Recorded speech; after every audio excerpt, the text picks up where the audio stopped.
hello. I guess we'll use that chance to start up. Hello, everyone. I hope you're doing well. Thank you, thank you for being first, Marcy Mouse. Good to see you. I hope you're doing well. And then Sat and Tonic and Fly High. Hello, hello, hello, hello. God, the Gremlin army. But yeah. I hope you guys had a good weekend. Good rest of the weekend. You finished up a Delta? Ooh, a drawing of your OC that you use it. Ooh, that's so good. I love read the words. I may be awake, but I'm like not very. But yeah, is that like the one like shown in your PFP and stuff?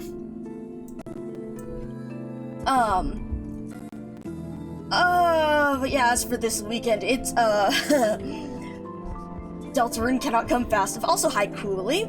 God, I actually haven't, I was really into Undertale, but I haven't played Deltarune or the chapters that have come out. I've kind of looked at it a little bit, and I'm, like, deciding whether I want to play, like, before, or, like, play it once more of it is released. Well, plus I have enough other freaking things on my list that I need to do. Like, I was just telling, I was saying, like, I want to get through Babel, I want to do a whole bunch of other Arknight stuff, and then I was like, ah shit, I still need to do Side Order, and I wanted to set aside a day for that, and then I fell the fuck asleep. Oh god. I was, like, so excited, because I really, really wanted to, stream, like, all day Sunday so that we could go through and read everything, and then I fucking woke up at well, okay, I woke up earlier in the day and was like messaging some of my friends a bit, and then I lay back down on the bed and suddenly I opened my eyes and it was 8 fucking p.m. and I was like, okay, I guess that's not working out. But yeah, so, hopefully we can get in a little bit more today. We won't be able to have it, like, as long. I was trying to start earlier, but, you know, work and all.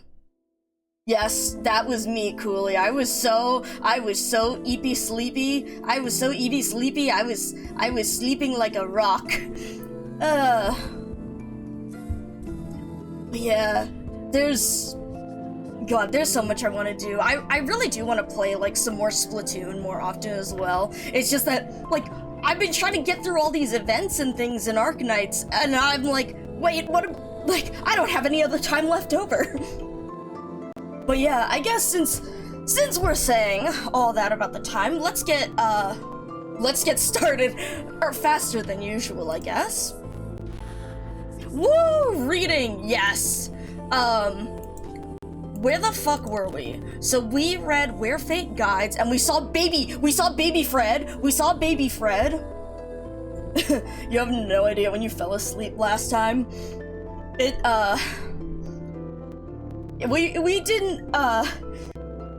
actually didn't go too long, unlike some other times. I actually cut myself short. Not that it helped for waking up early, but, truly, my sleep mode, my recharging time is very long. But yeah, so we saw Manfred and Ascalon. We saw her, picked up by, Teresis, and Teresa, and we talked over some of that. Yep. So, oh right, I was looking at this one before we left because I was like, what the hell is this? Hello, Shy, good to see you. We'll see. I do, I have been hearing things about Babel. Okay. How much envy on stage 3? We talked a lot, and then I didn't manage to do my long stream, I didn't manage to do my Sunday stream that I, intended to do.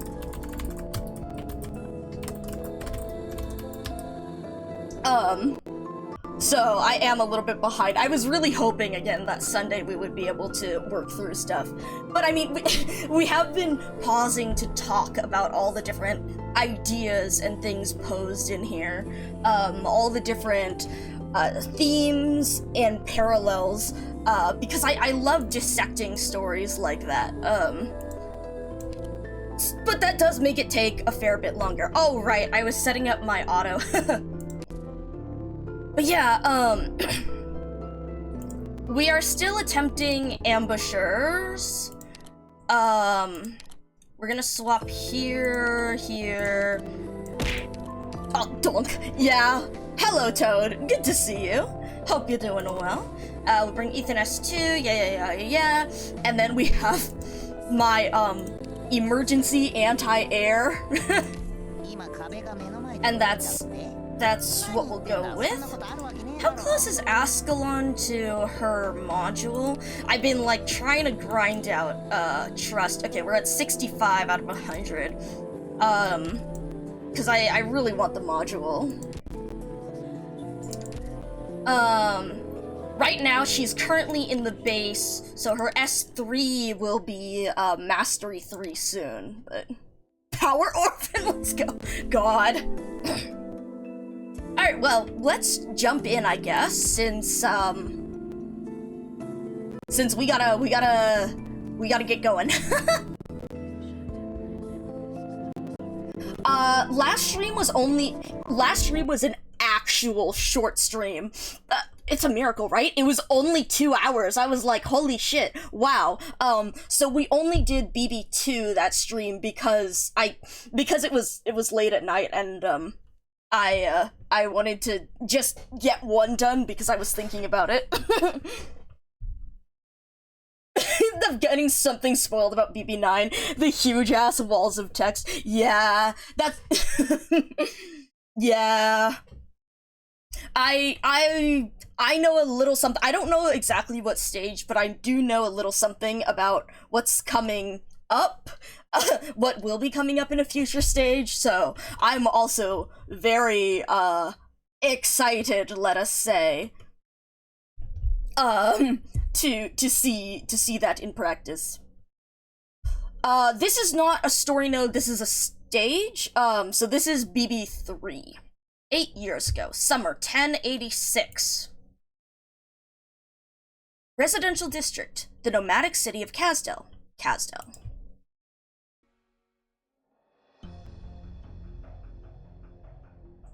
Remember the promise we made at the beginning of the lesson?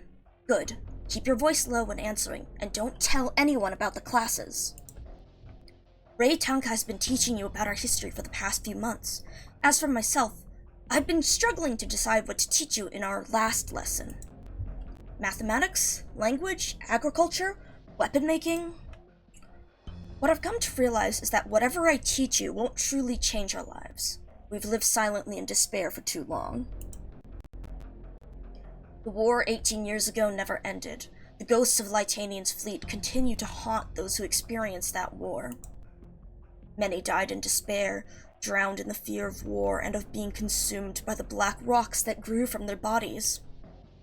But our instincts drove us to seek a way to overcome despair. Who is? So they're teaching, but it's secret. Interesting. Could be. The thing that I'm eagerly anticipating is something in the stage itself. Some declared war on despair, on the outsiders who oppressed us, but they all fell short in the face of cruel reality. Oh fuck, it's good luck? Came to see the contracts. I've never seen a more motivated mercenary than you. Are you trying to buy a mansion in Colombia or something? One should feel lucky just to be alive for so long. In that sense, I suppose your name is well deserved. I heard a bunch of jobs came in lately. Anything good? There are eyes on and in the city now. Things didn't turn out too well for the last few who took these jobs. It's BABEL stuff. Are you sure you want to be part of that mess? Hello, gay. Good to see you. Yeah, I was tried to go to sleep, well, quote, like, kind of earlier, you know. We actually had a successfully short stream, and then I woke up in the morning and was like messaging a couple friends, then I rolled over in bed and opened my eyes and it was 8 fucking p.m. So, we're trying to, you know, cover that ground. Yeah. I trust my luck. To be fair, I mean, he has had a lot of misfortune, but, you know, all Sarkaz have a lot of misfortune, and at least he's had the good fortune to be saved by Teresa's, to have a kid, to have that experience, so have it your way. There's a teacher in town who's been saying good things about BABEL's outsiders. Someone is willing to pay to shut him up for good. Oh, so they don't like... So, after the war with Lytanian, because we saw that BABEL was being semi-successful, helping out the Sarkaz, it wasn't great, but it wasn't, like, they were making progress, but then the war with Lytanian happened, and, that set them back a lot, because a lot of the Sarkaz resented the outsiders, and refused to see any difference between the Lytanians who fought them and the BABEL members, and it also culminated in the death of one of the BABEL doctors, who was actually Oda's mom. Yeah, so teachers in town who's been saying good things about BABEL's outsiders. Someone was willing to pay to shut him up for good. So that's why they were being so secretive. I wonder who this teacher is. Will do. But so now Good Luck isn't really working for BABEL, because previously he was working for BABEL, but then he did leave to try and, because he wanted to try and avenge Oda. But now, I mean, I guess if you're just trying to survive. I look forward to your surprises. Hope your luck doesn't run out today. Oh boy. Okay, so then this is the nomadic city of Casdell. 3. So we finished BB2 that night, and then we are on 3 today. It has been a while since Good Luck came back. The city has changed a lot. People come and go. He is familiar with the words BABEL and military commission. There are always people fighting over things that he does not understand. He does not understand why the Sarkaz feel the need to fight one another. He takes out the photo of the target, a mild-mannered young man. The triangular marking on his sleeve seems familiar. Oh shit, that's the BABEL. A teacher spreading praise about BABEL's outsiders, inciting opposition against the military commission. Oh, okay. So BABEL lost power after that because they began to focus on the military commission. Sorry, your luck just ran out today. Hello, Kitten Mitten! Good to see you! God, I love that fucking emote so much. It looks so good on the screen, too! I hope you're doing well. We are currently reading some... Holy shit, this event is a doozy. We are being sad, learning about history, I hope that cat found whatever treasures they were searching for. I think when I first saw... Oh, thank you. Oh, thank you for the follow, Glasses Are God. Not the cat and uncat. Oh my goodness. Oh my goodness. Wow, Toad. I can't believe you've done this. I can't believe you've done this to Kitten Mitten. Oh, there it is! Also, yes, okay, you wanted to see the mitten. Here, we'll, oh, thank you. Wait, we'll move this to, I'll move this briefly to, foreground, so that we can see, because I always, there it is, there is the blue mitten. I made that as a stupid Easter egg joke. God. There it is. there indeed is the mitten. God. I've been meaning to, like, add other things, but that one was, it's so that one, I mean, is it not the most perfect thing? Because you can cat and uncat people. Oh, yeah. No, don't worry, glasses. Don't worry about it. Don't worry about it. Because my hero, watch him as he goes. Yeah, and then you read Babel. I think I was also just being on overly high alert, because I wasn't, again, I couldn't hear what Benny was saying at the time, so I didn't realize if he was talking about, a child there, and, like, a different unrelated thing, but especially with Babel coming up, and I was seeing a bunch of people, like, on my feed, retweeting, like, their old art of Baby Fred and stuff, and so I was like, nope. so just out of pure instinct, it was like, delete. So, no worries. But yeah, no worries. Yeah, so we are also reading Babel. We are on stage 3. We are not very far yet, because we go on tangents. Yeah, the child Fred! Manfred is so incomplete without his help. But yeah, no, the chipmunk voice, literally, like, I don't seek out spoilers, but I did see a few spoilers, so I knew, like, Baby Fred was coming, and, his interactions with Ascalon and stuff, and so I was, like, I'm so glad that Betty chose the fuck-ass chipmunk voice for Manfred! It's, like, it does not look fitting at all for him, and then the more you read about Manfred, the more you're like, oh no, actually, no, this is good. This is very good. The collection of floppies with various attributes to get their personalities, and just a fucking mitten shows up. God, it really is just... Especially because of the color. I think I actually color picked it from your username in one of the streams. God, alright. Serious talking, so let me put this back over here so it'll bounce around from behind. Should be around here. Conditioning us into thinking that Manfred sounds like that.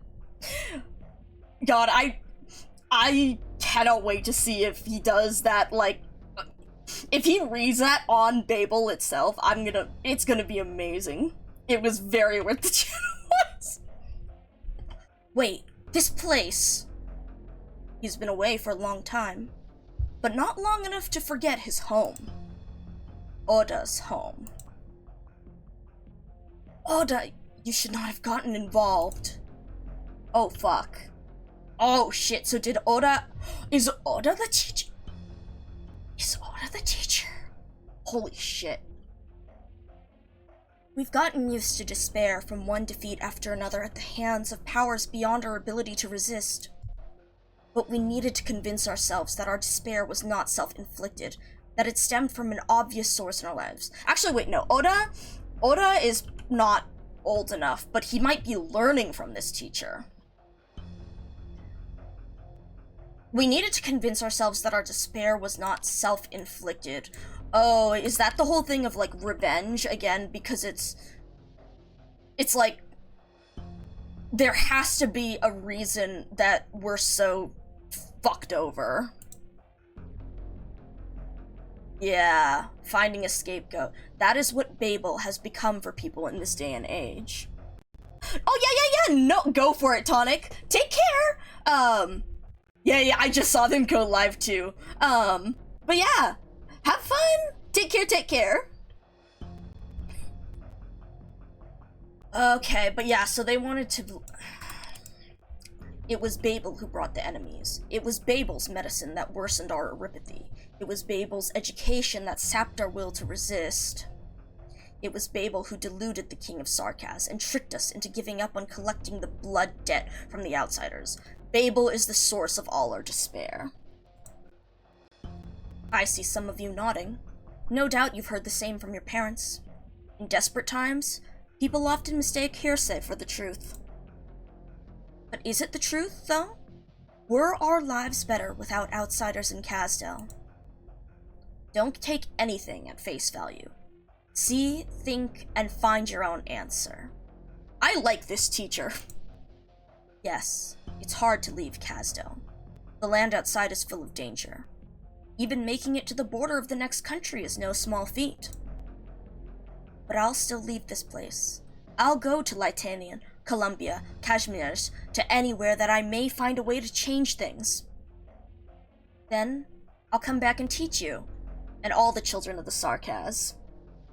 Yeah, exactly, right? It's so good, right, Gay? It's such a... The story's... It's horrible. It's fantastic. It's a really good game.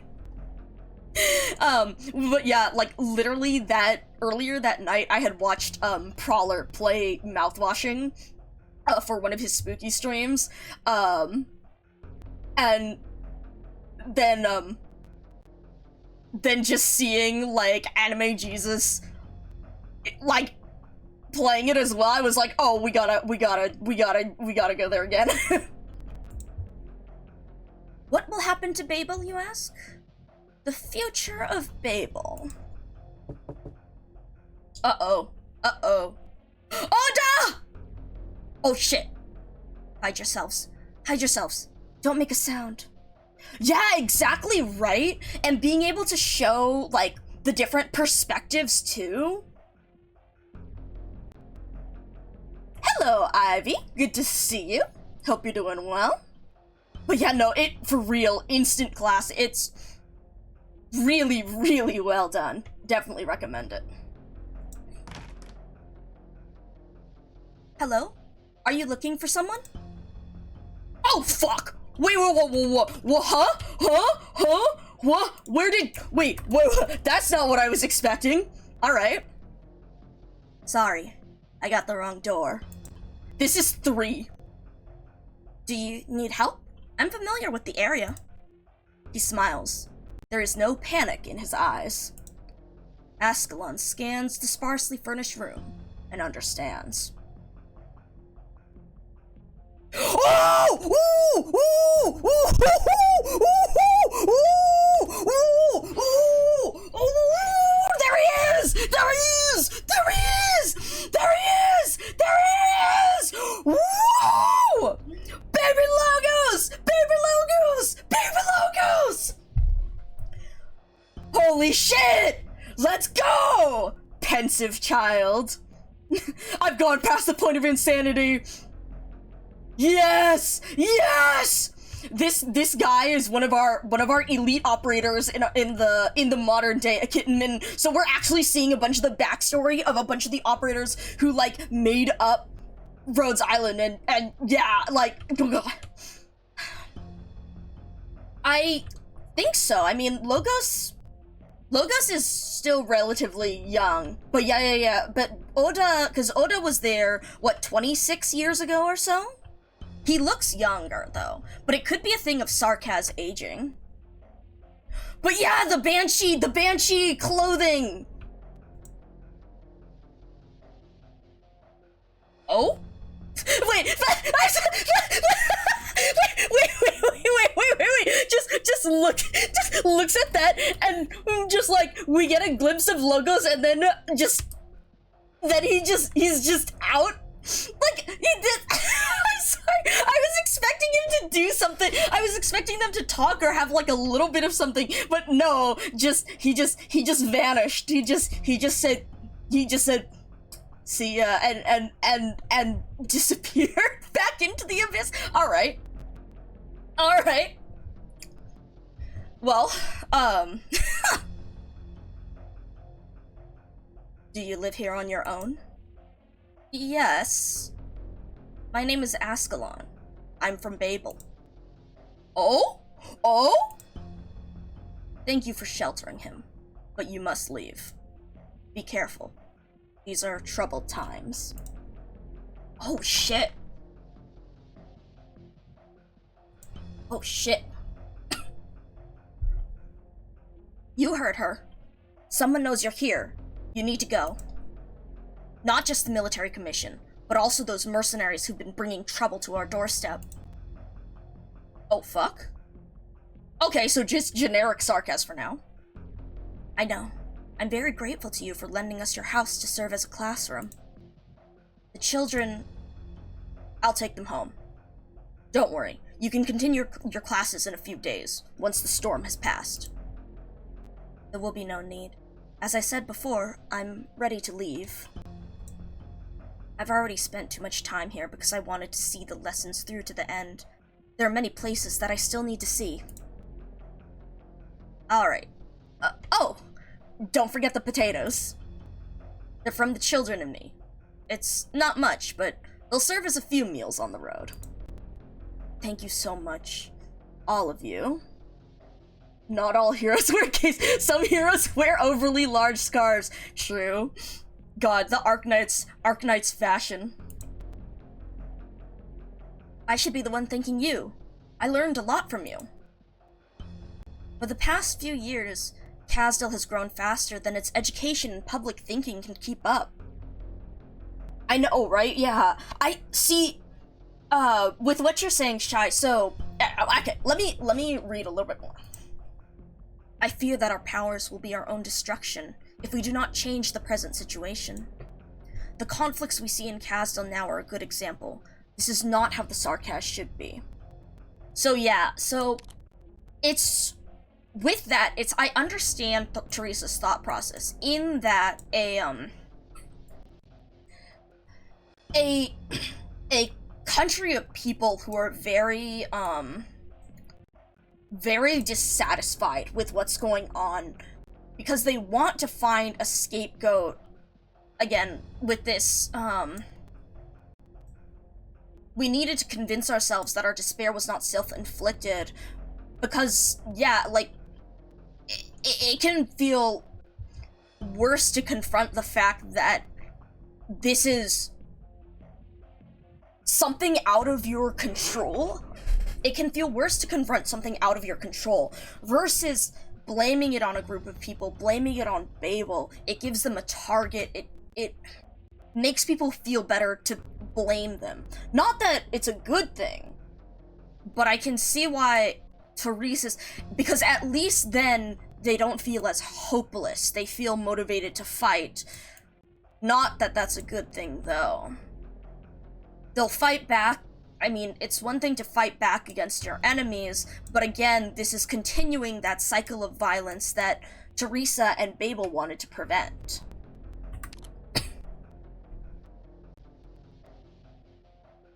Oh, the Pokemon leaks? I saw some of them. I saw people talking about, like, Typhlosion. I haven't looked that much into it. Oh, actually, I did see the one chart that's, like, all the legendary Pokemon, the stories behind them. That was really interesting, seeing how they actually plotted it all out together. Typhlosion is going to jail. Yeah, yeah, that's the most I really heard about it, other than the legendary... the only thing I looked at really was the legendaries thing, and then the rest I've just been hearing about through the grapevine, you know? I have yet to find a way to change all these, but I know that the answer does not lie within Kasdal. Goodbye, Oda. Goodbye. May your journey be safe and smooth. Oh boy. Beta Cacturn? Oh, what? I thought I might have seen that. But yeah, people freaking out. Yeah, exactly. It's the folk tale, fairy tale.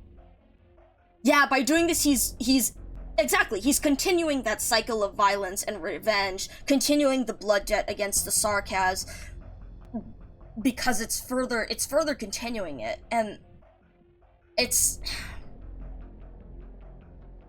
difficult because I can definitely see how, like, if you don't have that in the short run, then they very well might be crushed by their enemies because of how persecuted the Sarkaz are. but in the long run, this is not good, and it's like, even if it's like you want to keep everyone going in the short run, day to day, but this is just compounding it to make it worse in the future. How old is Oda by the time we get him? So, previously they said it was 26 years ago. This is 8 years ago. Yeah, exactly. He's trying to solve the long-term problem with a short-term solution. And to be fair, sometimes you do need a short-term solution, because the consequence of not having a short-term bandage is falling apart right then and there. But keeping it going, not... Again, we talked about Rhodes Island and how we are constantly trying to balance ourselves. The whole thing with Amiya and Tallulah, like, Amiya and trying to take this path of, like, fighting when needed, but making sure we don't end up continuing that violence, and constantly, like, checking ourselves to be sure, checking and evaluating ourselves and what we're doing, asking, like, is this truly necessary? What will this do in the long run? And constantly re-evaluating our own actions is something that I think is really important as this group is in the situation that they're in. And I don't think, or at least so it seems, that Teresis and the military commission are not, are very much not, or simply postponing that problem for later.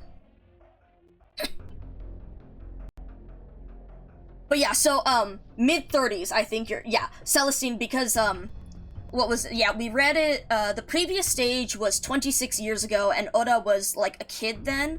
I would guesstimate, like, 8 or 9 years old. So, that mid-30s would definitely make sense. This is still 8 years ago. No, that was 26 and this is 8, so that's, yeah. But yeah. I mean, bro is small. I mean, I'm sure growing up in Kasdal with the lack of food, lack of resources, malnutrition affects growth and all. So I wonder if that's also the reason why we have some small Sarkaz, because they simply haven't had that ability to grow, because they don't have the resources for it. Oda watches as the teacher disappears around the corner, but does not go in. He does not remember when it started, but he has the habit of sitting by the door, waiting for a familiar someone to return. Dude, yeah, no, I saw Oda from CN, like, really hoped it was Sarkaz bodyguard. I saw a bunch of people, theorizing about that too, cause, yeah, because we all saw the face shield, that he was holding, but I guess not. Wind stirs the dust from the streets, and the dust stirs up his tears. There's not even a shadow. He gently closes the door. Man. Oh boy, here we go. Oh. Oda. Good luck sees the target leave the house. Then, he sees a familiar figure that he has not seen for a long time. His blade feels heavy. He cannot move. Oda, I'm sorry. I didn't know. Oh, lousy dad, but... He tightens his grip on the knife's hilt. He knows only one way to give Oda a better future. Oh, man. Yeah. Another one. God damn it, I'm sorry. I can't help think, but Prowler has a stupid fucking Memote. The goddamn Memote. That's, what's his name? TJ Khaled or something? Going, like, another one. And I'm sorry, I read this and all I could think of was that goddamn Memote. Fuck! That's not the right tone for this. Fuck!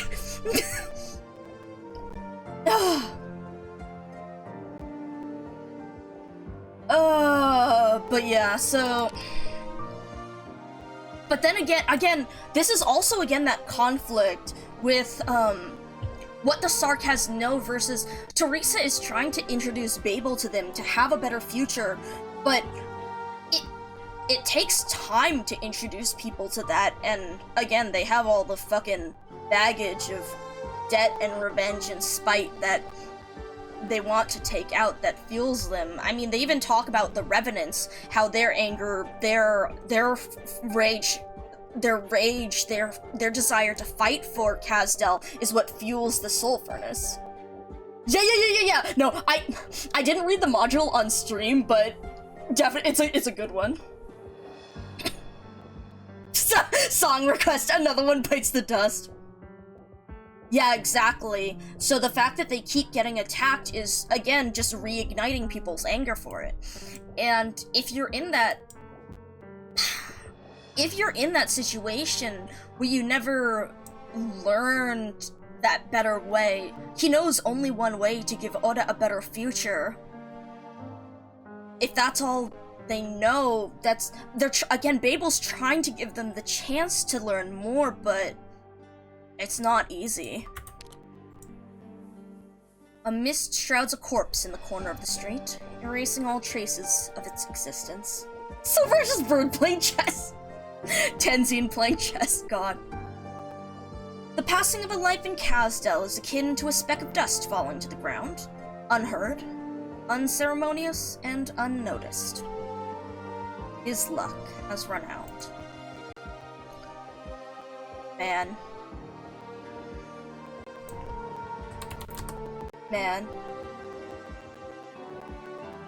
Oh! Wait! Yes, these... How long do you plan on hiding there, Manfred? Are you planning to stab me in the back now? There he is! Damn, you grew fast! Oh god, what fucking voice? I cannot do the Benny voice as much as I would like to. Another mercenary. How many have you killed? Didn't see the point to keep count. You could kill 1, 2, 100 even, but can you kill every single mercenary who accepts the contract? They just want to remind us that we've been complacent with the status quo for far too long. Using the lives of Babel members as a reminder? To remind whom? He made a promise to Her Highness. Is this what he calls protection for Babel? All I see are crackdowns on Babel and mercenaries running wild. There are some things that should not be said aloud, especially not by you, Ascalon. If you don't like it, arrest me. Oh. Let's see if you've improved at all under his tutelage. Oh, she says, fight me, bitch! Oh? The General has taught me that there are more important things than violence. And by the looks of things, the mercenaries aren't the only ruthless cutthroats around here. Ooh. Oh, flashback? Oh my god. Yes. I'm gonna beat his ass. Stop dodging if you dare! Wait, where's my face? I'll prove to their highnesses that I can beat you!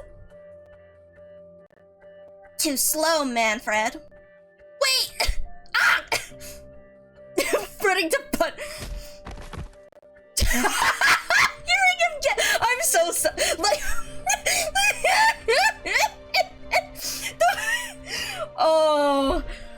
Oh my god. Oh, this poor kid. You're dead. Again.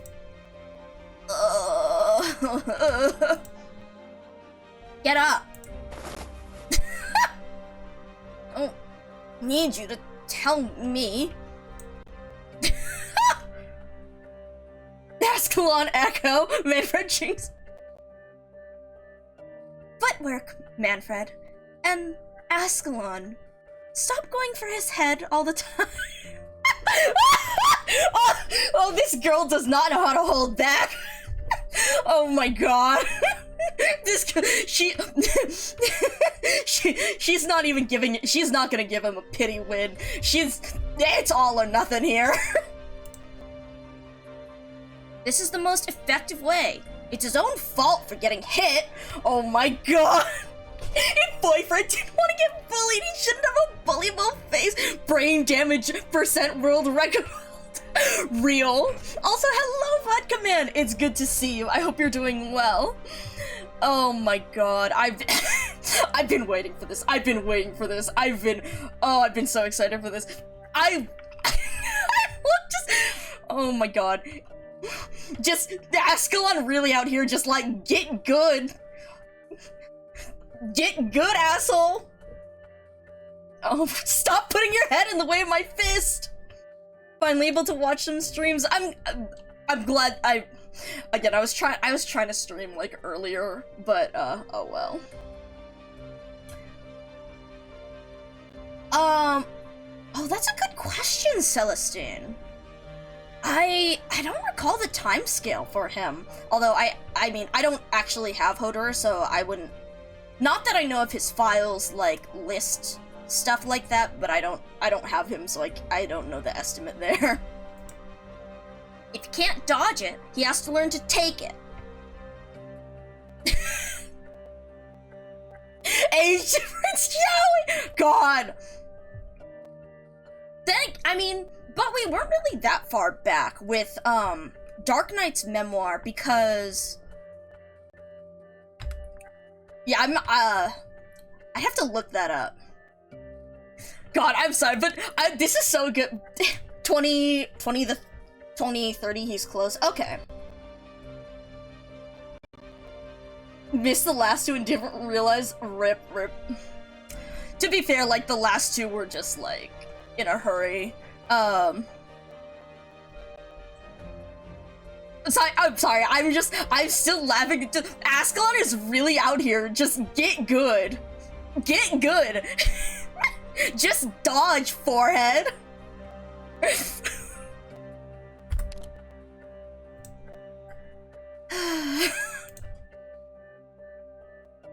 What? I'm sorry, but Teresa's is fucking smiling. Teresa's what? God, that one fucking episode of Gravity Falls where Grunkle Stan is watching baby fights when he's like cheering at the baby fights on the PV. Teresa's is fucking smiling in this frame. Fucking baby fight ass. And especially, you're right, Ascalon. Well, why did you stop? We didn't tell you to. Teresa's right over, just like, yeah, why didn't you beat him up worse? What? You should have beat him into the ground. Oh, 21 years of experience? Teresa's is out here like, fuck him up, bitch! Holy shit! I can take it, Your Highness! It's not over yet! Huh? I hit! Your Highness, I hit! Did you now? Let me down, Ascalon! Right around 30, he joined a raider band as an adolescent. Oh. Yeah, so with 21 years of combat experience, so, Don't hurt him, Ascalon. Oh my god. Watching... Yes! Yes! Yes! Yes! Here it is! Yes! Yes! I love this CG! God, look at it! Oh my god, Ascalon is just... God. So he's whole older, so that depends on how old Manfred is. So Manfred was difficult to comprehend the size of this skill issue. Oh my god. He can't even get his hand on his sword.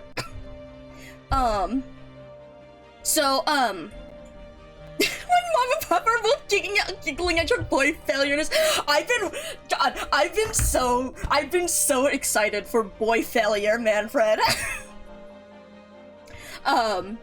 Wait, but so what I was thinking, so if Manfred, if I was estimating Oda to be, like, probably between 7 to 9 years old, in the 26 years ago one, then Manfred's probably 11 or 12, maybe? That's what I would guess based on, like, his height and the way he looks. Or, actually, no, because he probably was younger at the time, and they're just using the same sprite for him here, because this is, like,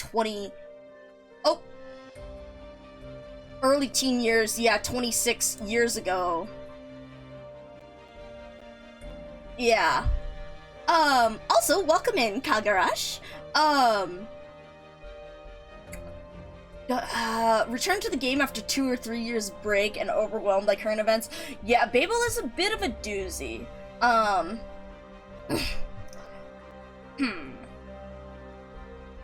Where would you start back up? I mean, you can try and... The story will probably be a lot to take in, but you can do all the stages. If you don't want to miss the event. Then again, the event will be here for, another couple of weeks. So if you want to, like, spend a week getting back into the swing of things, you can always go back to main story and try and keep going from where you were there. That's probably the best way to, like, get your bearings and remember how to play and what you were doing. Oh yeah, true, Babel's in Intermezzi, so it'll be available too. I mean, they won't get the S stages, but if you're just getting back to the game, then... Oh, you entered Roaring Flame main story last time you played? Oh, actually, that's good then, because starting back up on Chapter 9 is a little bit of a difficulty reset. You know, when I came back from my break... when I came back from my break, I jumped directly into integrated strategies, which is probably not the best way to... Well, it depends on how much you like integrated strategies. But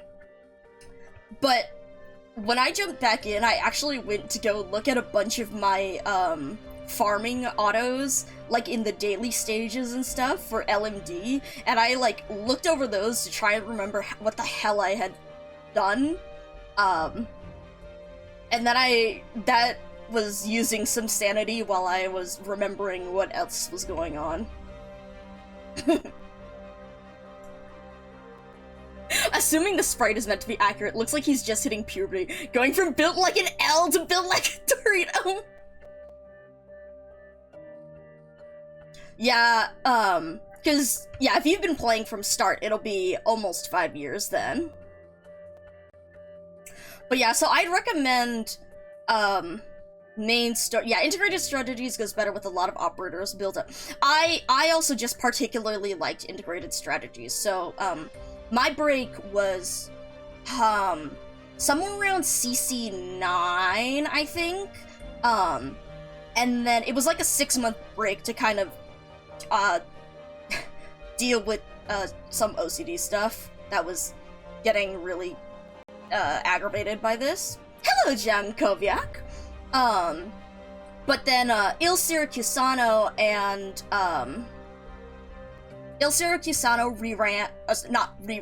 it ran, and the Integrated Strategies 3 released. So I came back for the release of IS-3. Or no, was it the IS-3 extension? Or if Slug Race were its own thing, it would be my favorite mode. Real. But yeah, so that was how I got back into it, but that was also because I played a lot of integrated strategies beforehand. But I played it, like, on low difficulty. But yeah, if you've been away from the game for longer, I would go back to main story. God, this fucking boy failure CG is so good. Manfred's long limbs flail helplessly in the air, while his torso is tied to a wooden stake. How did you do read so fast? Got my inspiration from the way Her Highness sews. Manfred wriggles to break free, but the more he squirms, the tighter the ropes hug him. He cannot understand how Ascalon can be so strong and fast when she looks as thin and frail as him. Let me down! Look! I won again! Oh my god! No fucking mercy! Ascalon raises her weapon high and grins victoriously at the twin sovereigns. Ascalon has gotten a lot more cheerful. What are you thinking? They're different from the other Sarkaz children. We can change them. But how can we reach all the children of Kazdel? Ooh. We can change them. But how can we reach all the children of Kazdel? How do you make that change in that new generation? Give me time. Babel can do it. Time is a luxury. I know. But education is not something that can be rushed. What we're doing is leaving hope for the next generation. Why is my emulator freaking out? Are you okay, buddy? The flame of hope will never go out, so long as a single teacher in Kazdel remains willing to share with these children the vision of a beautiful future. Oh man. I the fucking zoom on it! Teresa casts her eyes toward the two children, full of hope for the future. Well, are you going to admit defeat or not? No! Let me down! We're not done! I'll let you down when you admit defeat. No way! I'll unbind you, Manfred. Thank you, Your Highness. Why am I flying? Yeah, Your Highness! Hee-hee. Hee-hee. What a grown-ass hee-hee, man. What do you mean he? Teresa's hee-hee? Hee-hee? This man is not giving a hee-hee. Wait, no, it's a hee-hee. Inconceivable Teresa's laugh. What a grown-ass man hee-hee. This is... Oh my god. Hee-hee.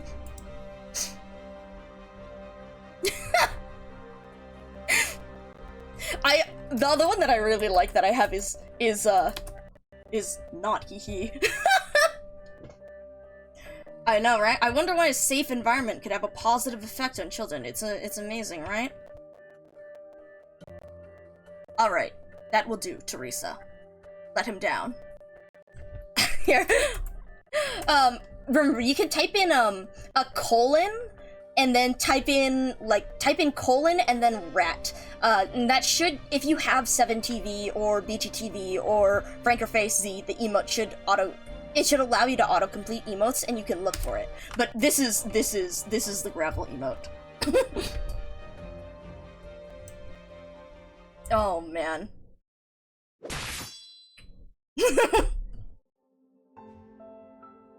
You've improved. But Teresa's hasn't taught you everything he knows. You were always the faster learner, but ever since you left the General, you've been nothing but unadjusted and lost. He is disappointed in your departure, by the way. I love that he's like trying to be a little fucking prick here. I may not be as good with words as you are, but at least I don't just ignore the insults against Her Highness Teresa. Do you really know why Her Highness is so dedicated to Babel's ideals? Do you really know why the General has openly denounced the attacks on Babel? Silly boyfriend. God.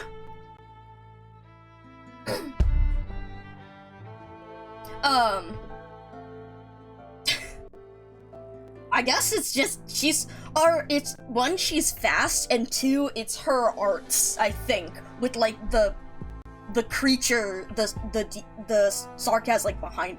Yes, chapters 10 and 11, Manfred is composed and calculating, and here, exactly, he's just a little brat. It's so good. Aslan's really out here just like, yeah, you know how to talk big, but you can't back it up. You should have talked to him. rather than turning your back on him.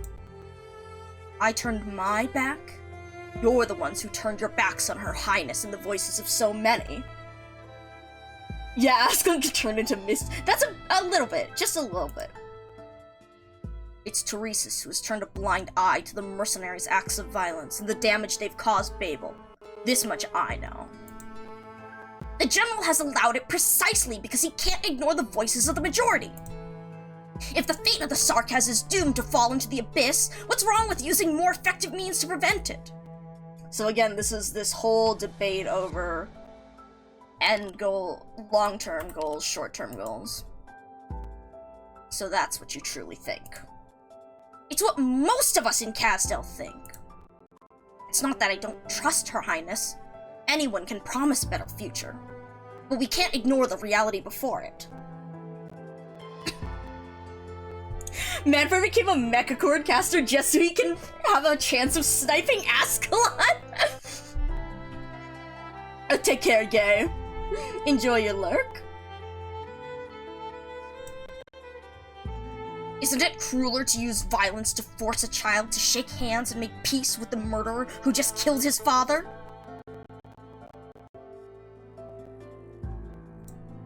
Say whatever you want. I'll keep my hands off the military commission. But if you try to act through the mercenaries, then my job is simple.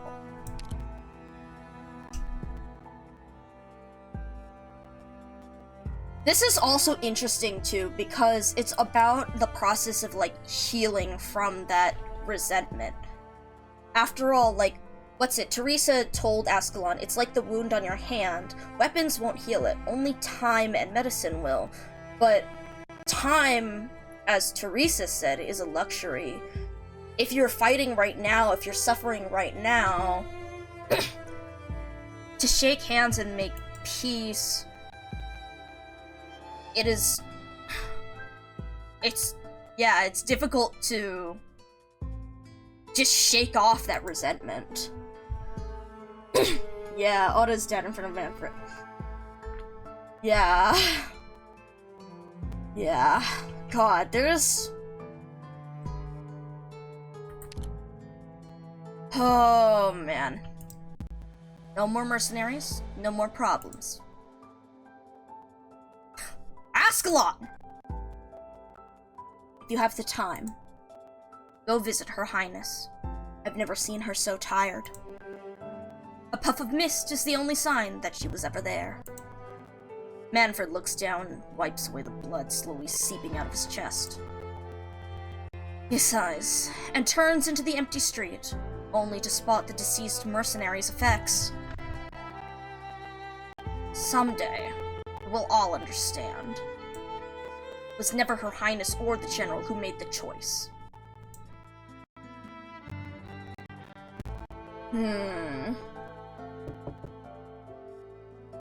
Not you talking about how Dad's disappointed and you haven't even checked in on Mom.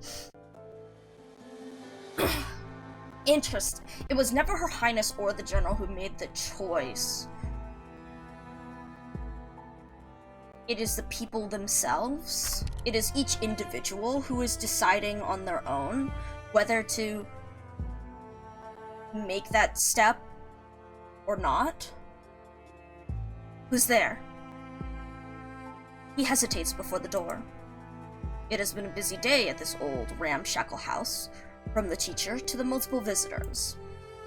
Who could it be outside the door? Has Father finally returned? And if so, what should he say? Yeah, exactly. There's so many possible answers, so many different ways you could answer it.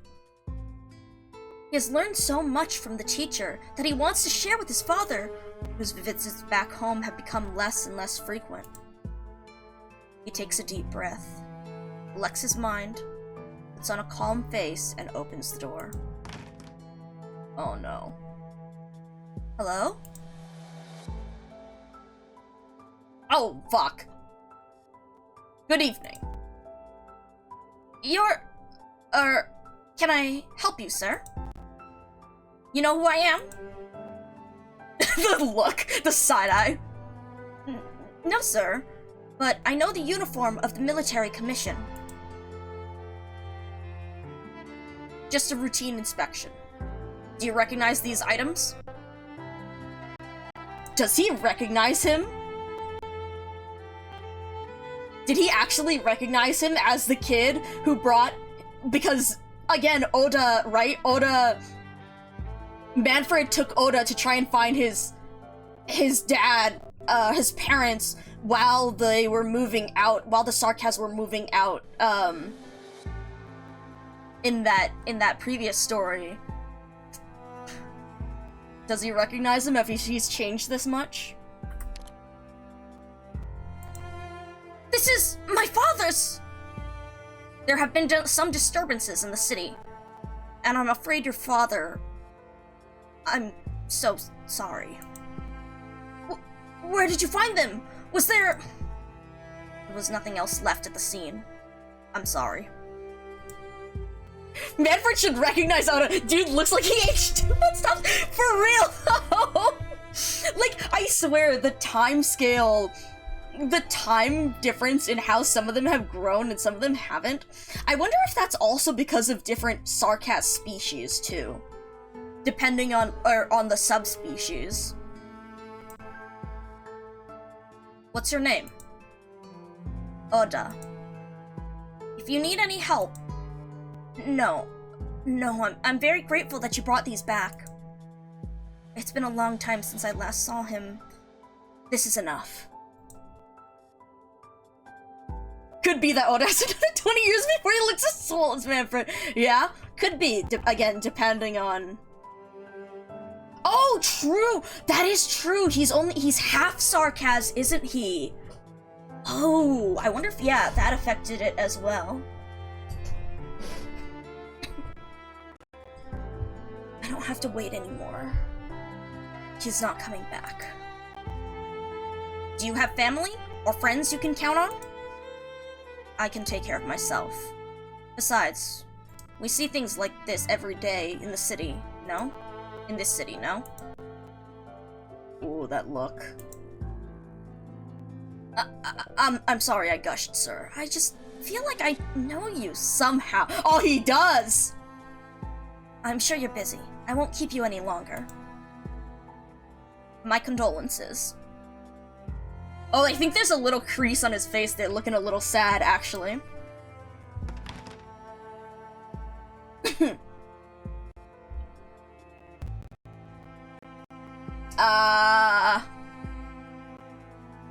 The door closes. Manfred can hear the sound of sobbing coming from behind the door, but he doesn't feel sorrow. Not anymore. Oda's right. He's seen this too many times.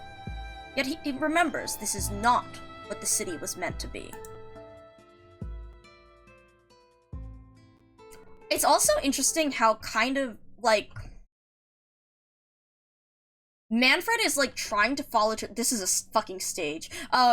Manfred is, like, trying to follow Teresa's in the military commission, but also he is very idealistic, I think. Or so it seems, in what he's hoping for, or still trying to accomplish. He hasn't completely abandoned those ideas of BABEL. He hasn't completely abandoned the ideas, even if he's not following them right now, though.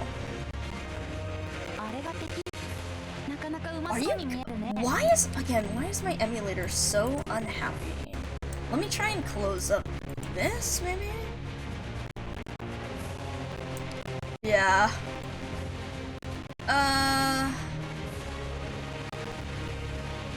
You here. Alright, let's see. So we have another guy coming around this way.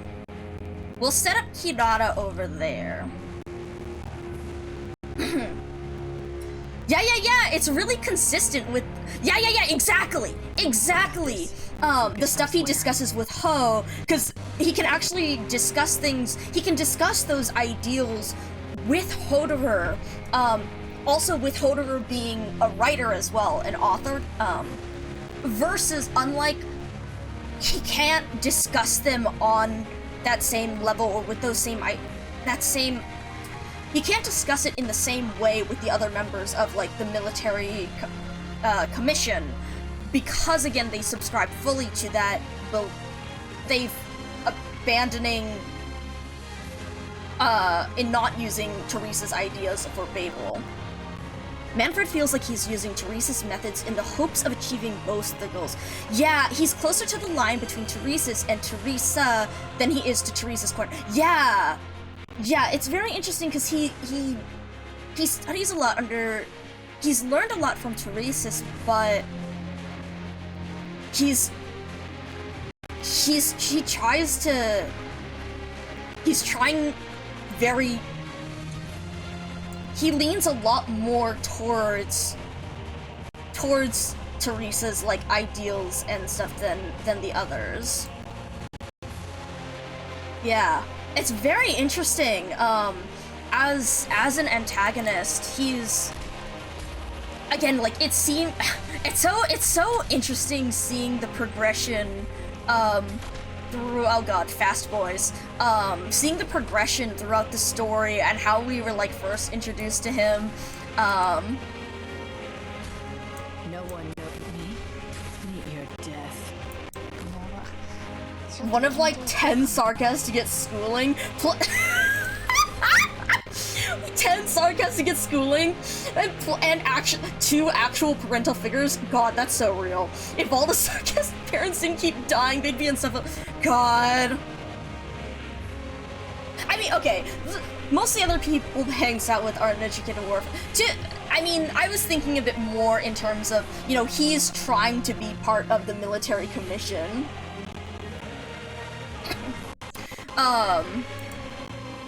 But, God, yeah, I lost my train of thought, hold on. Okay, whereas Manfred's probably the antagonist that's gotten the fairest treatment by the story besides, like, Anduin, and the game basically flat out says Anduin is right. Yeah, I mean, to be fair, they've kept it pretty ambiguous. Oh, shit, wait, also, how am I gonna do this? Let's, okay, that slows him down. I can't put Ethan over there yet.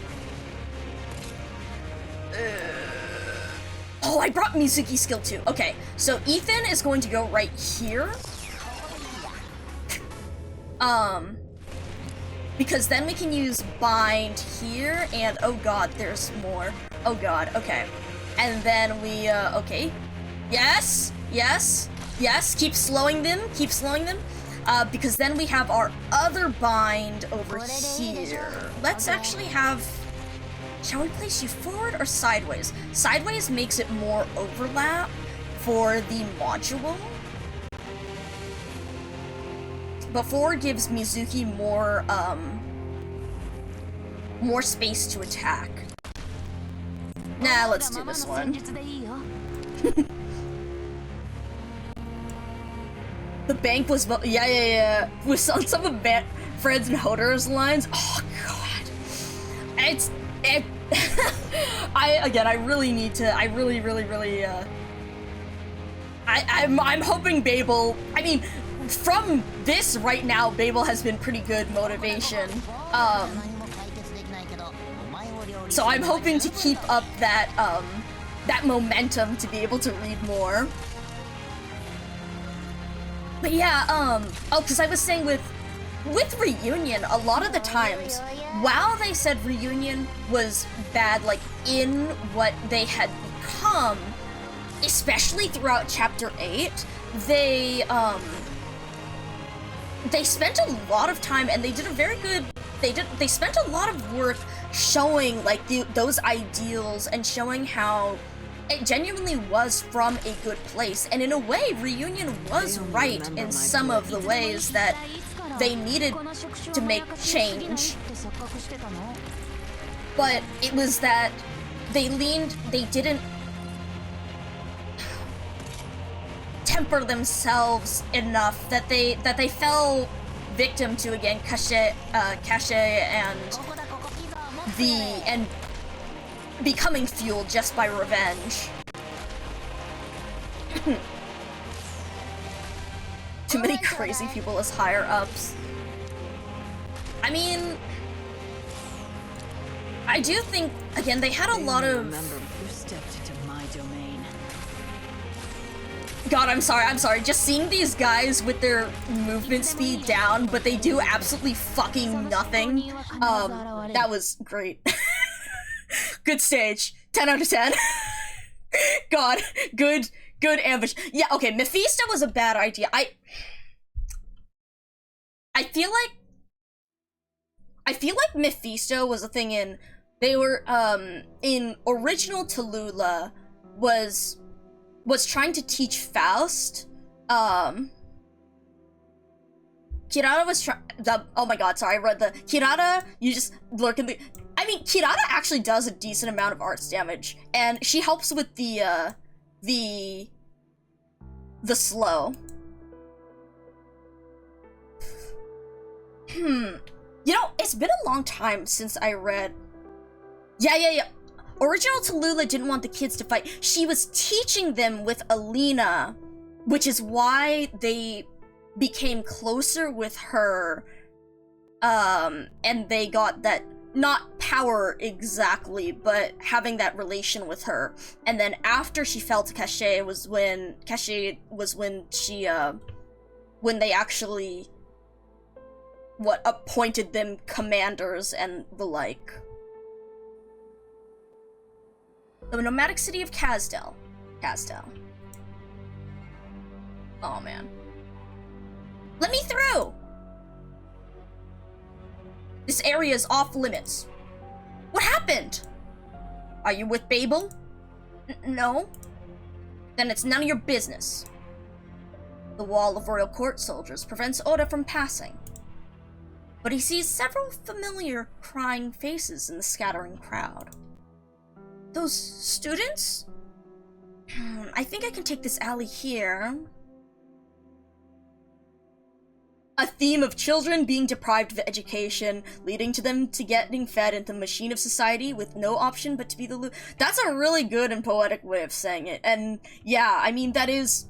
And again, that's one of the major themes. Hell, I would say they straight up said that, pretty much explicitly, because, you know, you remember when Alina was talking to Tallulah about teaching the children versus trying to, again, fight, and how important it was to give them that education, so... Which I guess is another thing when Alina died. Oh, actually... That's actually... Yeah, that theme of education, and then of course Alina died, which that combined with, Tallulah, I'm sorry, is the planting the seed of hope.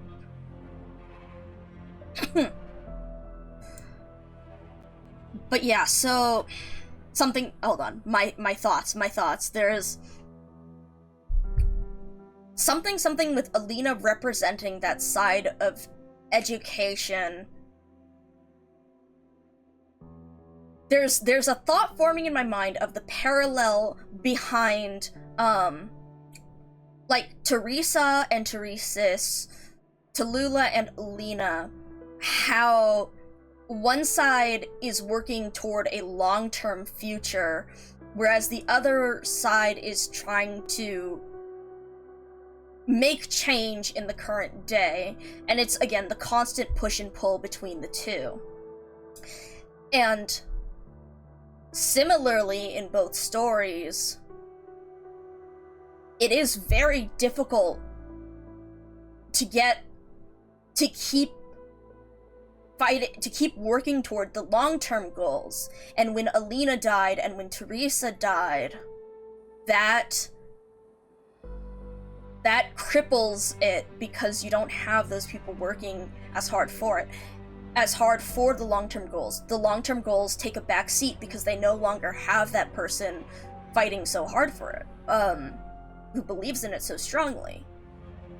And that the person who is left, who is simply working on the short-term goals, doesn't continue to make that progression, which brings them back into that cycle of violence.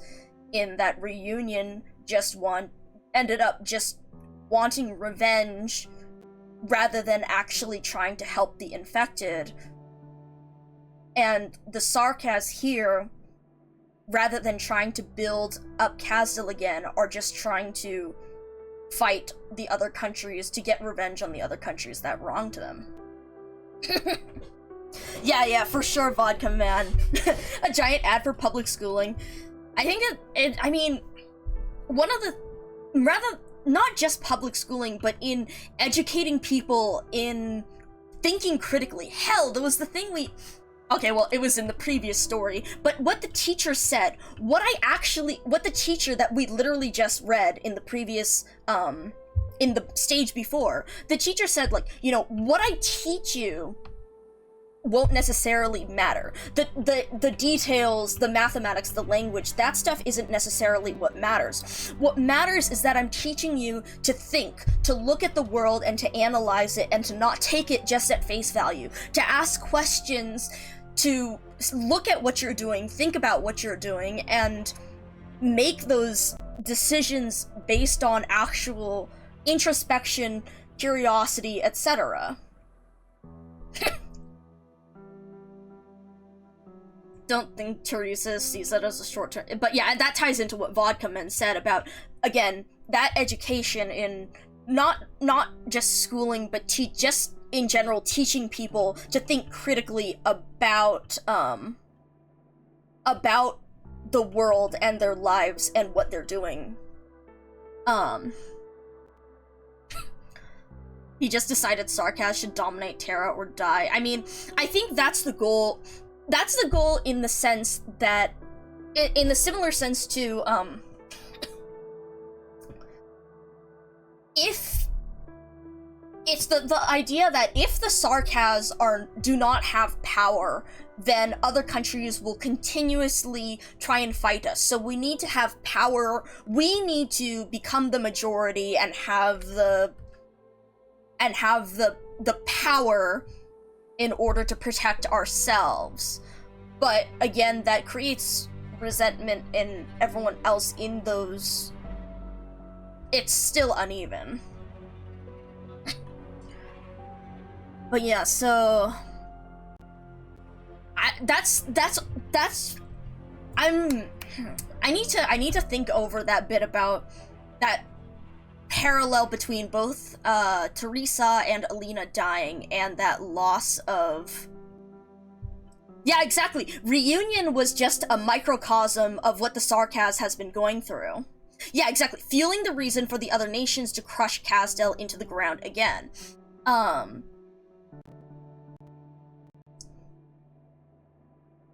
But yeah,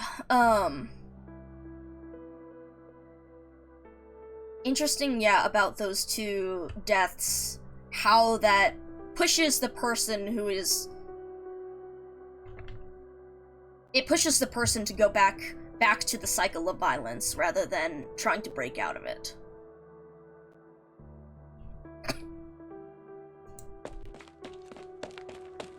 Oh boy. I'm assuming the teacher is fucking dead. By another mercenary or something.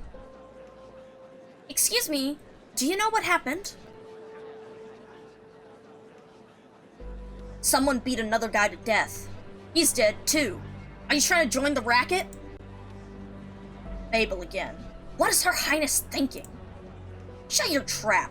You owe everything you eat, everything you wear, and the roof over your head to Her Highness. Shh. Oh, man. Well, it's simple enough, alright? A teacher beat the father of his student to death. Oh, boy. A teacher? How could... All the man did was scold him a little, and it was the teacher who was telling the kids all sorts of awful things. That's not true. You're a BABEL shill too? Kids these days. Hey, what are you doing? Oda squeezes through the crowd and sees some familiar faces lying on the ground. He finally finds the source of the commotion, the teacher lying in a cloud of dust.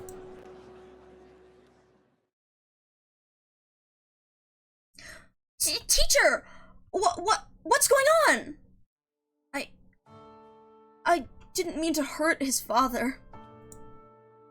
Hang in there, I'll find a doctor! No, over there, him. Oda looks in the direction that the dying man is pointing, and sees an injured child crying by the lifeless body of his father.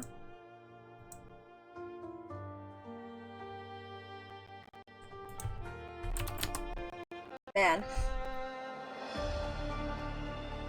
Oda runs through the burning streets, carrying the injured child in his arms, and pieces together the whole picture from what he sees and hears.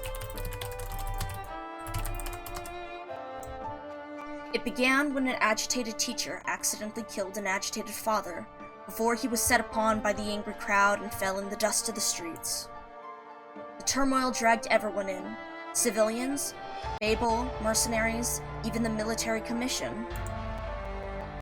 Like a chain reaction, clouds of dust were stirred up in various corners of the city. It wasn't until artillery from an unknown source blasted through a wall of BABEL's office building, the royal court troops finally quelled the riot.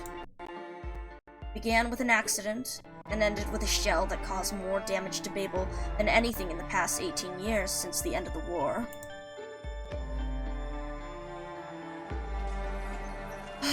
Oh boy. The kid is hurt and needs a doctor. Don't make me do this the hard way. Oh fuck.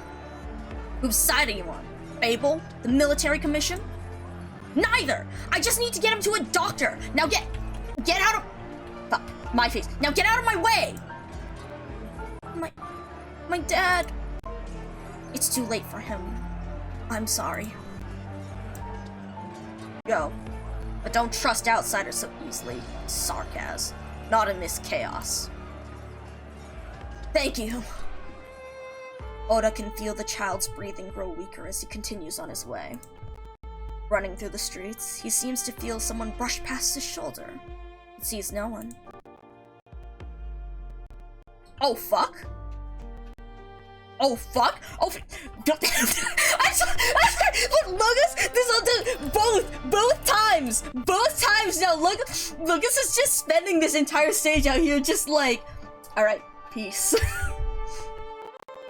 Was I imagining things? Twink jump scare. Stop right there! Now one step closer. There are patients inside. This kid needs medical attention now. But oh, I didn't think there was anyone still willing to bring patients here. Alright, I'll take it from here. I'll try to give you some extra medicine before we leave. Leave? Her Highness made the decision, but we all know what's happening. We're not welcome in Kazdel anymore. Where are you going? Outside the city? Aren't you afraid of the dangers in the wastes? Yes, I am. But if this city no longer welcomes us, then we respect its choice. I want to join BABEL. I can help care for the patients, or protect you. Oh, man. Is this the one who started the whole mess? Will he live? Don't think so. Lost too much blood. And what are we even doing here? Just follow the General's orders and don't ask questions. Who would have thought something so minor would need their Highness statement? Ugh.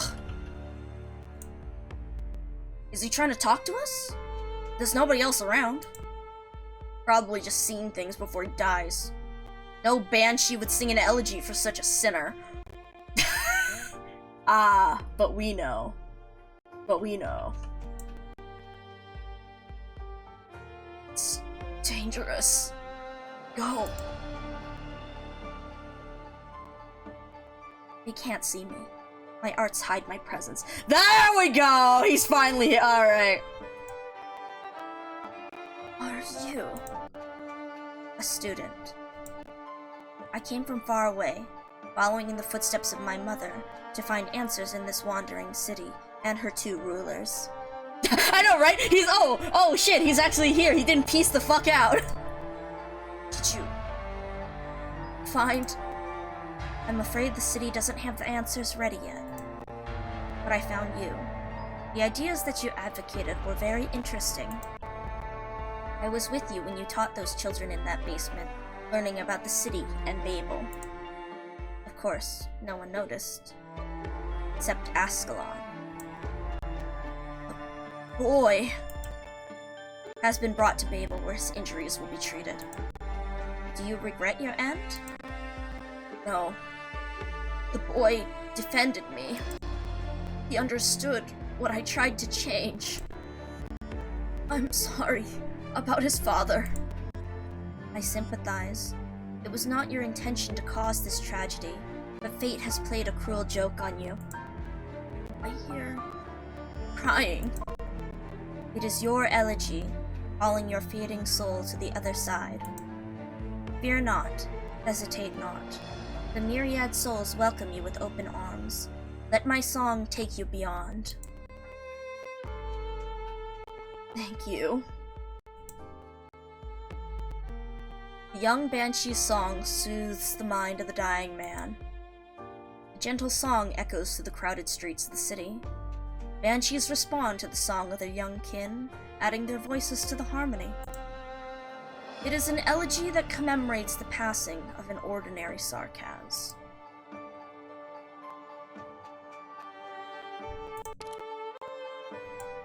Of an ordinary Sarkaz.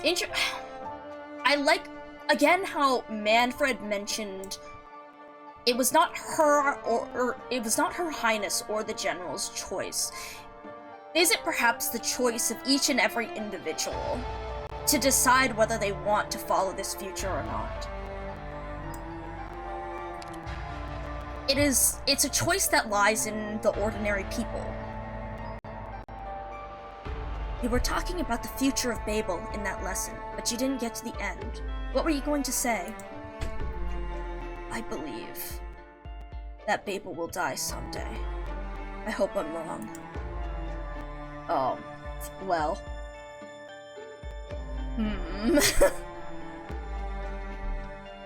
Oh shit! A song. Another Sarkaz has passed on in the turmoil. There is no longer any place for Babel here. I will lead them and leave this city. Teresa, we love you. All of us. I know, but Babel has no choice. But if you leave... My people have made their choice. Neither I nor Teresa's can change it. Something, also thinking about how they talked about the will of the Sarkaz. Bringing up what we saw in, like, chapter 10. Right, because what Benny just read about Teresa's, and saying about the control on Teresa, but how they were saying she represents the will of the Sarkaz. And again, that goes back to the will of the ordinary people, the choices of each individual. We cannot abandon hope. Oh! Hello, Neko! Good to see you again! Ooh, Persona 3? Welcome in! I hope you're doing well! Let me get you a Twitch shout-out. Let me make sure I fucking shout out the right name this time. Lovable Neko. Oh my god. But yeah, I hope you're doing well! I hope stream went well. I hope Persona 3 went well. Hello, Benny.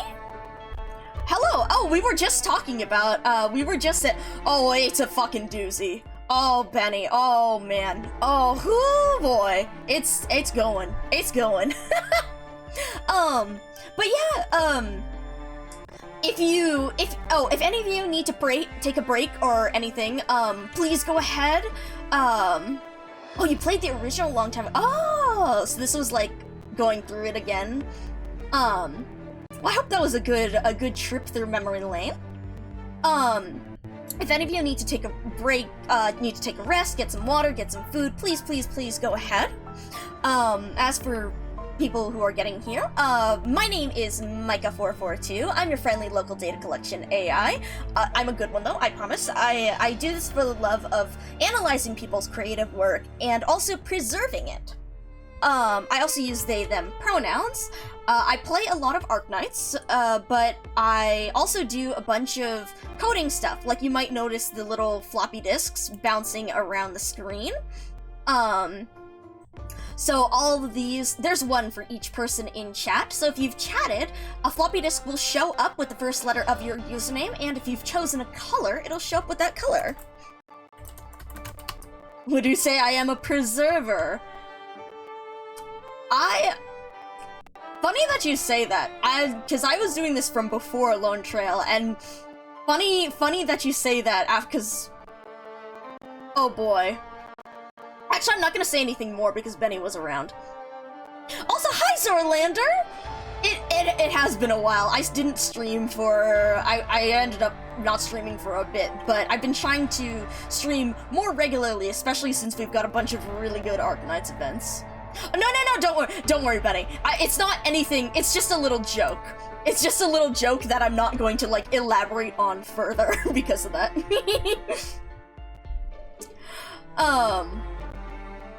But yeah. God, but yeah, we were just saying there's some very interesting things here about choices, and it was not like Her Highness or the General who made the choice, but the people. Manfred mentioned that too. God, I cannot fucking wait for you to read BABEL. I've been waiting so long for the Manfred scenes that are coming up in BABEL.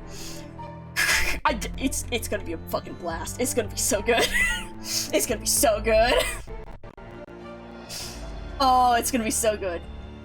No, Benny, this is the whole reason why when you chose the fucking chipmunk voice, I was like, no, keep it. It's perfect. You'll see. When we go through it, you'll fucking see. You will understand. But yeah,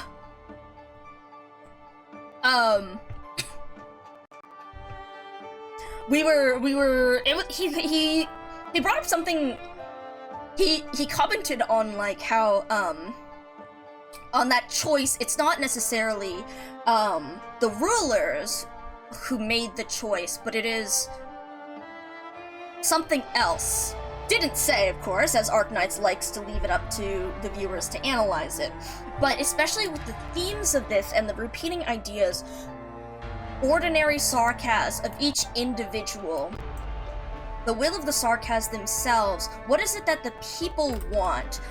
It is the choice of each individual to try and fight for this future, to make the change that they want, or to... It is the choice of each individual to try for what they want to focus on. We cannot abandon hope, but the best course of action right now is to avoid conflict. Benny, I can't fucking wait for you to read the very first story of the event, okay? Like, they came out fucking swinging. Like, the first story of the event hit, like, so fucking hard, and everything else since then has been like, okay, this is very dense, but, like, Jesus Christ! Hatred will swallow us like a flood. You've always known, Teresa, our hero, our king. Gentle requests and gradual changes will not sway the minds of the Sarkaz drawn here by Castel's rise. Lackameline, perhaps what I say will disappoint, even hurt you, Teresa.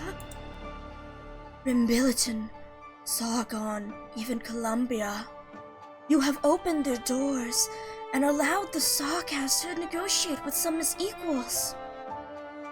Terra has seen more technological progress in 50 years than it has for millennia.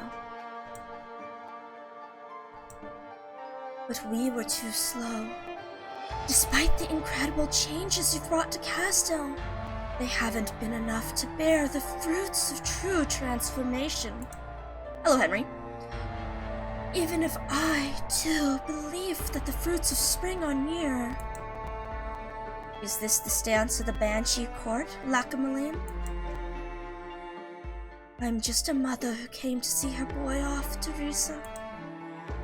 I respect his choice, and there will come a day where he will speak for all royal court. That day is not today. I know you love him. You haven't allowed yourself to age since he was born. That fucking dropped too. I saw that one commented on and was like, oh shit. I have looked at some of the other, I have looked at a bunch of the other, I have watched like the concept trailers before. It's been a while, but I do remember, yeah, a bunch of the stuff was very, very interesting to see how long they've been building up. Nathaniel was a miracle to me, and to all banshees. The day he was born, I became loath to age with time. Oh, fuck. Oh god, I forgot I had that on. Oh, okay. No, I like this. Fuck. It's 5 minutes, right? God, I haven't had to do this in ages. Where's my fucking rewards requests? Just so that I can check the times on it. Yeah, it says 5 minutes. Okay. Give me a second. I gotta, like, psych myself up to how I'm gonna... I have to figure out how I'm gonna take this. Don't worry. I like this, though. I like... This'll be good. This'll be good. Okay. I need a second to prep it, though. I gotta say... Oh my... Well, I might as well start with the timer now. So those 5 minutes starting. Hello, waiters. I don't normally talk like this, but I may have gotten a bit of a little dream from the lovely Zoolander over here. Welcome in, though. I see you were playing Ark Knights as well. Were you also going through BABEL? BABEL has been quite the event so far. God. Yeah, that's fair. Let me get you a Twitch shout out real quick. Hold out. Yeah, nah. 1, 2, 3, 4.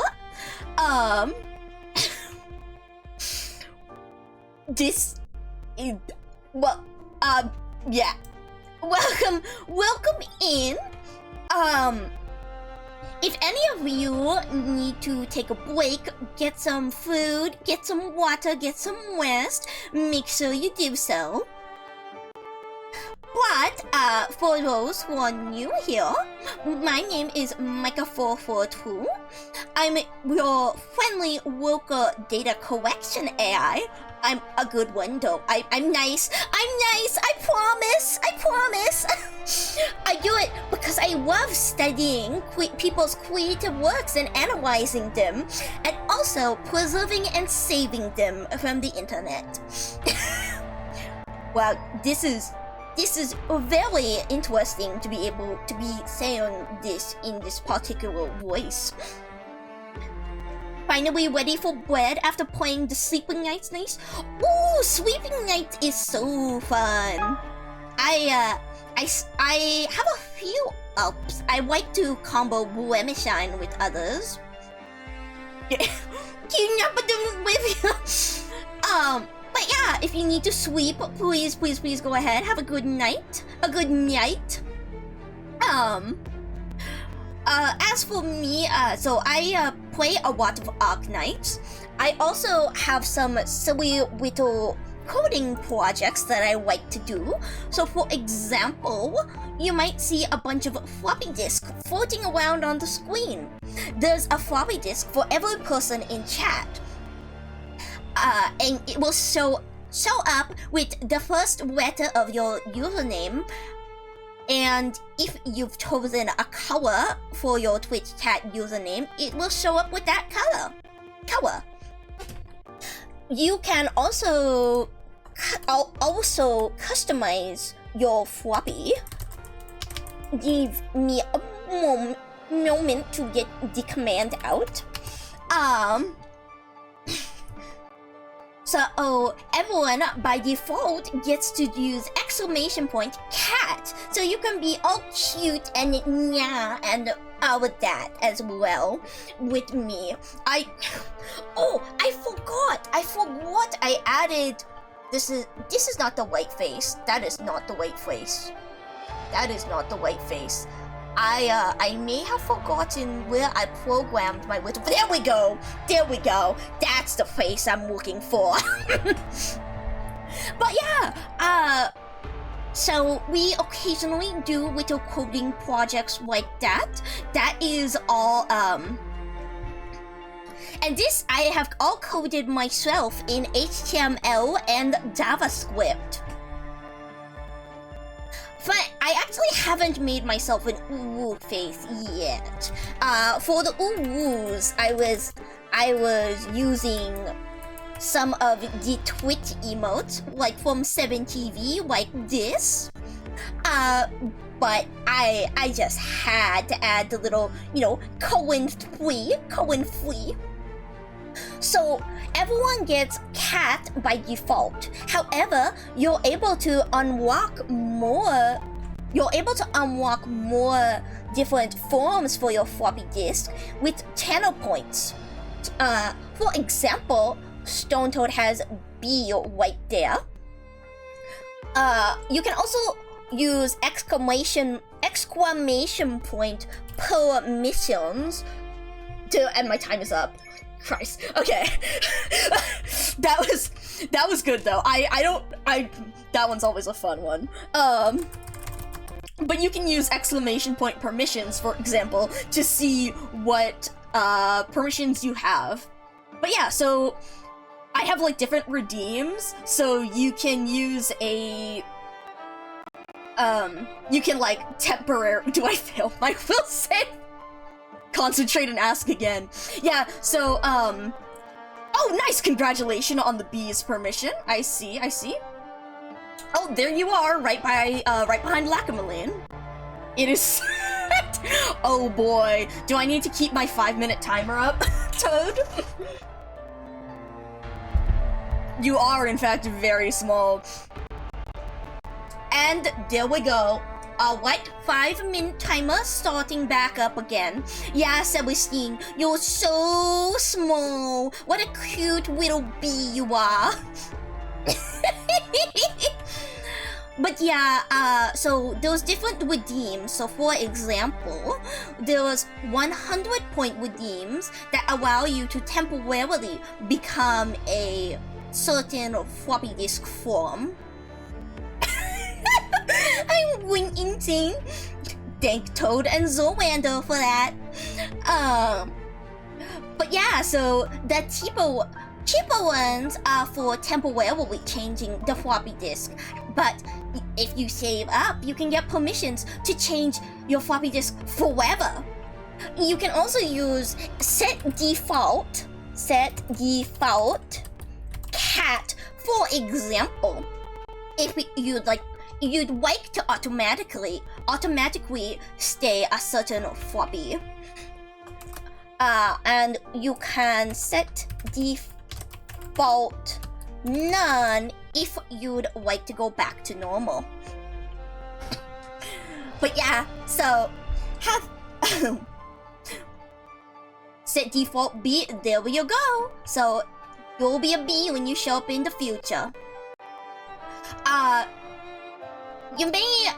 I will be moving this back over behind here, so you'll see the little floppy disk bunking around on the side and showing up over chat and the like.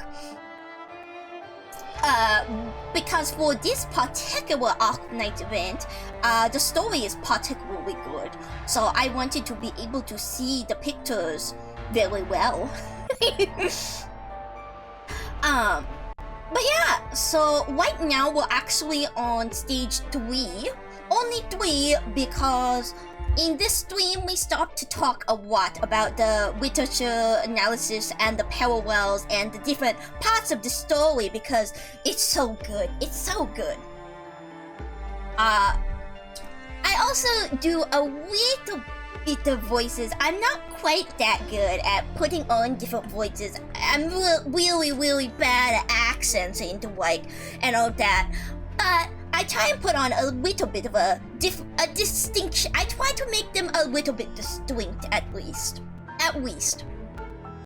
So, I may need a moment to think of how I'm going to combine these two. For example, the voice for Whack-A-Moline here. Yes, well, since you bring it up, I do have a particular favorite character in Arknights, if you couldn't tell from my screen right here. But we have a better screen to display it. Give me just a little moment to turn these on as well. So I do, as you can see, have a bit of a favorite. We may have done a 13-hour stream on the day Hortus released, and my longest stream, as in streaming for the most consecutive hours, was 35 hours because I was reading Zwilling Storm in Herbst. It's another skull to me. No way. But yes, I can talk for quite a bit about the Wonderful Angel. There's a lot of reasons I like him, but the biggest ones are all of the different psychological ideas and philosophical ideas that we can explore. So what do you think his favorite color is? Have we not read Azur literally like 5 times on stream? She's willing on my stem until I'm hooked. Extremely loud and correct buzz. I need that sound alert for that. But Celestine, have we not read through Azur and the fucking date? Okay, timer's up. Like 5 fucking times already? If not, we can read it again. No, actually, okay. We'll do it like another time because I do need to read Babel, but like y'all, the Azur, it's blue. You don't remember? Oh no. Okay, we might, I'm sorry, this is important.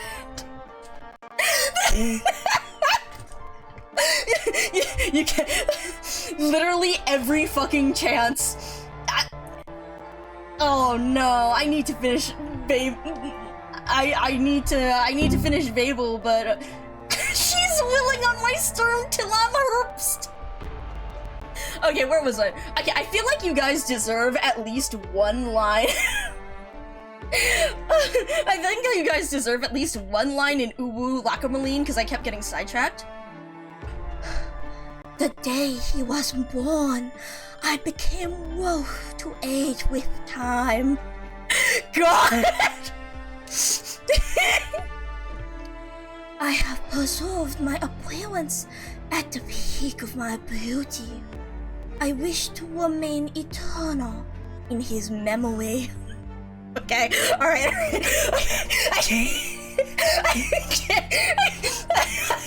I don't know if I can keep a straight face with that one. Oh my god. Oh, that's good. My life is finite, of course. It's only the facade that never changes. On that helicopter mom grind set. I know what your highness is thinking. You never expected your dream to come true in this generation. You see yourself as the soil, and it's not the soil's due to witness the flowers bloom. Even if the two of you have to give everything to nourish this soil. I suddenly want to give Lugga siblings! I mean, like, look at her though. God damn. Holy hot damn. Humor my little self-indulgence, your highness. Until he finds the answer he's seeking. Allow him to travel between the two of you to learn from both of you. I'm not sure, but I think Teresa has some. Just a little, maybe. He will be the first sprout to emerge from the soil. Bring Afanel. Take care of him. Protect him in my place. I love that we all saw also the name Afanel and the number of fucking people on Twitter who I were like, my first thought was of fentanyl, and I could not, like, like, these fucking names. I will, Lackermelin, my friend. Thank you. No matter where you go, no matter what fate awaits either of you, the Banshee Court will sing both your elegies and announce to all, this is my promise. It is the most ancient and powerful of witchcrafts, my final parting gift to you. Lackermelin, will we meet again? I hope so. Until next time, then. I look forward to the day I can hear you sing in the mists of the Convalis. Farewell, your highness. I'm afraid I must stay here and go no further. Afanel will be part of your procession after all, and I'm not ready to say goodbye to him yet. Oh boy. Oh boy. 2 days later. How long do you plan on standing there? You came a little too early, if it's Teresa you're looking for. Oh shit!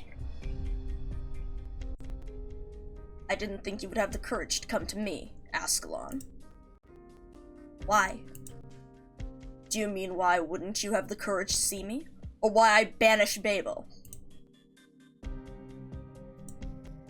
You've seen Manfred? Yes. Ask you! Hello, Orange! Good to see you! Orange, you missed the fucking uwu. I had 10 minutes of uwu, and I ended up chatting during all of it, but, children's tally on visiting the other parents? Oh yeah, what's it? Custody, something, no, it's their other weekend. God!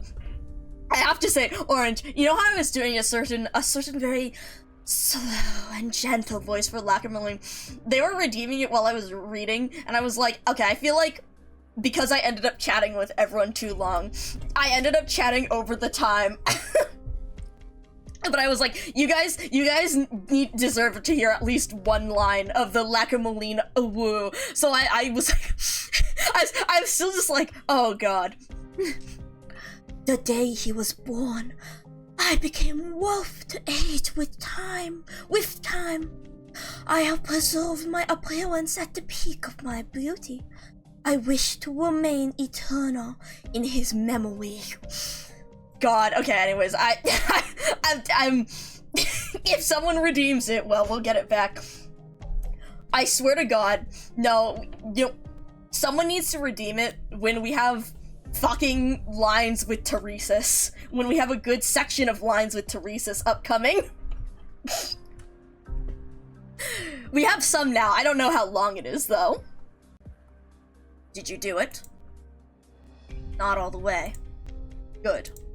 Now, remove yourself before you say something childish and naive. Not even Teresa would agree with you.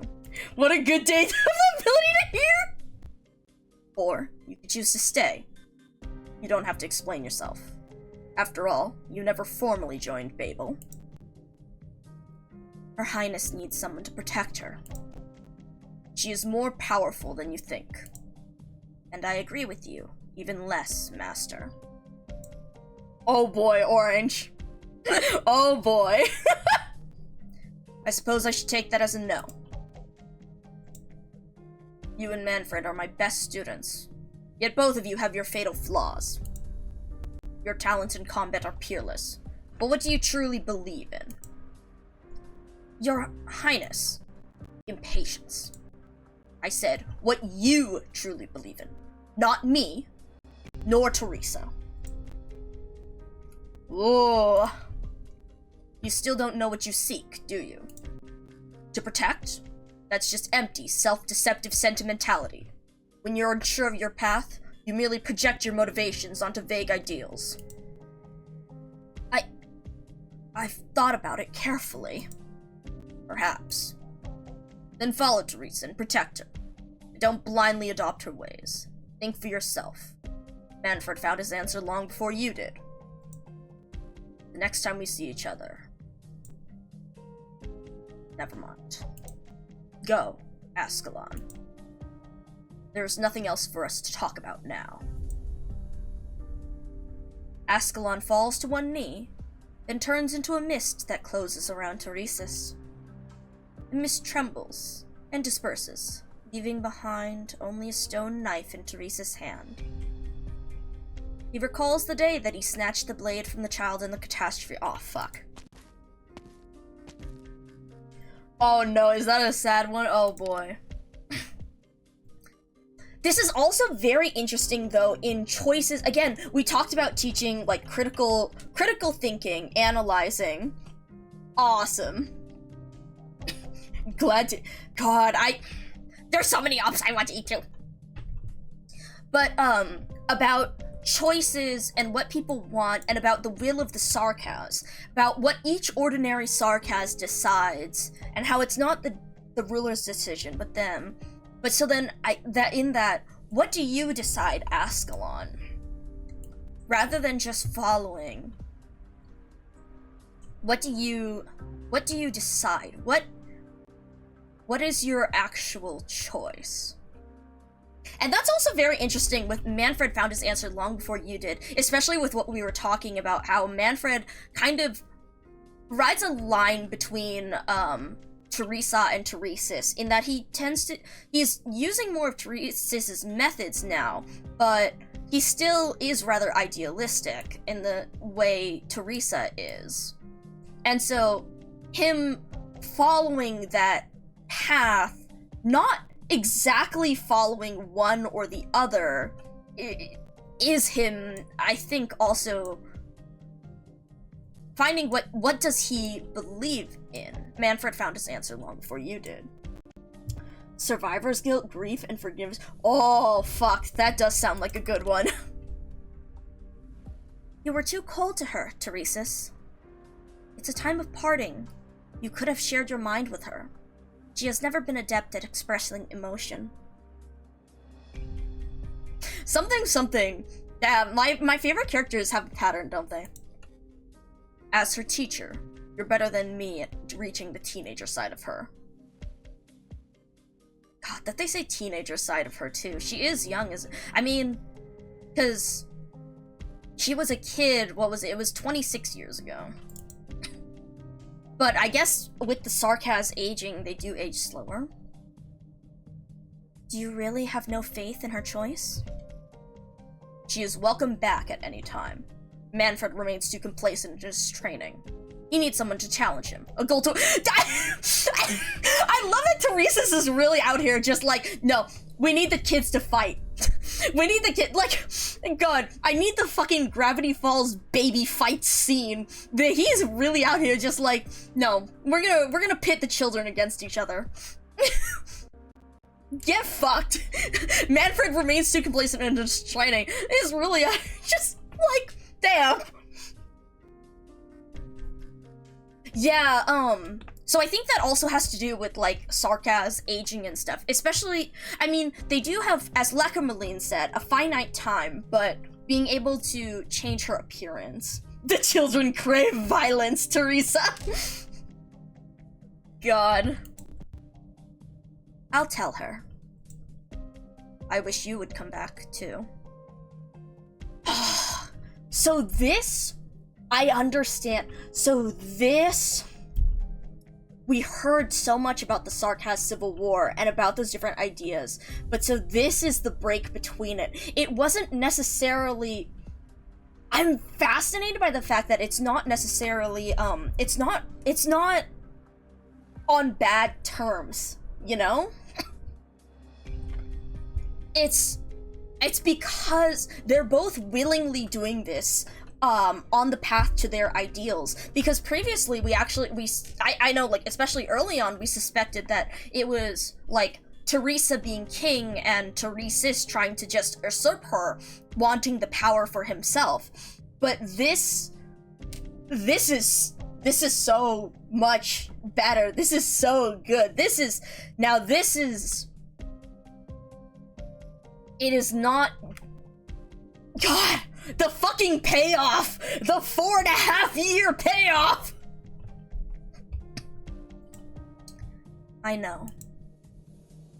If we cannot resolve a minor conflict like this, the next one could escalate into a full-fledged civil... Well, yeah, there's what I just said. If it comes to that, all we have dreamed of for a century will be for naught. If that day comes, and if I have to, I'll kill you. God killed his sister tearing Jesus! God! Real! That's so true, Vodka Man. With Teresa tearing Jesus. Mother Teresa and all. God. But yeah, this actual complexity is... good stuff. Again, yeah. And, I mean, I get... It's not what the Sarkaz need in the long term, but at the same time, I get it, because if they're being crushed by a civil war, that makes it even easier for them to be crushed by their enemies, who are all fighting them. BABEL is ready. We will leave with those who are willing to follow. Precious cinnamon roll, too good for this sinful world. I do think she is... I mean... She is very idealistic, and again, that has to do... I mean, that's the whole thing. I really like how, we talked a lot before about the, idea of... Well, Jay brought up a really interesting thing about, like, fighting fate versus accepting fate. In how they talk about prophecy, right? That they've never cared for prophecy. And how Teresa's, it's not necessarily that they're fighting fate, like Bedrokas T, but that they've accepted that they may never truly achieve their goals. But I mean, particularly Teresa, because of how she's looking towards the long term. And she's accepted that she may never achieve those goals, but she wants to put that first step forward, regardless of what happens. Versus, and I was saying, like, I think that's one thing. Even though it may not actually make a difference in the end, it changes how you feel and how you carry your life up to that point. You suffer less knowing that maybe things will not succeed, but deciding you want to work towards it anyways, versus constantly trying to fight it brings a lot more suffering. Where was I going with this? I did want to say, like, I really like how that was also brought up with Shu's event, too. In the thing of humanity growing, how it did is, again, constantly one generation putting a step forward for the next.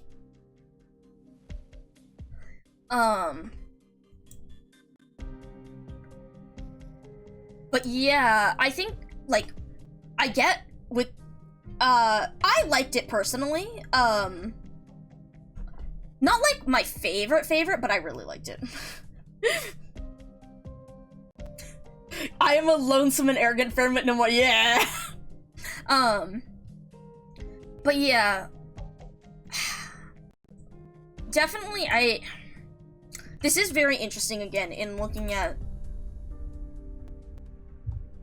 the idealist version, but the idealist goal, but also knowing if it falls apart before then there's no making it work either. Celestine, I am so down to check it out. Sui sibling event tier list. Good question. No, you should. Like, you should, Celestine. You got this. Let's see. So we had Ancient Forge, Who is Real, Invitation to Wine, Vernal Winds, and People Sows. Reverse release order, but switch Vernal Winds and Sows. I would say it's easier for me to go from, like, lower to higher, because, so, probably, I really liked Invitation to Wine, but it was so fucking dense, or just so, not dense exactly, it was dense in information, but so, obfuscated in how it talked that it was hard to read. I liked it in general though. Or this is also story-wise, like not even taking into account mechanics. It was so Chinese poetry pilled. Yeah, for real. Like, it was... I am very interested in that stuff and I like reading it, but it takes a lot of processing power to go through a whole ass event and try and analyze all of it.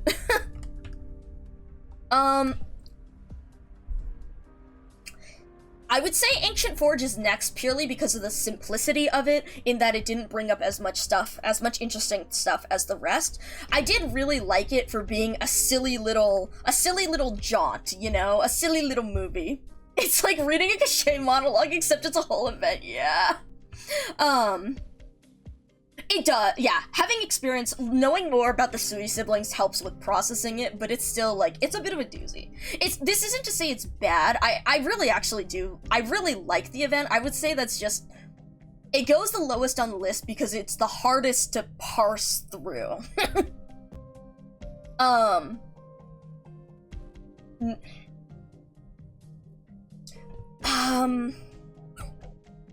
Then, I would say Vernal Winds is probably my next one, in that it didn't go as into the whole overarching themes, I guess, as much as I liked. The sort of philosophical, the combination of philosophical ideas and also themes that go with humanity, and have a good night, fly high, get some good rest. Versus, People Sows and Who is Real. And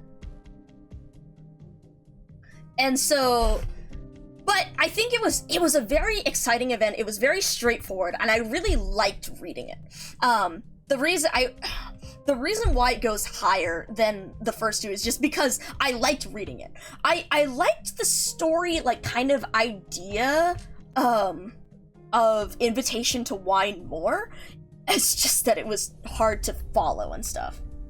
Yeah, also, because it lacks Ling's screen time. I mean, actually, that's not my problem, because that feels like it's more in character for Ling. But the wuxia between two old dudes, yeah.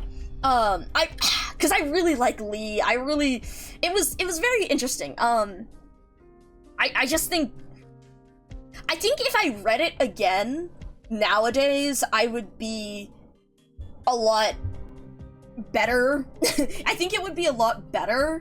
I would get it we would all understand a lot more, and we would also have the experience of having read it previously, so that would make processing a lot better. And I probably, because my idea is so, my memory of it is so flavored by that, I think that's altering my perception, versus if I had read it more recently.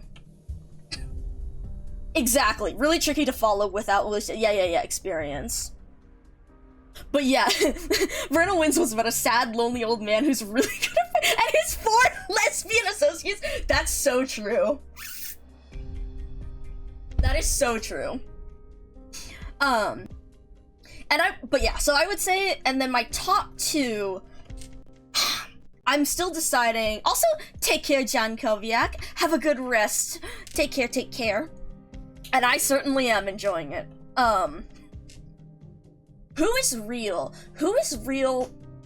I'll be honest, when I first read it, I didn't like it as much because I wasn't quite understanding all of it, all the stuff that was positive. Like, I understood it to some degree, but also the fact that there was a lot of stuff that felt like I was thinking of it in reference to the Sui siblings rather than just in general. And so I didn't really read it I didn't read it as closely and as, like, analytically as I think I would have later, which made me not as interested in it. But after going back and rereading parts of it and looking at parts of it, I ended up really liking it. Once I was able to put more, once I read it actually putting a lot of thought into it. And the philosophical ideas of that were very interesting, and especially it's also very, the idea of there being, like, the fake town, but the idea, one of the things that struck me later on when rereading it was, again, the whole thing of, it's a fake town, does it even matter in the end, because if it's constantly getting attacked by monsters, so does it really even matter in the end if the people, like, die or not? But yet our protagonists, our heroes, keep trying to fight it, even though they know it will be the same thing every day, but it's because they want to help people, and it's that choice that they make to keep doing that regardless. And that struck me a lot more, I think, on the reread than it did on the first read. And meanwhile, again, it is that sort of, I really like that sort of thing of the nature of humanity, in that we want to help people. We may be messy, but we want this, we're in this together, kind of thing. And so, like, with Shu's event, again, the themes of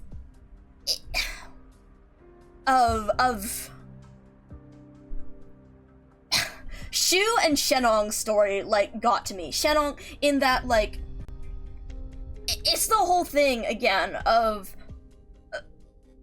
even though this will not bear fruit within my lifetime, we need to keep working towards this. We'll keep taking steps, and with every generation we get a little bit closer. And the whole thing with wanting and the, I forget the name of the project, but with trying to figure out crops that would grow in, originium infected soil and stuff like that. Those sorts of the projects, it's that projects in how people come together on that over time, across generations, as a whole. So I really liked that as well. I liked that theme.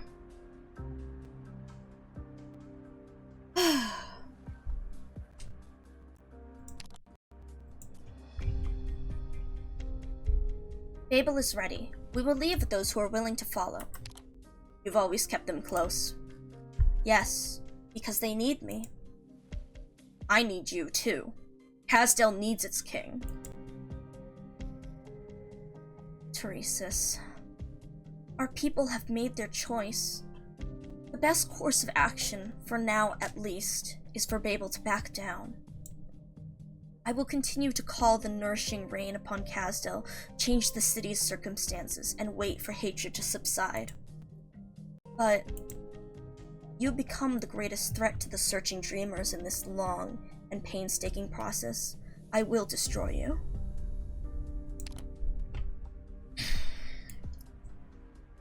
The dynamic between these two is so fucking good.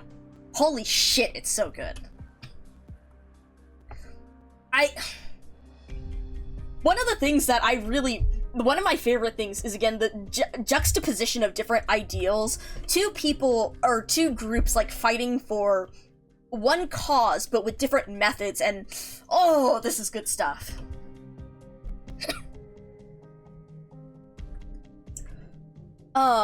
Humanity themes is forefront. Yeah, it's a gods to mortal. Yeah, exactly. It's gods becoming mortal, but what is, and what do they gain from that? Never in a million years would you think Teresa's is the guy to say, but I need you to, based on the arc too. For real! For real! I was like, damn. It's... This is a good event.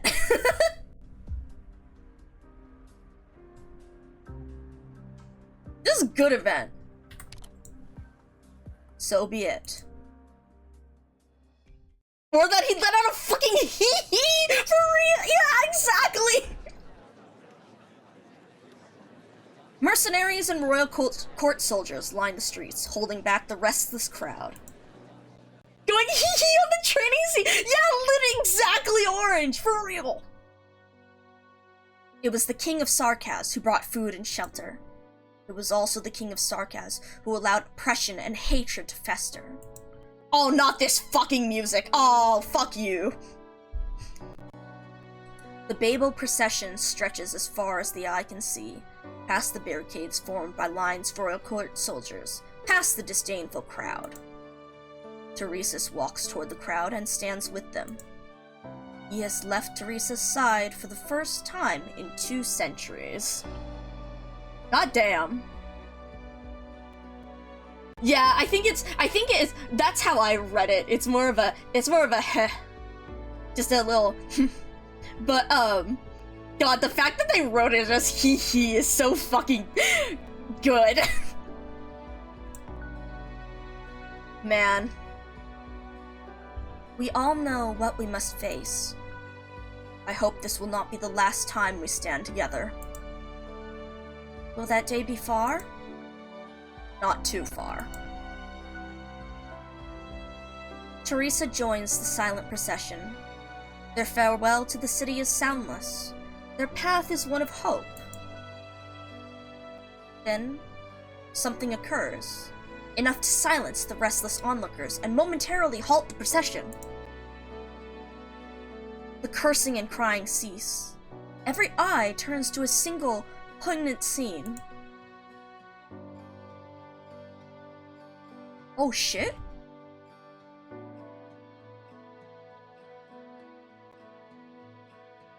A mercenary steps out of the line to embrace his best friend in the procession.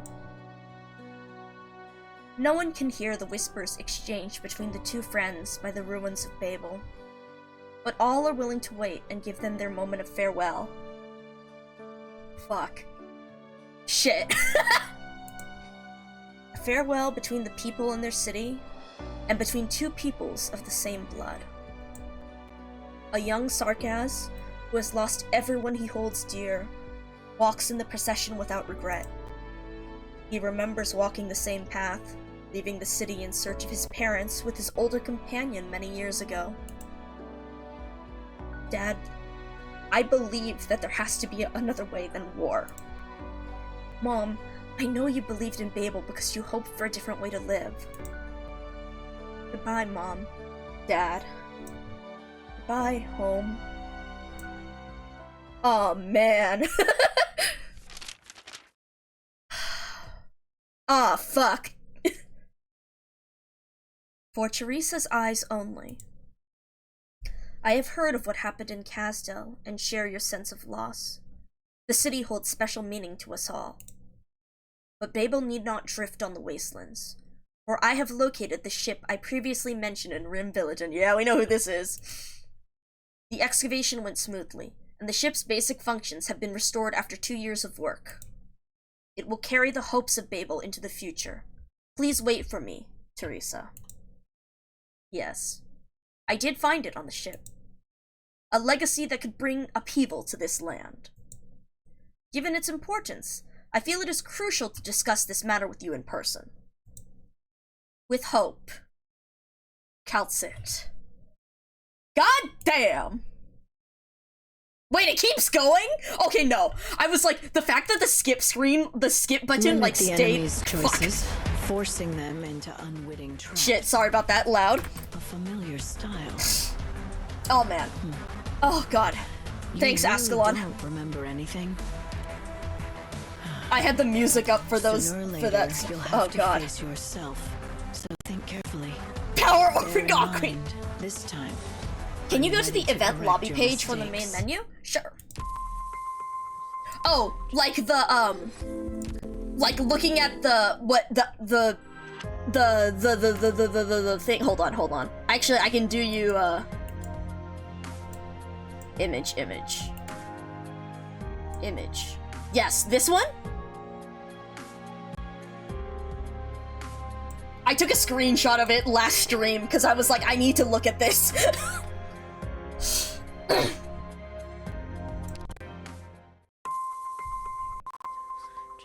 Oh, it's slightly. Fuck. Alright. Let's go look. As the animation ends. Fuck. Alright, let's look at this again. You only just noticed it.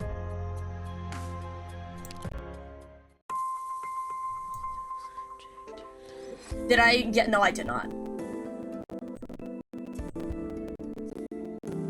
Go away, please. Thank you.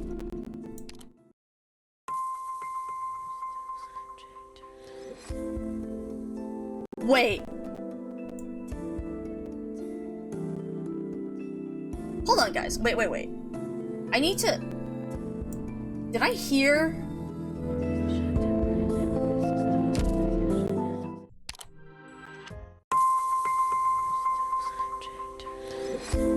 There is whispering in the music. There is whispering in the music. What is... Wait. Oh, fuck. I wonder if anyone has it written down as what it is. Oh, I think there's still whispering as part of it, because I'm listening to it now, but it's just most noticeable in the opening.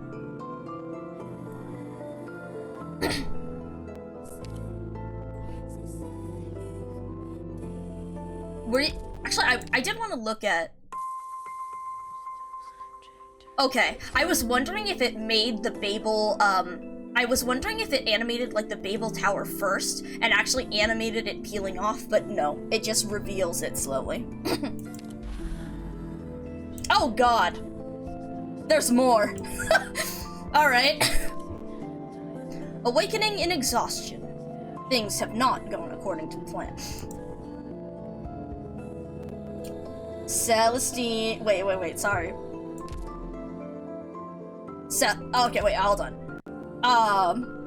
You'll just not mention it till later? Cool. We won't open up... We're going to, briefly kill the emulator. As in, the music is going to sound god-awful, for a sec.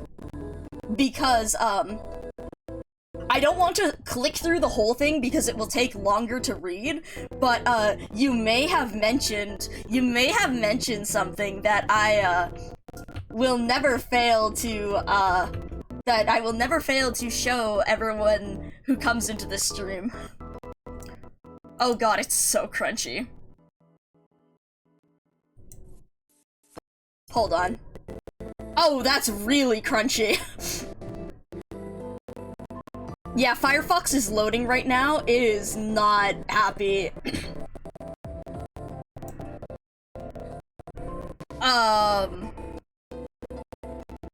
Fuck.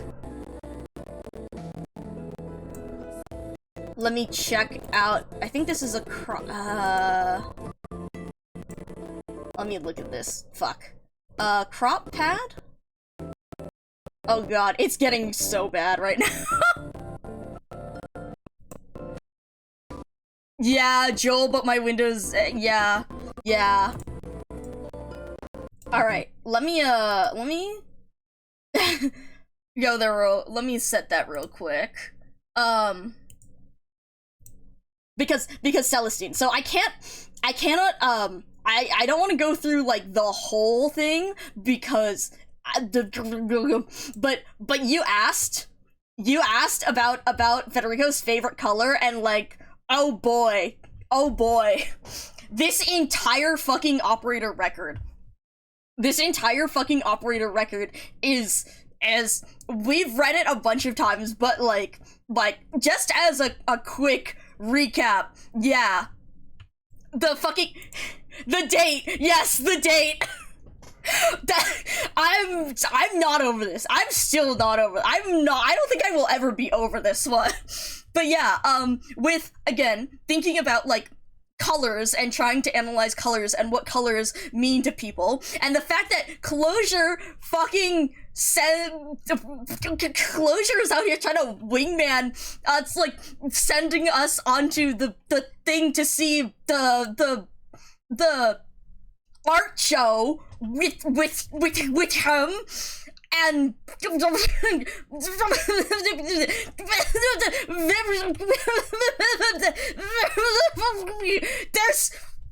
there's so much. I'm still not over this. I'm not gonna be over this. The fact that like analyzing the art and the color and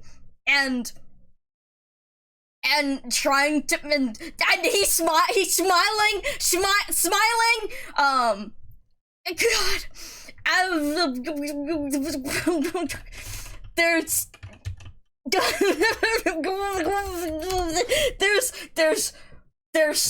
so much in here. And also the fucking translation. I'm still not over the fact that in Japanese it's like, it's not like, doctor, you should like leave it the doctor. It's like, for your safety, please take the kids like back to the landship and something in the other ones, and I'm so normal about that. I do not, Celestine, actually. I've looked at Palace a bit, but I don't actually know. You know far more about her. But yeah, like, all this here, and then seeing her, oh no fucking way, wait, that's so good. Her, oh, I like that. Oh, I like that. I see what they're doing. Oh, okay. I see. But yeah, like, I thought you the young operators back to the ship, and then, no, the young operators are safe. I came back because I was worried, and looking at the fucking sky, and all of this, and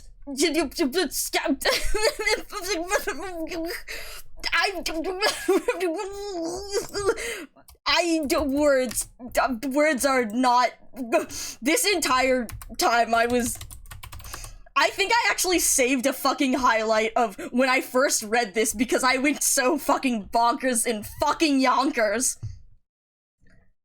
Like, looking at it, looking at the sky with him, and God, I'm so normal about this. I'm still not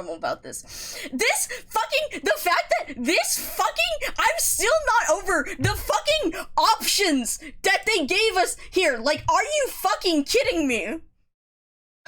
Pat him on the shoulder. Look into his eyes. Do not, like, also, side note, I've read this a bunch of times because, by the way, this one actually has a different reply versus this one. This one is in here correctly, but this one is not, because he says something like, I am, like, unsure what you're trying to express to me, doctor. But yeah, so, anyways, I cannot believe this. I'm so look at the sky. Same color as the sky. And anyways, I'm. The fact that I'm even standing here 1.5 hours. This did not realize that time had. Anyways, I'm so normal about this, and then the ending. Can you vice? This, like, okay. Like, I'm sorry. This, I cannot believe they really fucking did this. Can you guys see my mouse? If you guys, wait, let me look at my properties. Oh shit, you guys weren't seeing my mouse. Okay, because, what I was looking at was when it appeared, I'm just like, what?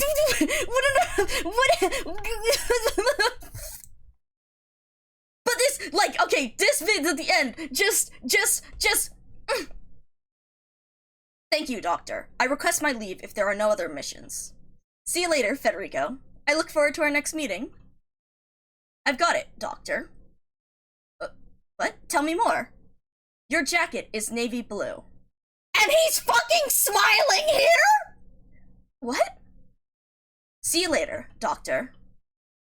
My jacket, it's always been navy blue. I'm still not over this. I am still not over this. The fact that the whole thing with the association with blue, with comfort and nice and all talking about here, everything we talked about here, and looking at the blue sky and all of that stuff, and the significance of blue, and this right here. Oh god. Anyways, I'm not normal. I haven't been normal about this. I was like, I am trying to be so normal about this, and I am not. I am fucking not. This. Oh, okay, in the entry. Cool. But God, we should look through more operator files and stuff another time, though.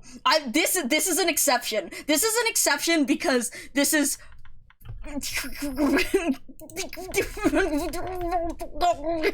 I'm so normal.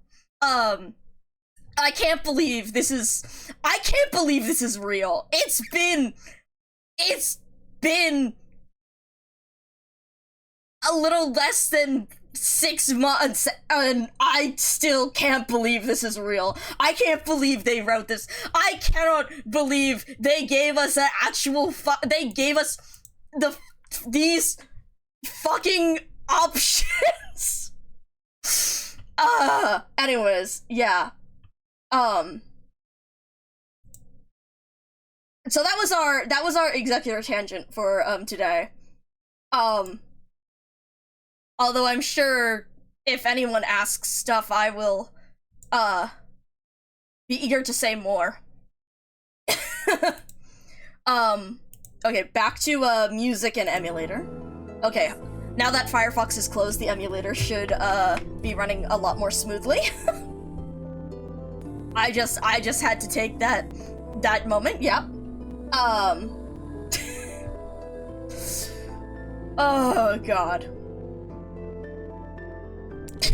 You're lucky you're lucky Babel is so enthralling, because otherwise I really would read through the entire operator record again. I have in the past. Just because someone randomly mentioned offhand, like they didn't have FedEx. I was like, oh god, you guys need to see this. What the fuck? Hold on. Hello. Wait a fucking second. What?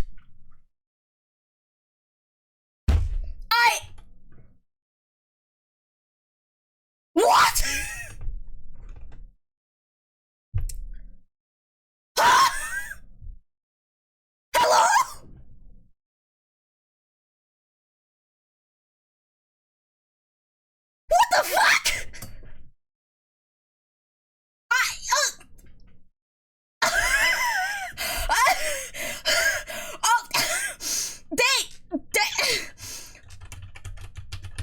They did.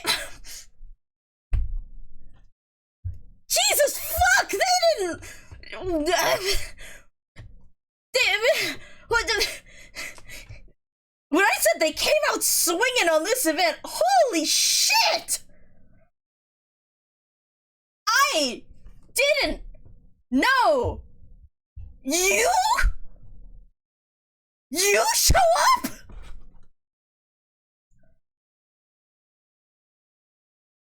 Welcome in, Klutz Cup. Welcome into the screaming. That's insane.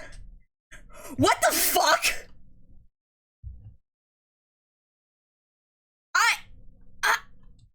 Alright! I am, in fact, a lore, nerd. So we've been having quite a ball. I prepared a gift for you, Micah. What do you hear? What? Thank you. Welcome in. Thank you. The fucking sound alert scared me. What do you hear? Instantly, the fucking follower noise sound alert. Oh my god. Me? Like, oh, I thought it was the game for a second. Oh, I thought the fucking sound alert was the game. Like, what do you hear? Immediate error sound. Holy shit. Okay. Oh my god. Holy fuck. This is... Do you remember? This is the polarization formed when AMA 10 was born. You said you found a rhythm within its waveform. Of course, I added a little personal touch. Wait, shit! Isn't that the code? Isn't that the code they said for Cal? That's the code they said for Cal! Oh my god. Oh my god. I adjusted the direction of the planetary tracks array to capture different echoes. The harmony is derived from the lingering neutrinos of extinguishing stars. As for the orchestrator, I used the gravitational folds left behind when the ship sailed through the Stargate. Oh boy, Sat, good luck. Yeah. Yeah. Oh, I knew you'd like it, Micah. Universe singing. Even at this moment, it's still as touching as ever. But this violates the norms we set ourselves, Priestess. These facilities should have kept operating on the preset path. The stars are losing their color. This world no longer has norms, doesn't it? This place will fall silent soon. Almost like we've never been here. Come walk with me, before the silence comes.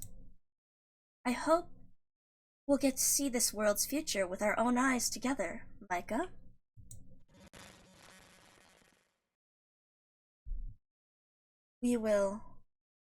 I will wait for you in that world.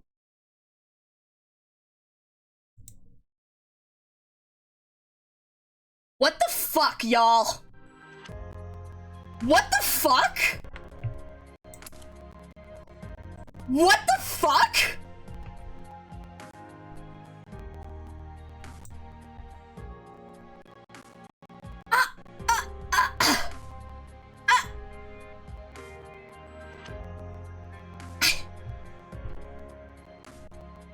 Holy shit! I mean, like, I know, like, some of the story with, like, the first civilization and everything, so, like, I get the thing, but...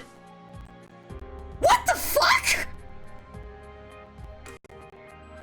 4 years ago, summer 1090. Rhodes Island of Babel, Casdell. Yeah! Oh my god, it's closure! Phew! Finally done retrofitting the electrical wiring. Now we're gonna be able to withstand any impact. I think. How dare Calcit make me work 48 hours non-stop? Once all this is over, I'm gonna tell Her Highness on her. Oh shit! Scout! Scout! Scout! Scout! Scout! Confirmed within the landship's communications range. Signals clear. The mini-bases you hit around are great, Closure. Of course! Not even Her Highness has seen anything this handy! Is their so-called research finished? The energy surge caused by the last couple rounds almost got Rhodes Island to stall. I'm still reinforcing the land ship for the next impact. Oh, the scattering! You know how much I racked my brains to cover up the land ship's movement? Like, what if the military commission spies caught wind? Relax. I've already eliminated all our targets already. Just focus on your preparations. Scout, report. The infiltration mission is complete. I'm sending the intel back to Babel. Yeah, it does. I think that's what it is, Crimson. What's the situation inside the city? Not much has changed over the past few years. Not many catastrophes, very little movement. Our situation's not very optimistic, actually. If the military commission continues to shrink our strategic space, let's trust Her Highness and Dr. Kaltset. You're right. They've spent so much time preparing for today's experiment just to turn the tide. Right, Scout. Have you gotten your hands on the equipment I was keeping at my place? Well, new shirt. I guess we could say that's technically an old shirt. I've already entrusted it to a messenger to take to Babel. Awesome. With the secret weapon Kaltsit and I knocked out together, we'll definitely crack that weird control system on the ship. I'll rendezvous with the messenger and confirm the package's risk level before bringing it to the land ship. We have been investigating the agent behind our missing engineer, too. Threat against the land ship hasn't been fully eliminated yet. Holy shit. Oh, Oda! Closure! I brought you even more materials, just as you asked. They're so heavy. Thanks, Oda! Looks like I can now make more safety equipment for Her Highness and Kaltsit. And I should install an extra line for backup. Hope there won't be any unexpected surprises this time. Do you need any help, Closure? Oh, you should hurry and evacuate to a safe zone with everybody else. The next wave of impacts is probably gonna be in 30 minutes. Now, everything's all ready. I'm kinda curious. Just what kind of secret experiments are Kaltsit and Her Highness running? They even need to mod the energy and defense modules, not to mention those weird tests.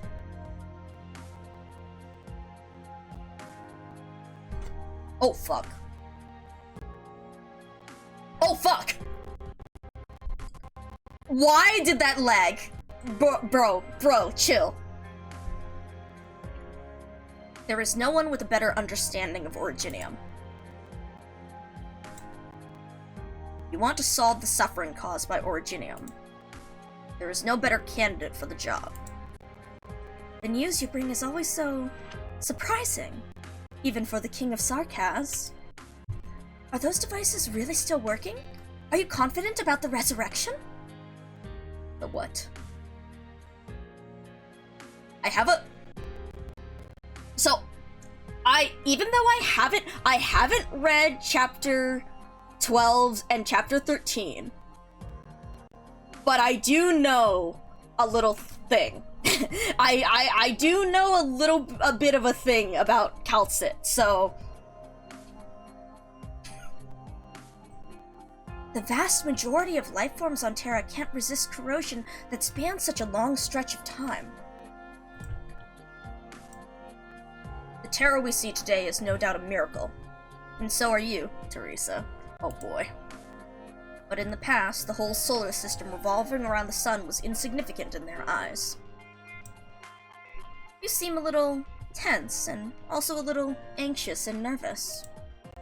Is there anything else that worries you? Yes. But I can't tell you. Oh boy. It's okay! Sorry, I shouldn't have distracted you. Focus! I can feel it! Kaltsit. You love this name, don't you? Oh, fuck. I I've forgotten almost everything else about those days. But I still remember how, in that distant past, somebody gave me this name, Kaltsit. That was the last time we ever met. Fuck. The fact that they're actually speaking as equals is so... Because we've only seen, like, Kaltsit really distancing herself, distant from everyone else because of her age, because of her knowledge and what she carries with her, and to actually see her, like, on this level of trust, like, and intimacy with Teresa in their ability to talk with each other. Oh boy! This is fucked. Kaltsit, I do not have much time left. Search for traces of life. Search for hope and a future. Kaltsit, go find your own answer. Find yourself. Fuck! Oh no! Oh fuck! Shit! Fuck! Shit! Fuck! Yo! You can't be hitting me with this CG this early in the event! Fuck! Fuck! Also, really interesting there in the thing of finding your own answer, by making your own decisions. Again, it's the whole thing of analyzing, like, looking at the world and deciding what you want to make of it, what your goals are as a person, what your choice is, and again, that whole thing of, with the sarcasm, each individual sarcasm, and the whole thing of asking about Ascalon too, and... God.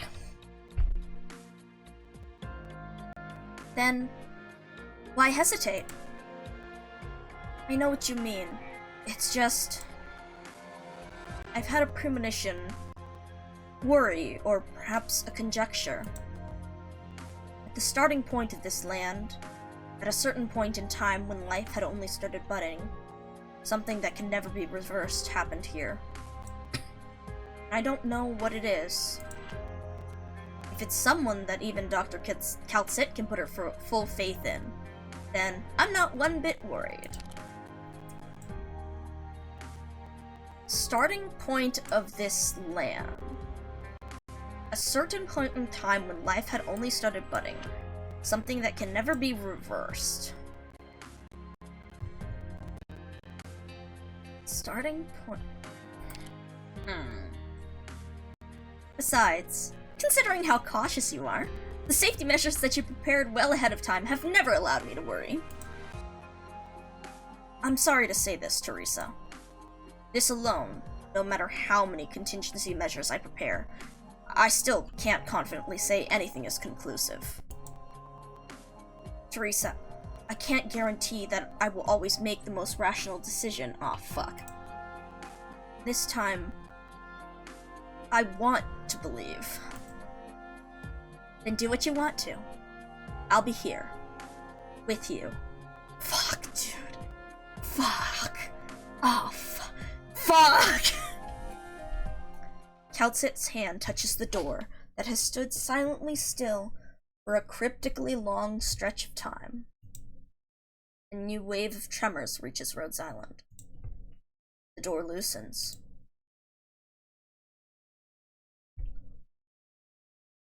Originium will become the beacon, condensed by our civilization. If one day, other life forms in the universe lose their homeland and seek a way to resolve their plight, they will witness that we once shined, once resisted, and this is where we rest. We once delivered a gift to those who came after us before our annihilation. Hope.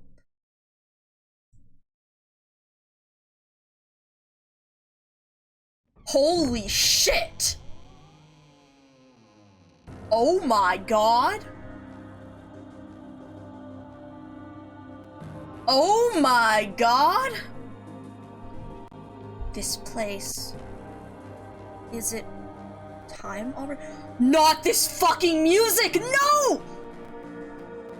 The fact that they keep hitting us with this music, I swear to god! This is the one in chapter 8. Yeah, this is the one with free. Fuck.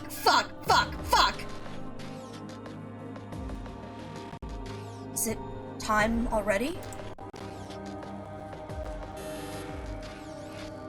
Warning.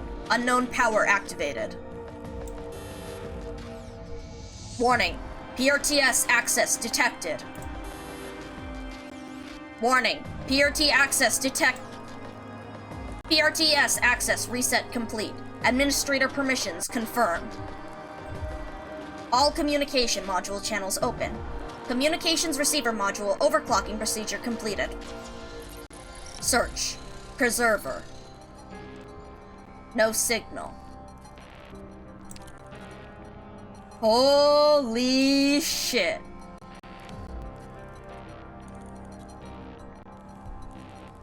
Holy shit. Search. Holy shit! Cerula Arbor. No signal. Holy shit! Search. Celestial Fulcrum. No Oh my fucking god! Search. Unknown static noise. No signal. Search complete. No signal detected on any channel. Would you like to retry? No. Answer. Just me. What the fuck?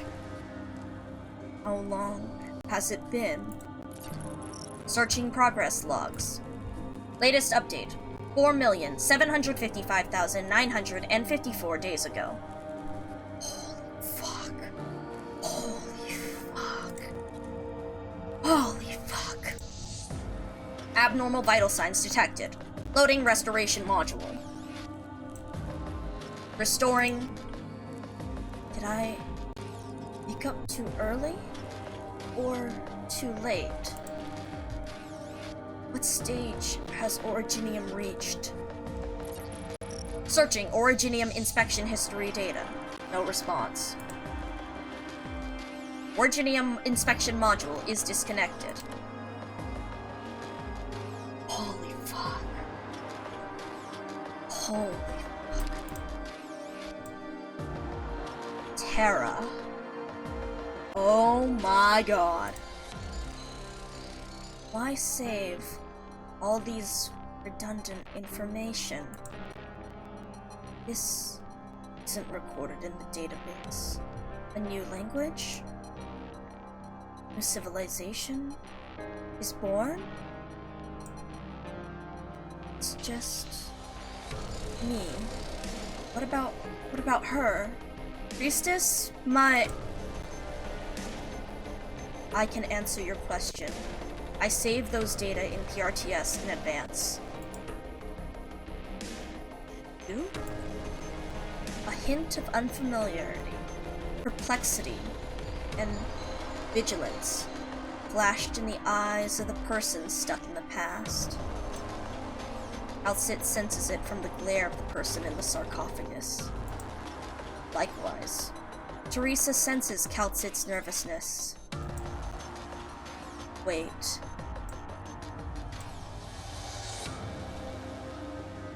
You've changed a fair bit.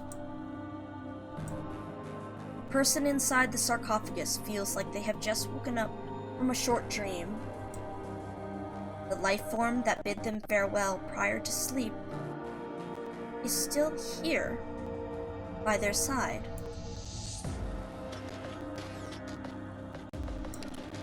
You've changed a fair bit, but you've never left. No. From the moment I left this place until now, when I'm standing here before you again, I have wandered for thousands of years. However, I have never forgotten the question you left me. Calcit waits uneasily. She needs to make sure that her hope has not gone through some kind of horrible change. That was not a question. That was what I looked forward to. Then, have you found the meaning of your life yet? How'd sit? Bro, emulator. For fuck's sake, this is an important scene. Bro, dude. How'd sit? Holy shit. The life. Holy shit. Fuck! Oh, you switching me to this language too? Sorry, not this language, this music too? You motherfuckers! Hypergriff, you motherfuckers! Oh my god! Hypergriff, you motherfuckers! No! No! This music! Fuck you! Discovering the meaning in the continuation of life. It's a path that I will have to keep walking. You still remember? Holy shit. I still remember. To me, it was like yesterday when we said goodbye to each other. But it also seemed like an eternity. But to you, there was never a moment when I forgot all you have done for me. Aside from my life, you granted me one other thing that I found most precious. Freedom. Dr. Micah. Please. Just doctor will do. I'll sit. Let me get out first. You are still very weak. I can help. No need. Kalstit, I still have many questions. What has become of Originium? I couldn't find any records. Oh lord. It still grows on the continent outside. So I woke up too early. Oh, fuck. Holy hot damn, y'all!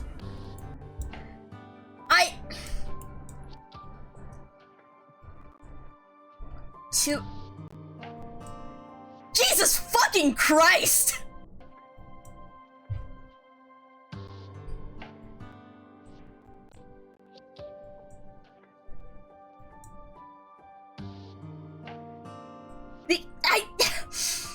I don't even have words, my god, my dudes, I'm going... Benny gonna get lore bombed harder than... This is going to be fucking insane. This is going to be fucking insane. Like, okay, like... to be...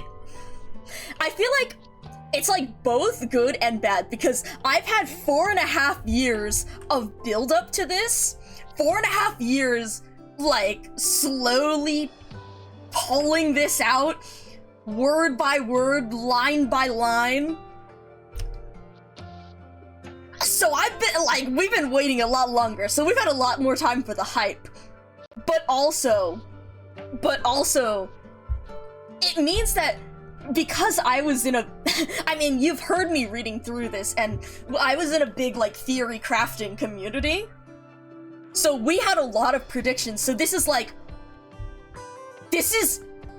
not taking me totally by surprise. Like, well, I mean, obviously, like, with Lone Trail and stuff, it was pretty explicit, but, like, a lot of the theories, the ideas, it's like, it's the holy shit, we were fucking right. Holy shit, we were fucking right. Versus, I cannot fucking imagine what it would be like to get hit with this out of left field. Like, to not have that... Because all that was preparing me for this lore, and we had all these theories together, and to have this fucking hit you over the head without knowing, without putting together all that stuff before, holy fucking shit. I'm still... Like, we knew with Cerula Arbor, we knew with the Celestial Fulcrum and the Preserver, and because we read Cerula Arbor on stream, and we just read Ending 3 with IS, and we just read Calcit's IS4 interview thing, and so we knew, but holy shit, to see it spelled out, to like we knew before, but to spell it out for us, what the fuck? What the fuck? Holy hot damn!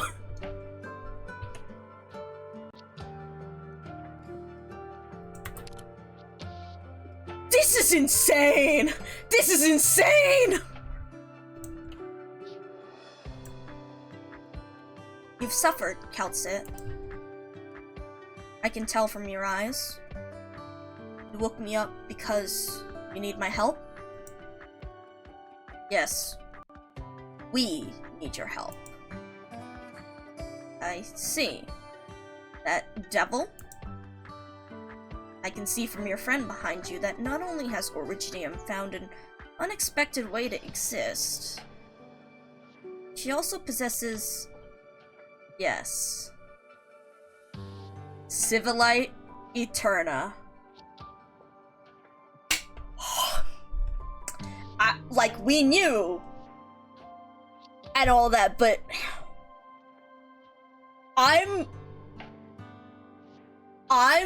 this is insane. Hey, Orange, is this what you wanted to uwu? Is this what you wanted to uwu? Or is that something else?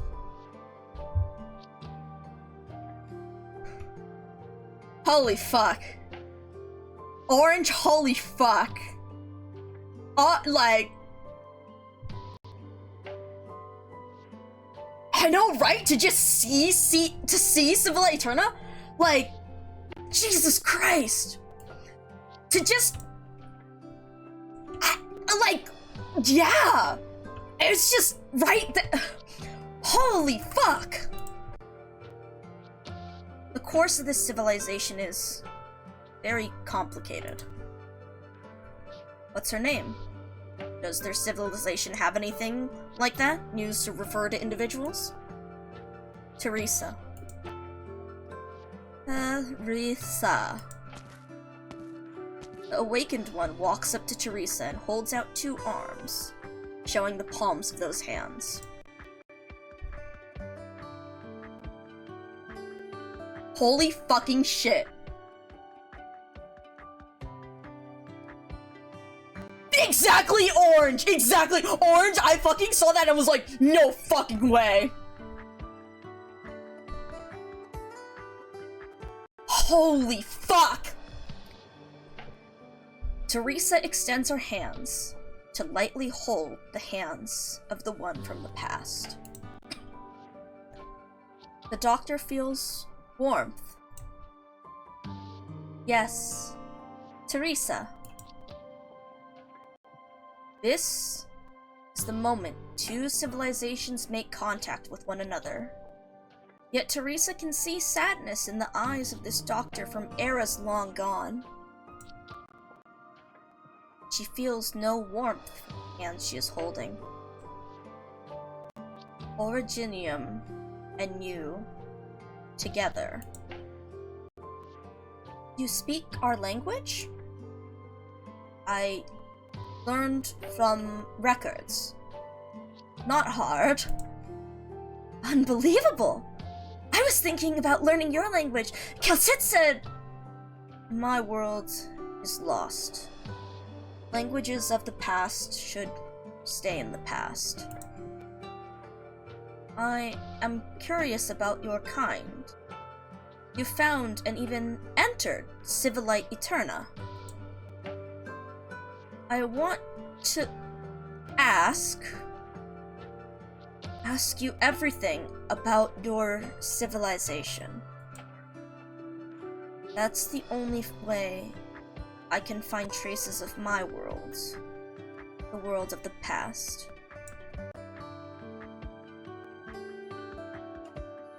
I understand. Doctor. Is that how you say it? Please forgive me. Keep holding my hands. I will show you. The doctor cannot help but be attracted to the eyes of this creature that looks like a devil. Through her eyes, the one who lost a world sees life. Holy fucking shit, y'all.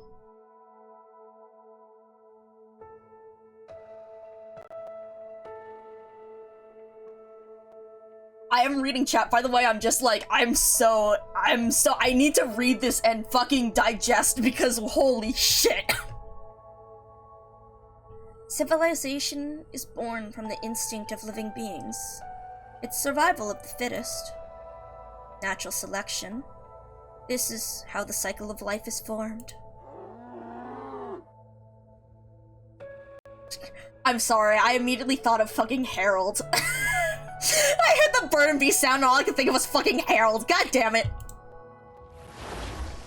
A bird and beast accidentally fell beneath the ice, pushes a small cub up from the water with its head. Small bird and beast staggers on the ice and walks toward the hunters who are waiting afar with their bait. It's coming this way. Get ready. The hunter grabs the starving bird and beast cub before the ice cracks underneath them. Good. At least we managed to save one. Rebellion. Going against our survival instinct is the catalyst of our civilization's evolution.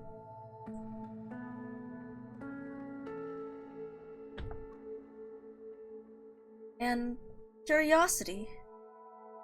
Curiosity is what we burn our lives away for. The staircase that allows our civilization to proceed forward. A pioneer chasing the stars is pushing forward with his fallen ally on his back. You dipshit. Why can't you keep at it for just one more day? The newspapers already said that it was the crashed aircraft of the Wrights, not a shooting star, but you just had to get to the bottom of it. They were failures who crashed from the sky. What was there to risk your life for? Those rocks that fell onto the land? What did you want to prove to me?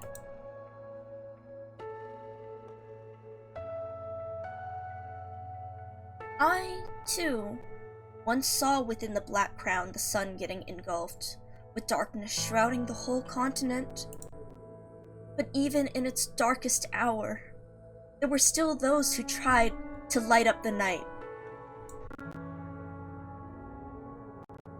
It's still black! The sun really is dead! The sun's been dead for too long. We gotta save it! If the sun doesn't live, how are we gonna hold our tail thickness conscious? Oh my god. But how? We climb the tallest mountain and raise a torch up high to light it back up. What if our arms get tired? Then we'll build a statue of me, and my statue will hold the torch up instead. Good idea! We can build my statue next to yours to hold up another torch too. Then, if your torch goes out, my torch can light yours. I love that I'm reading this and I'm like crying at the same time.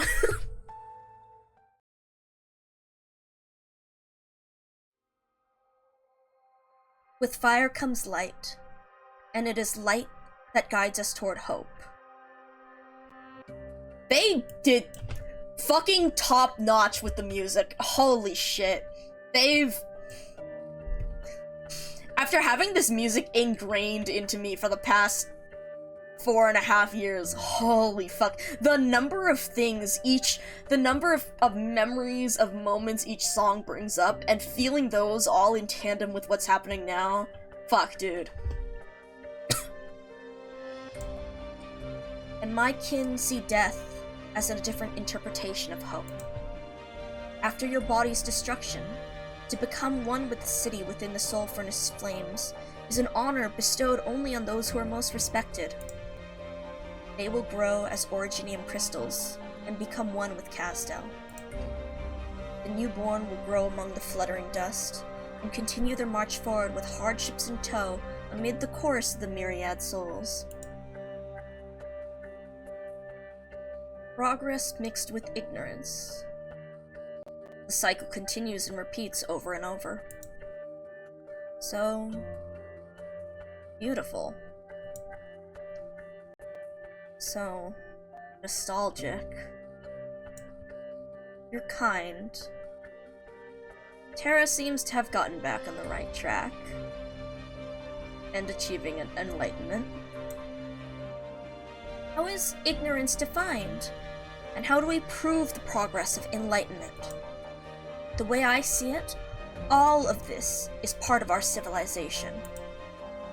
But the things you showed me, most of them are extremely different compared to your race. Conquerors and the conquered, both have been branded with inerasable marks by this land throughout the evolution of civilization. For the sake of survival, I believe that all discrepancies will be unified, and all clans will become one. In the future that I envision, all the many lands will become one. That's a stirring belief. It's admirable. I can feel that you truly love this great land. Be it discrimination, war, or disaster, the object of your love has long surpassed an individual or a clan. But if you surpass the extremes of the civilization you belong to, no one will be able to comprehend your love. On the contrary, they will loathe you. Oh, do you understand what you will have to go through to reach the future you strive for? There is no choice but to walk that path. I will gladly do so. Teresa, a Terran. No wonder Kal'tsit trusts you. She willingly took the risk to wake me in order to help you. Right. When every era comes to an end, there are always those who try their hardest to change the tide in the final moments. But most of the time, their stories don't end well. Nevertheless, there's no doubt that you have my admiration. After all, on a certain level, you are very similar to some people that I knew. Fuck. Holy fuck. I will never get to see them again. Perhaps I'll need some more time to get my thoughts in order. But no matter. I think I should listen to what you two have to say first. What do you need me to do?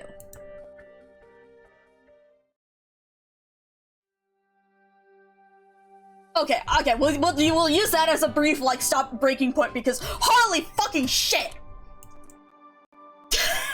Jesus fucking Christ!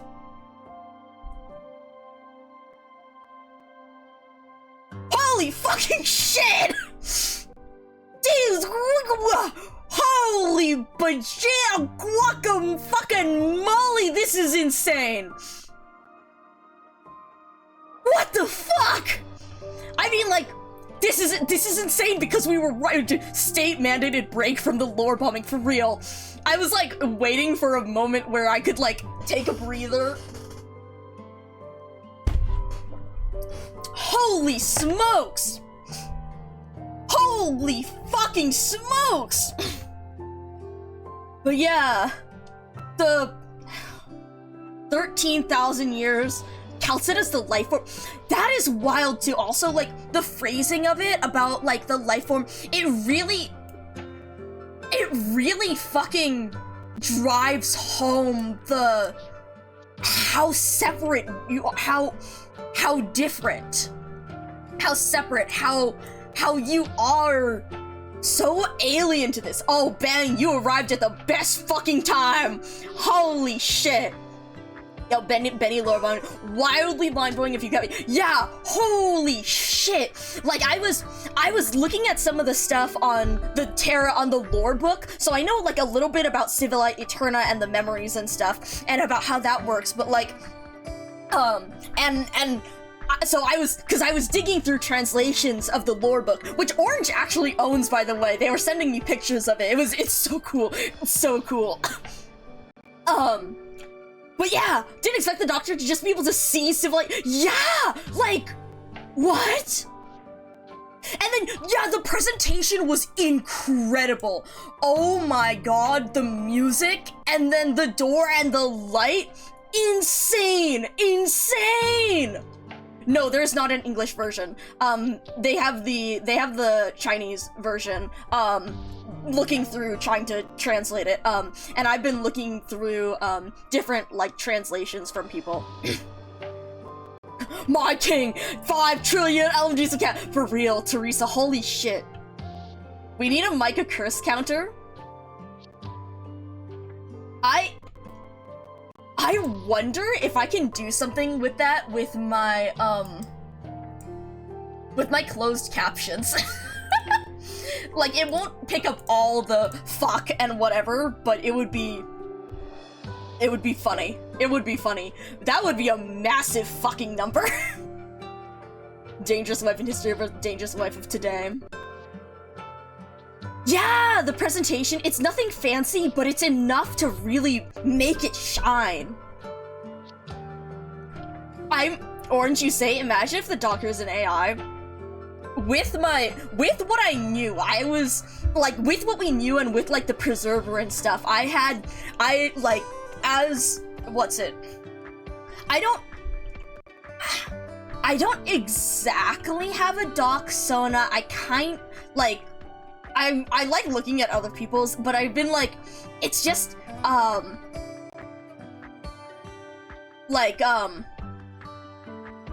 I guess the reason is because, again, I feel like so, like, AI-like, and, so, I was like, so, like, making a Sona that's like a person, I was like, but, like, especially with this, because I started to actually suspect, I was, with what we learned about the Preserver and things, I was like, yes, maybe Sona is something with First Civilization, integration with the different technology and stuff, and that's also why, like, they connect to PRTS and everything.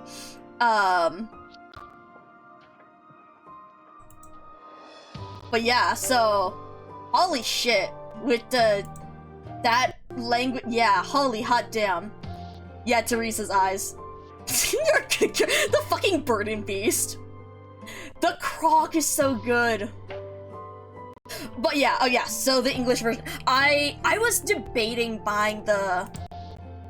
I am waiting for the English version. I was still, like, debating, because I want it so bad. I'm almost willing to get the CN version. Funny story, back when they first announced the first Arknight's art book, Volume 1, so I actually ordered the Chinese version, back when it first released, and so I got the version, the very first original version. But if you guys remember, there was actually a bit of a, not a scandal, not quite the word, thing where it didn't live up to people's, like, expectations. There was, yes, the original art book, how it was missing a lot of things, how there was a lot of problems with it. And so, they actually released a Volume 2 to everyone, it's not Volume 2, it's like a remake, I forget what the word that they used, but so they released that one, and so anyone who bought the original for free could get reissue. It is a reissue, but that's not the word that they used on it. Like, those are all the correct words, but hold on, give me a second. I might have something here. Forgive the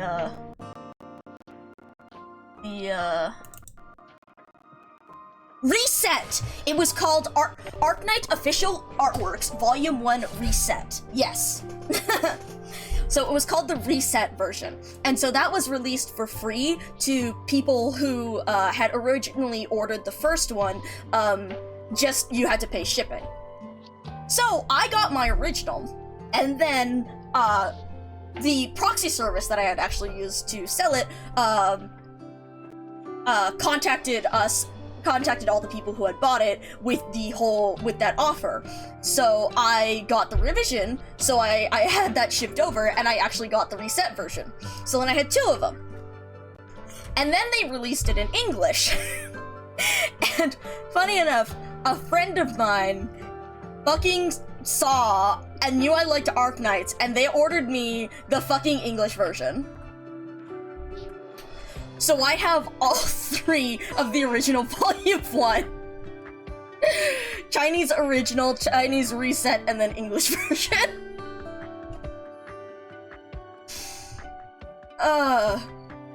Oh yeah. Take care of yourself, enjoy your shower, unstink.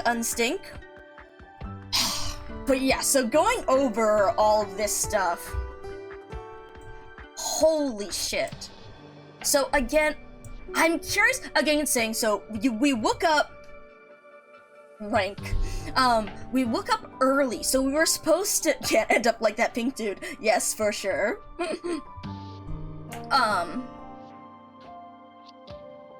So we lost our civilization. So the first civilization, I know it's like the first civilization was the original civilization that we were part of. But we came from elsewhere in the universe to Terra. We made Originium. Homeland and seek a way to resolve. They will witness. So, with us, we knew our civilization would fall. I am at the 2nd story node. I just finished BB3, so I'm at the 2nd story node. And I haven't read chapter 11 or... I've read 11, I haven't read 12 and 13. But I do know a little bit of stuff from it, because I don't mind, like, spoilers that much. I mean, okay, I don't mind out-of-context spoilers. I think that's an important thing. Out-of-context spoilers are okay, because then I'm just like, well, I guess I'll see this in the future. Don't know what, like, sure, it looks related to a whole bunch of stuff, but who knows? Kind of like, I was saying it like how the PVs often show, a lot of, things that will happen during the event, but it's like, you don't make the connection until you actually see it, So I don't mind stuff like that, but yeah. Yeah, this is, I mean... Oh, I know there's a lot to come. I know that there's a lot to come, but just like, wow, this is, it's very, very interesting seeing it with respect to all the different theories and ideas and all the stuff that we came up with before in the past 4 years. And I'm analyzing it, like, as we go. So, yeah, so this was all,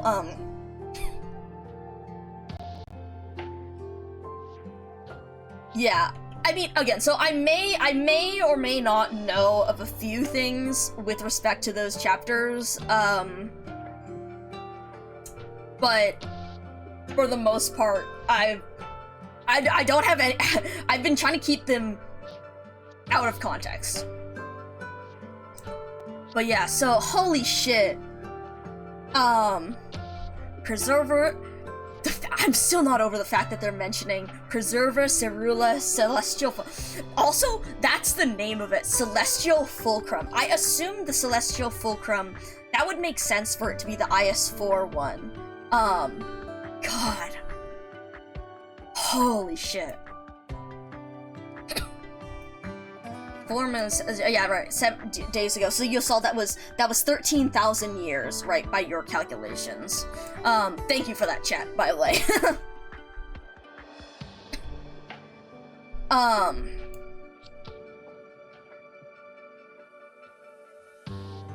It's just me. What about Priestess? Yeah. And so then we recognize Calcit. But Priestess also put us in the sarcophagus. But Priestess, I mean, we have... Priestess, I saved that data in PRTS in advance. So again, with the eyes of Priestess, and Priestess being part of the Rhodes land ship, versus existing as being preserved, bring in like a sarcophagus like us. Then of course there was the whole thing of meaning of your life, finding what you want to do with it. What is, I really like this theme of like self-determination, of what do you want to do with your life? What is your goal? What is this what choices do you want to make? And again, this comes up so often, but it reminds me again of something we talked about previously when it came to W, about how, before W met Teresa as a Sarkaz, there's no want. There's living, but it's simply living day to day, just to the next paycheck, just to the next meal, just to the next contract. There's no want. It's simply existing. But after meeting Teresa, W finds something that she actually wants. She wants to make this future that Teresa wants like a reality. She has something that she wants to do with the world. She has a mark that she wants to make. A change she wants to do. And to choose that, to choose to want something and to choose to make that meaning for yourself in your life, I think is a very important theme, especially with the Sarkaz too, and how Teresa is trying to give, I think, the Sarkaz that want, that choice, versus that day-to-day, versus just the short term, just trying to survive. And again, those questions with Ascalon and Manfred, what do you believe? What is it that you intend to do? Protection is, sure, like, you can protect people, but is it truly because you want that? You want what they are trying to accomplish, or are you just protecting them for the sake of protecting them? And I think, and again, bringing up W, that's something really interesting with Teresa, how Ascalon says she wants to protect Teresa, but it's not necessarily, I mean, she believes what Teresa believes, but she's still unsure, like, as she was talking to Teresa's there. Whereas, I mentioned with W saw Teresa, met Teresa, talked to her, and caught a glimpse of that life, of a life where she meant something, and she latched onto that so strongly. And if you read some stuff, I believe in W's files or something, you can see books that she's read. She has books that she, and she's marked those books in, the one that I remember, it mentions a book, and then there's a line in the book that says, Sarkaz should be free. And they say the rest of the passage in the file, but I don't remember it, because it says, that passage, that line, Sarkaz should be free, is circled. And so with W and how she really listened and decided for herself that is what she wanted, that she wanted to fight for Teresa in that way. Very, very interesting. The Uwu voice has been over for a bit. It's only a 5-minute redeem. We're in deep talk. And yeah, that's something that, I guess, also going back to that, you granted me one other thing that I found most precious. Freedom, Dr. Maiko. Freedom for Calcit to do what she wanted, to make the choices she wanted, to figure out what meaning she wanted to make with her life. Redeems robots. Fuck no. God. So...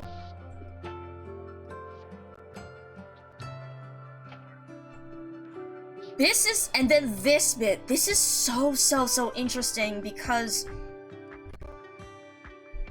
connecting the two civilizations make contact with one another.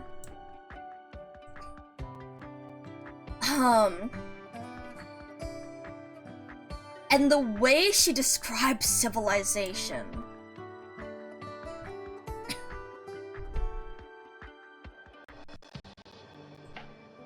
The instinct of living beings going against survival instinct. Curiosity is what we burn our lives away for. The staircase that allows our civilization to proceed forward. And that it's constantly... yeah, no, Doc uses the word devil, but it probably has a different meaning to them. That's what I was saying. Yeah, in that the first civilization, in that Doctor... I mean, think of it as... I'm sure... oh, what was I thinking? I was thinking about something Rainbow Six Siege and how they're like humans, but they're like the only humans in Terra because the rest of the Terrans, they aren't... They're humans in that language and we say they're humans, but they're not humans as in us humans. And so, after all, for us, a devil, it's a story, it's just how something might look, it's not actually a real thing, so... Rainbow Six Siege mention. God, I really do need to read the second Rainbow Six Siege event. The first one was really good. But yeah, the crashed aircraft of the right... those rocks that fell onto the land? What did you want to prove to me? I'm curious about that, too. Like, I guess... I mean, it's in that curiosity, in the studying it. The aircraft of the right... fuck, dude.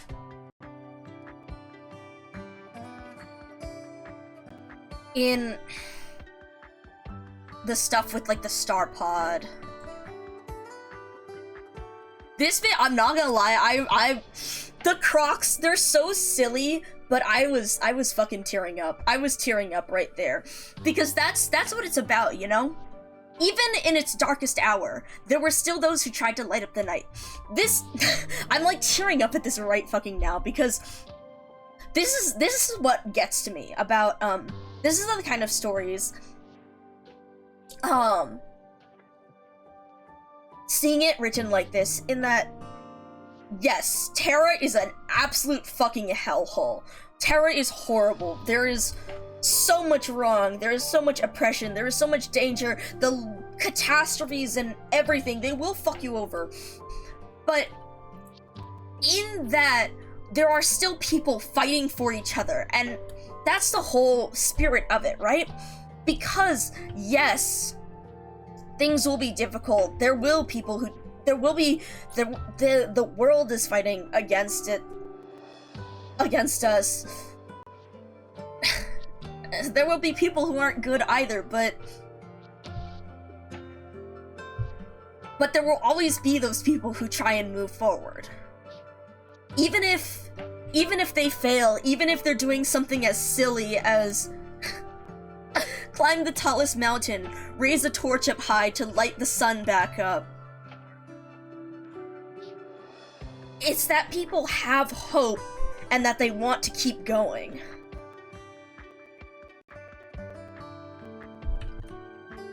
And sometimes that's all you can hold on to. Oh man. Fuck, dude. That's something that always gets to me.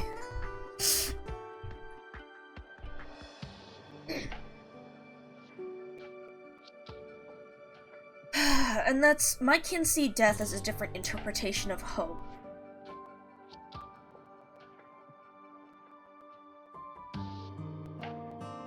And yeah, it is a cycle. And it's a cycle too on whether you... It's a cycle in both generations of people, of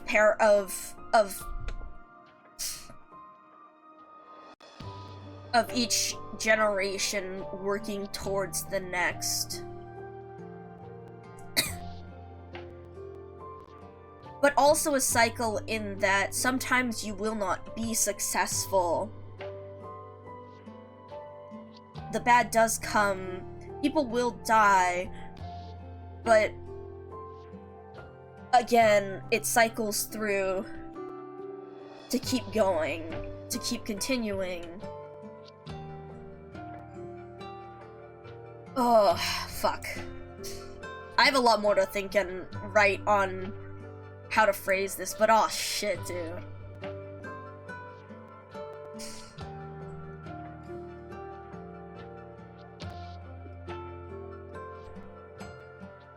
If you surpass the extremes of the civilization you belong to,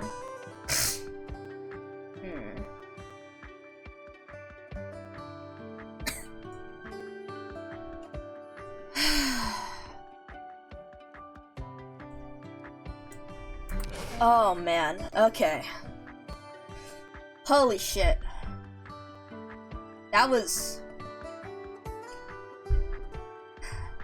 Doctor, you need rest. I'm fine. Tells it. She's given me lots of surprises, but on top of that, she's given me even more challenges. Sorry, I mean confusion. I still don't have a very good grasp of the Sarkaz language. I saw a lot of unexpected things in her. Surely you did too. I made enemies with her, came to know her, began to understand her wish, and finally admired her responsibility. That black crown shared with Teresa the long history and experience it bears. She too slowly gained foresight that no other can attain. I felt perhaps this would be our best chance. With her, with BABEL, and with Terra. With Terra. You, too, are part of this great land now, Kelsit. I hope you will take this journey with us, too. Right. I envy you, and I trust you, Kelsit. But I am just a researcher. Perhaps the help I can offer won't be as significant as you hoped. Oripathy, catastrophe, disasters that we have no methods to resist have been bringing many hardships to this land, yet Terra's technology is almost entirely built atop the foundation that is Originium. I mean... Kelsit, what was it? They talked about the Elders. I know a little bit about the Elders and the Ancients in the first civilization. And how they... Because the Tikaz were originally indigenous to Terra, but the first civilization and the Ancients and the Elders were not necessarily. Hello, Kiefer. Good to see you. I hope you're doing well. We are going through... Holy shit. We are going through it. Fighting over energy, the discrimination against the infected, and the estrangement between war and races are all further tearing these lands apart. We tried, but our efforts yielded very little. That's because we know practically nothing about Originium. We know nothing about this great land. What happened to the sky and the ocean? Where did the ancient ruins come from? How exactly were we born? We hope you'll be able to find answers for us. Surely Kelsit must have already shared some of those with you. As for Originium, I'm sorry to say that the person I am now can't give you a good answer. At the very least, not an answer to everything. When I woke up, I tried to access the logs tracking Originium's progress, but strangely, there was nothing. And this glimpse of terror that you showed me has made me even more confused. The development of Originium has taken a completely different turn from what I expected. I need some time. I need to explore and see this great land for myself. to understand how exactly Originium has influenced culture, life, and environment. This could take years, perhaps longer. Maybe after an enormous amount of energy is expended, you'll receive only a most disappointing answer. I once made a promise to somebody. Thinking about it now, perhaps all I ever left myself for her was regret. That's why I won't make a promise lightly, Cal said. Forgive me. In that case, we will wait. Is that a smile? Holy shit.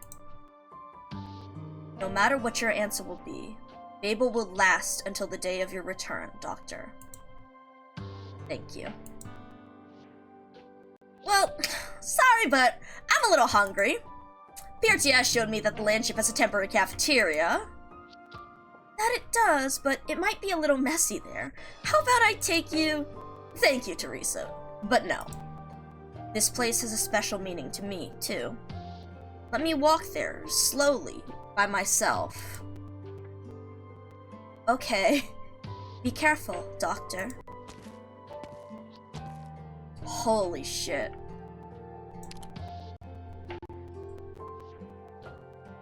Find nothing! Fucking auto. Oh my god. Oh, god damn. This particularly hits me too. Like, I once made a promise to somebody, thinking about it.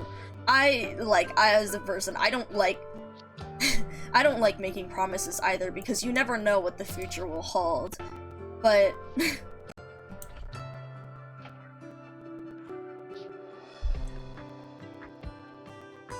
but what you can promise in the moment is that rather than promising something in the future, you can promise in the moment that you'll keep working.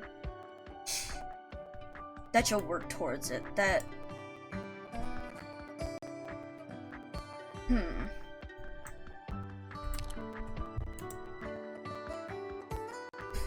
The awakening has given the Doctor a lot of pressure, but it would seem this one is quick to adapt, and much quicker than I expected.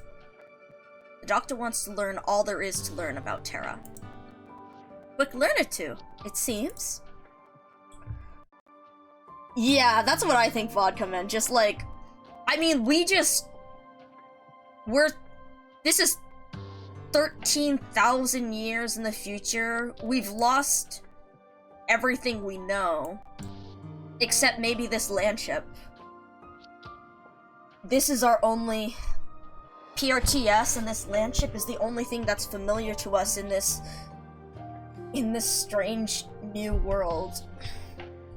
Sure, we adapt quick, but sometimes you need a moment to just look, to think over, to adjust.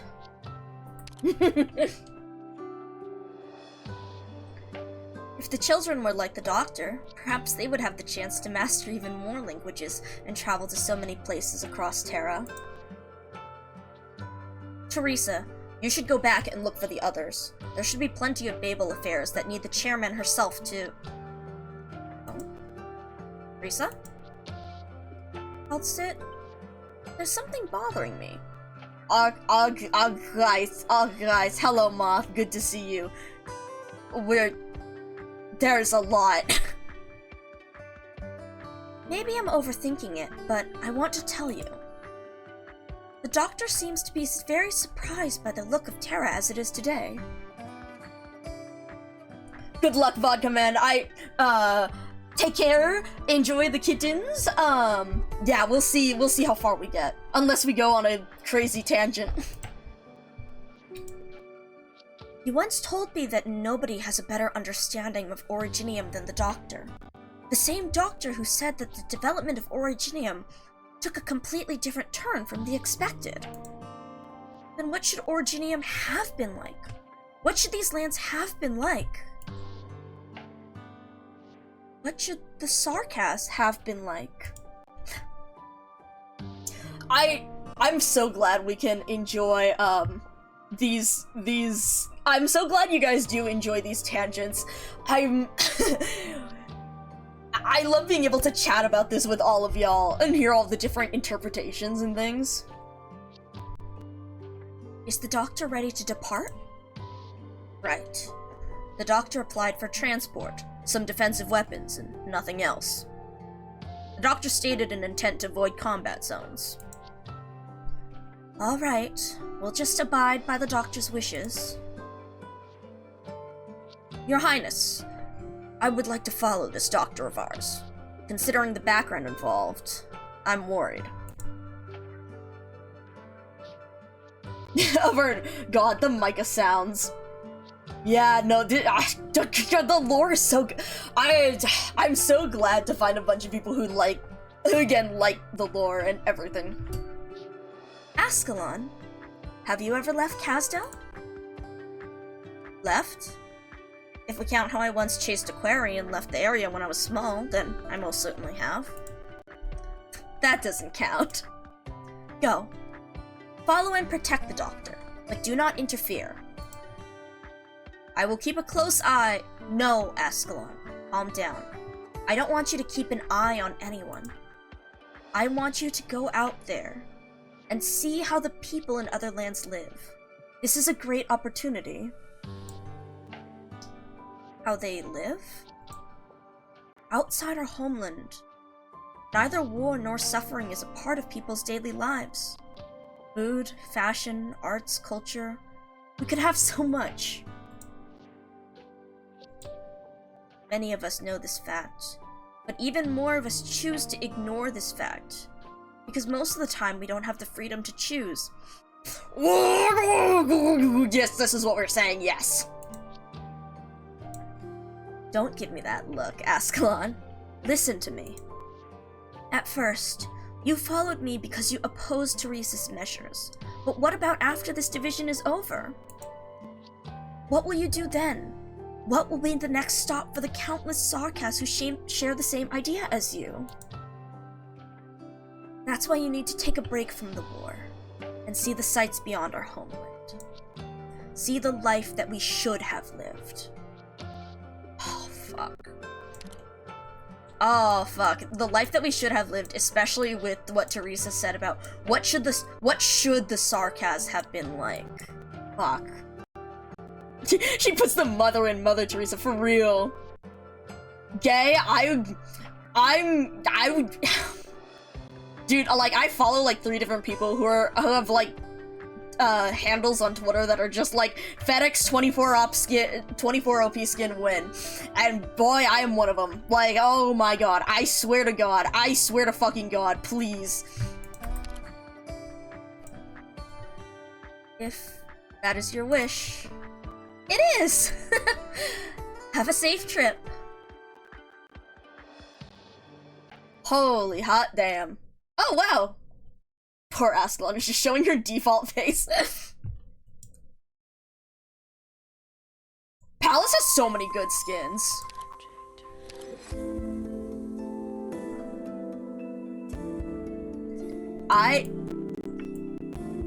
Wait.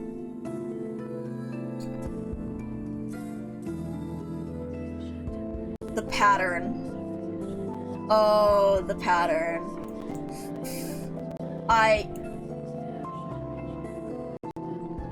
Is it gonna spike again if it's... Oh boy. Oh boy. I wasn't sure what the pattern was.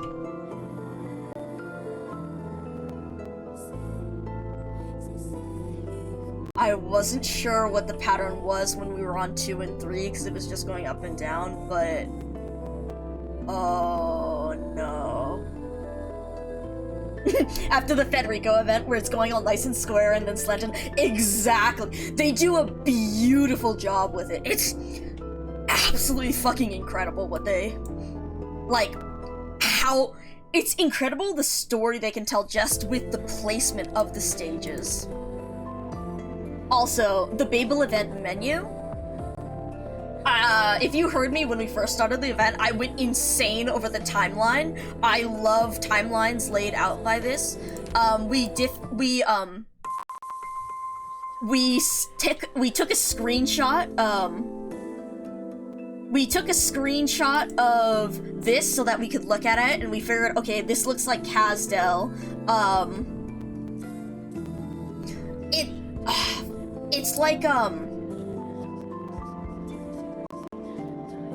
It's like a very, straight, going, like, up, down, up, sideways, down, like this, and then when it hits the part with Gerald's head, that's when it goes slanted. On the lines at the bottom, like the lines, like, the ones we read that were, wait, where's the easier to read thing? In the metal set. You, the past, ward me firmly. You, the constant, you are me. And you, the future, take my gifts. Yeah, we did notice those. I was peering at them, which was one of the reasons why we looked at, that screenshot. Very intrigued by that as the names of the different sections. Side note, I really like this little thing because it looks like Closure's little bat thing. The logo? Oh yeah, I was saying I love this stuff. I do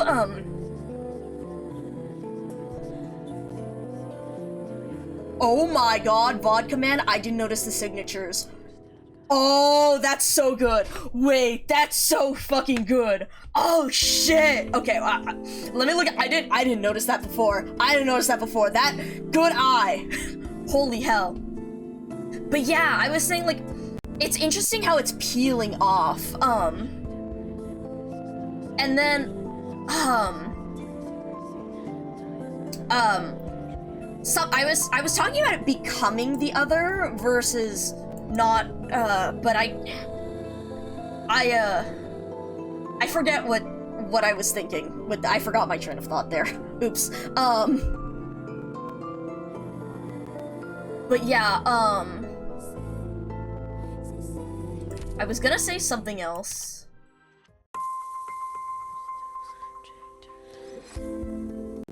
I was gonna say something else about this, but I forgot, so we're gonna look at the signatures.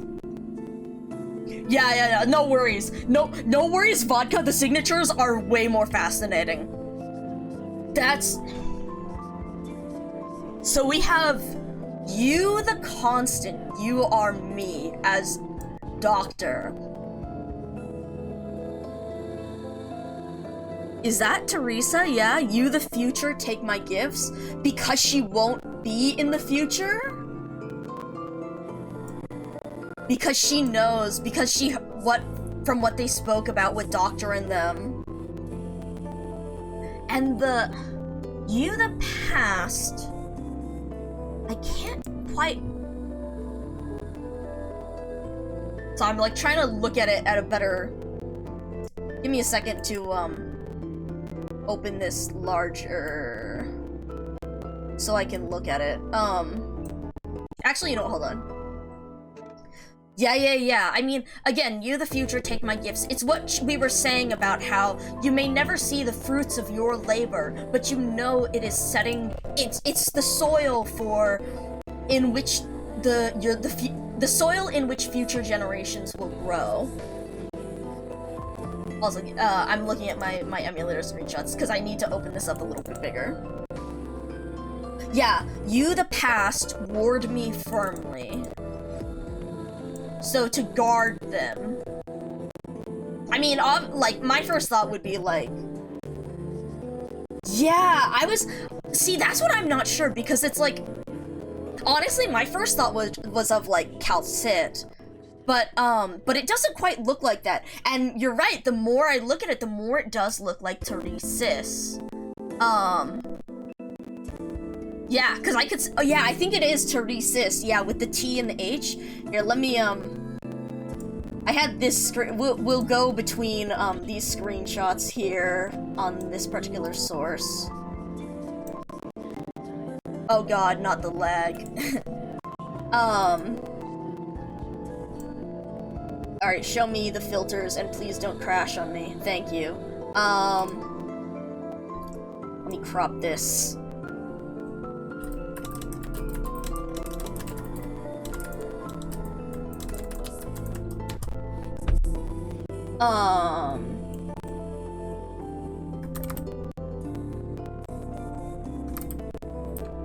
Oh, that's too far. That's too far. 700.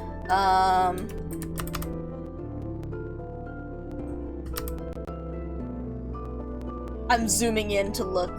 Yeah. It definitely does fit the ideology.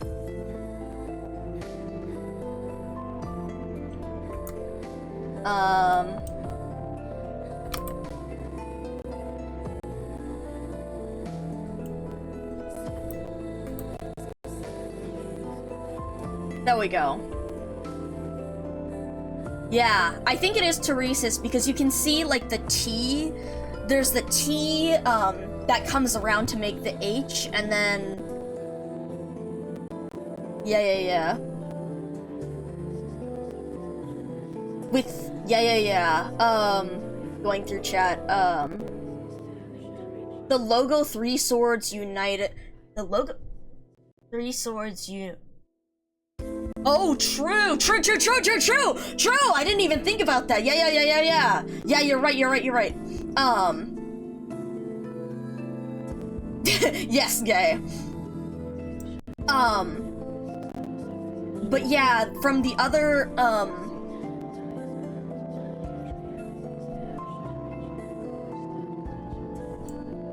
hold on, I'm words.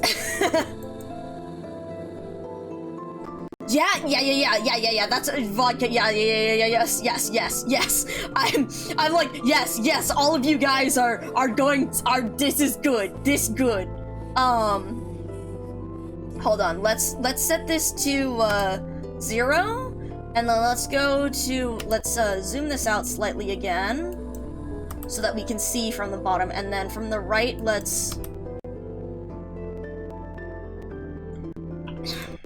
I wish I could move this easier,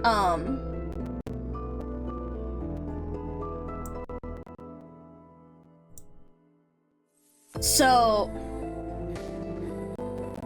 Fuck,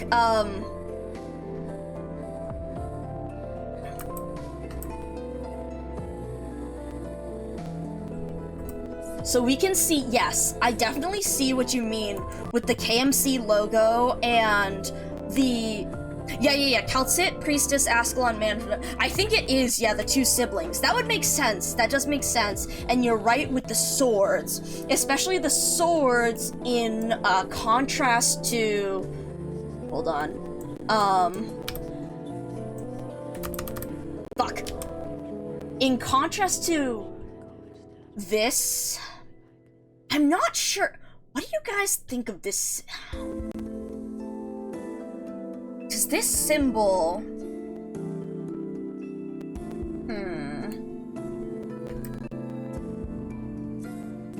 But yeah, that one I can definitely see as Teresa looking towards the future, even if she will never make it there, which is why it's take my gifts. You the past ward me firmly also makes sense because she's talking about, like, especially earlier with the KMC trying to protect Babel too.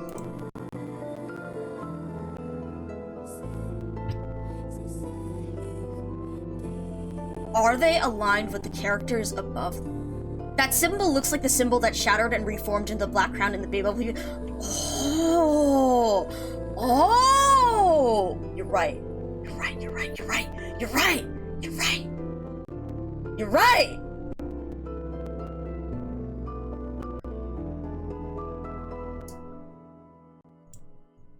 Ooh. Fuck. Then from the center...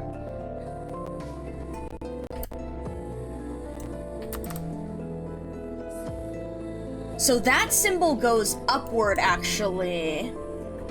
Fuck. And that one's interesting. It looks like a single sword driven down into the center.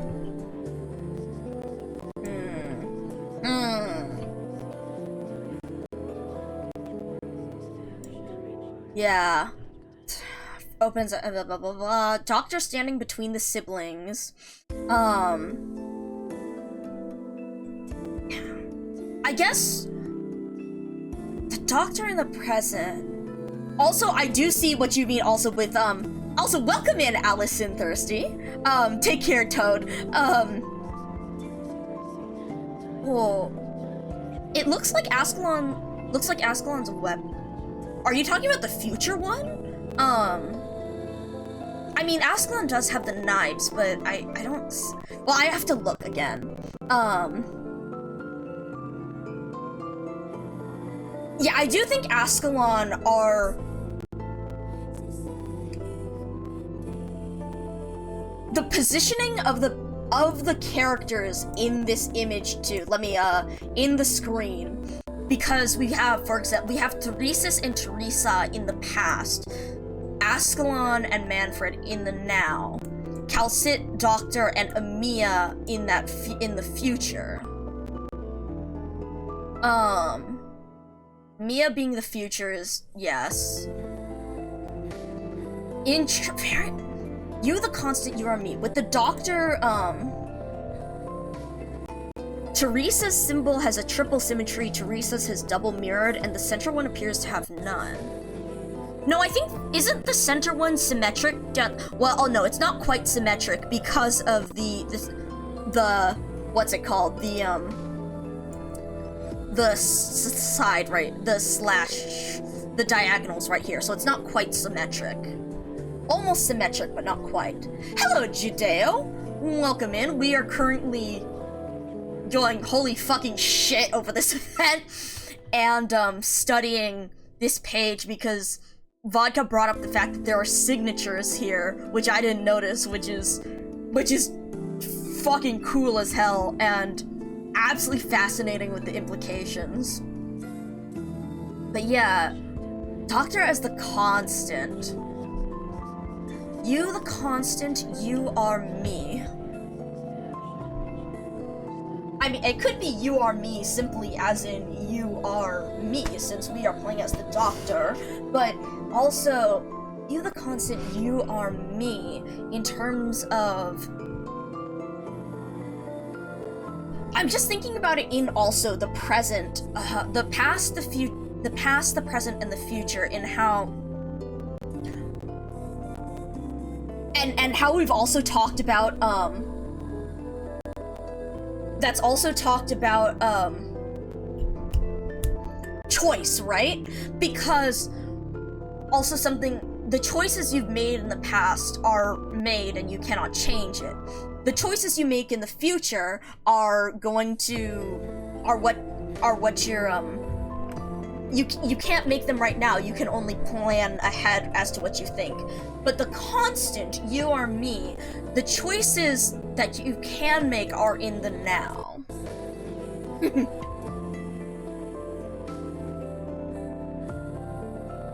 Oh yeah, Vodka, I saw that. Oh my god, no, when this came out in CN, that was actually the first thing, that was actually what made me realize it was a timeline.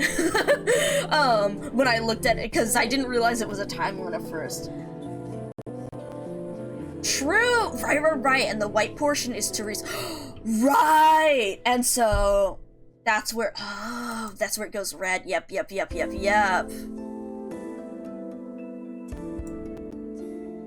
Oh boy. I remember, like, because we looked at it a bit, I looked at it a bit when this came out in CN, and I noticed that part. I didn't actually make the connection about Teresa. Good one there.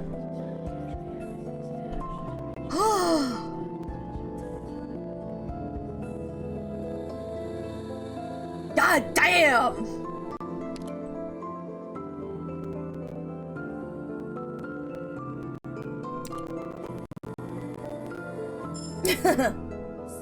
I have not finished the story yet, so... Offerings to the dead. Lifeless tree branches arranged with a fence of welded metal bars. Supposedly, a Cyclops sees life sprouting from these dead branches. Ooh.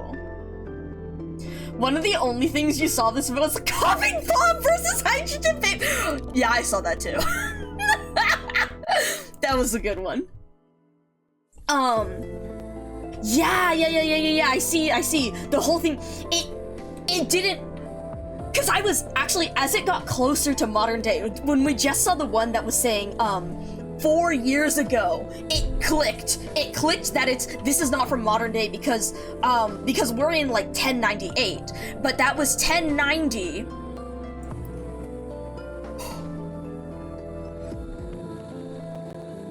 That's some good alignment right there. 1090, that's when the doctor woke up. Oh, that's good, that's good, that's good, I didn't notice that. Oh! And the fact that Amiya is right there above 1094 with Teresa's death.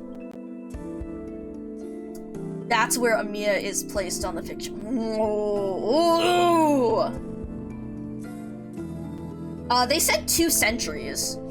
Because Teresa's was saying that's the first time, Teresa's was saying this is the first time I have left your side in almost 2 centuries. So you could see, yeah, the white part of the timeline is Teresa's life. So she was born in 890, or I think it's, or is it Babel's time, or is it?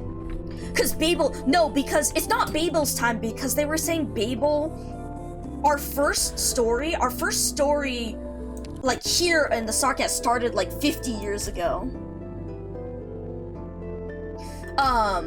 So Babel is only about 50 years. I think, yeah, it's either the reign of the king or it's Teresa's life.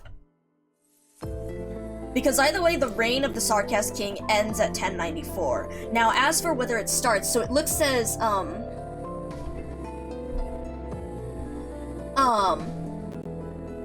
898.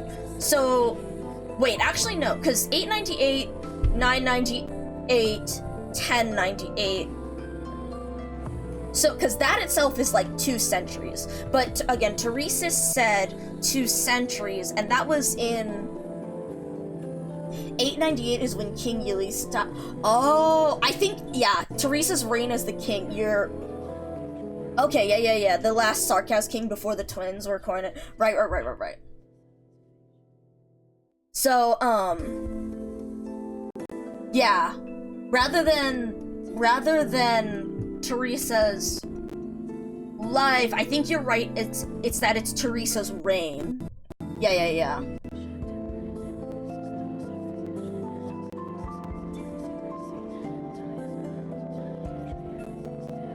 Yep. Oh, thank you for the sip and stretch.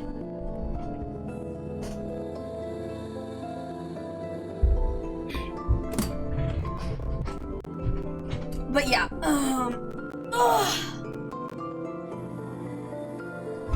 but yeah, so, oh yeah, the bit with Amiya, so I'm going through chat, just in case I missed anything. Amiya is right where that background that represents. Oh! Ooh, true. It's not only on Teresa's death, but I see what you mean.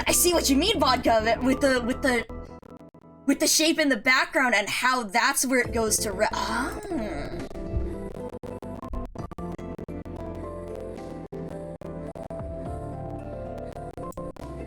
Yeah. Interesting. Very interesting. Alright, emulator, let's smooth yourself back out, please. Emulator does not care for our discussion. Yeah. If I I have to baby this thing. If I leave it alone too long, or if I focus on OBS, it starts doing the thing where it's running in the background rather than running in the front, and that's why it starts crunching. It is LD player. I used BlueStacks, but BlueStacks, I would say BlueStacks was smoother until it wasn't. BlueStacks I didn't get crunching so much. It's just that when it started to go down, everything went down. I've been liking LD Player because at the very least with LD Player, it gets crunchy, but it keeps powering through mostly. With BlueStacks, it would not. It would not. And OBS would like freeze up while BlueStacks was trying to do its thing, and it was not great. It did run really well though. It ran pretty smoothly. It's just that when it was again high performance, it was not happy. Yeah, reclamation algorithm is killing, like, will kill any emulator, to be honest. I don't think I've found an emulator that could fucking handle reclamation algorithm. Side note, that does remind me, I found the funniest fucking stage in reclamation algorithm. The enemy is your fucking phone. The stage straight up has like 200 fucking more than 200. It's so bad. TPG handles alright until you start making the— yeah, exactly. Well, this is an interesting one, so we have one side here, one side here. Ooh. So, awakening in exhaustion. Things have not gone according to plan. Oh, so that has to do with also us waking up early.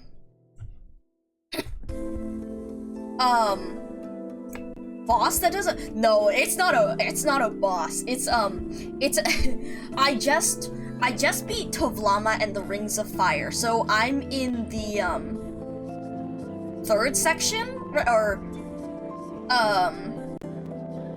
I'm in the area where you start getting the lighting ore. And so, I just walked in there and found a funny, I found a very funny stage, because they're just like, oh boy, have 4 secret, like, openings, but watch out! Take care, Celestine, get some good rest. Let us know if you come up with any good theories in your dreams. But no, that fucking RA stage, it's so fucking— it's a funny as fuck stage. I love— I'm sorry, I need to, I was laughing so hard about it because I was like, you know, trying to go through and grind out stuff, during, you know, off stream, working on it,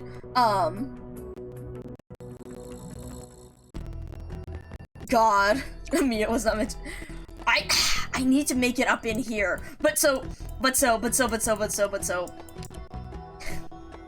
I fucking find this stage called Cavern of Screams.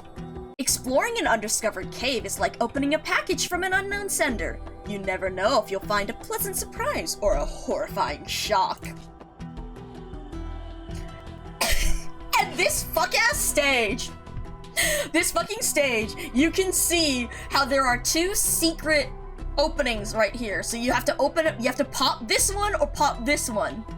Then it opens up areas, and there's 2 more on each side, so you have 6 areas to pop open altogether. And if you don't look at the whole stage before you play it, like I did, because I was like, oh, they have the secret, I'll just go straight for the secret. You pop open the secret, and suddenly, like, 20 fucking bats fly out at you. And as it turns out, there's a little fucking signpost right here on this part of the stage that says, follow the clues. The ore veins are in a pattern. So if you actually look at where the ore veins are generated, like in my case, they were generated here, that means you have to pop open here, and that way you can open it up. And I popped open this one first, and I was like, oh. And then I was curious to see if there was any more stuff hidden. As you can see, I have 1 out of 21 left. I was curious to see if there was any more fucking stuff hidden. So I popped open all of the secrets. Well, as it turns out, more bats will keep fucking spawning from each part. So all of a sudden, I go from like 50 bats on this part of the regular fucking stage, and then all of a sudden I get like 20 bats here, 20 bats here, another 20 bats here, more bats here, and I it's like my phone was running at like 1 FPS. I was like, oh no, oh no. Funny as fuck though. I like it. I like it. Horrible, terrible. I like it though. Okay, anyways, back to this. Oh, actually, hold on. It is 11 p.m. for me, so let me check my base because we might have someone done. Oh no. Oh yes! Yes! Yes. Emulator, bro. That's he phone go die. Literally. It was. I'm not gonna lie, it was funny though. I was like, you know, I concede this one. Whatever dev came up with this map, I fucking concede. This is funny. You done good. All right. Fuck.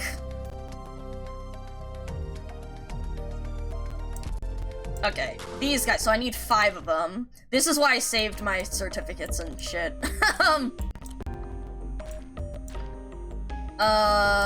You don't you do.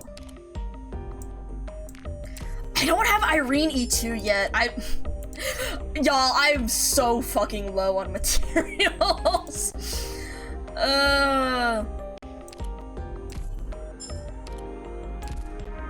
So I really do want to upgrade Irene, but I've been like scrounging up every scrap I can get. Right, so soon Irene as a trainer. Oh wait, who's the next, I was using Zuali for a while, but what's the next one? What's the next ultra trainer? Was it you? No, training speed, specialization speed to 1. Oh yeah, 2, I just have to use Phantom. Alright, we'll get that going. Stool Racer! Great way to name him. Oh wow, alright. Well, that's good.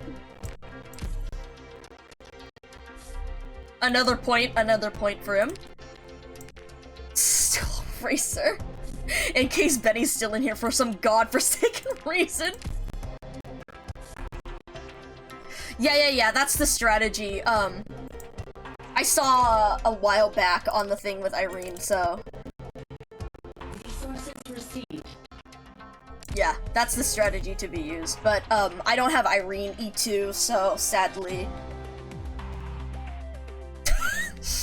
I keep meaning to swap out some of my factories periodically to have them on EXP instead of gold. Like, every time I hit...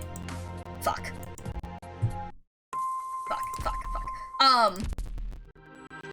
Where's my fucking depot? Like, every time... Once I go over, like, 1,000 gold bars, I swap a factory to, the EXP, and I swap one of the gold bar factories to EXP for a while until it goes back down. But I forget. Or I'm lazy, so I just leave it.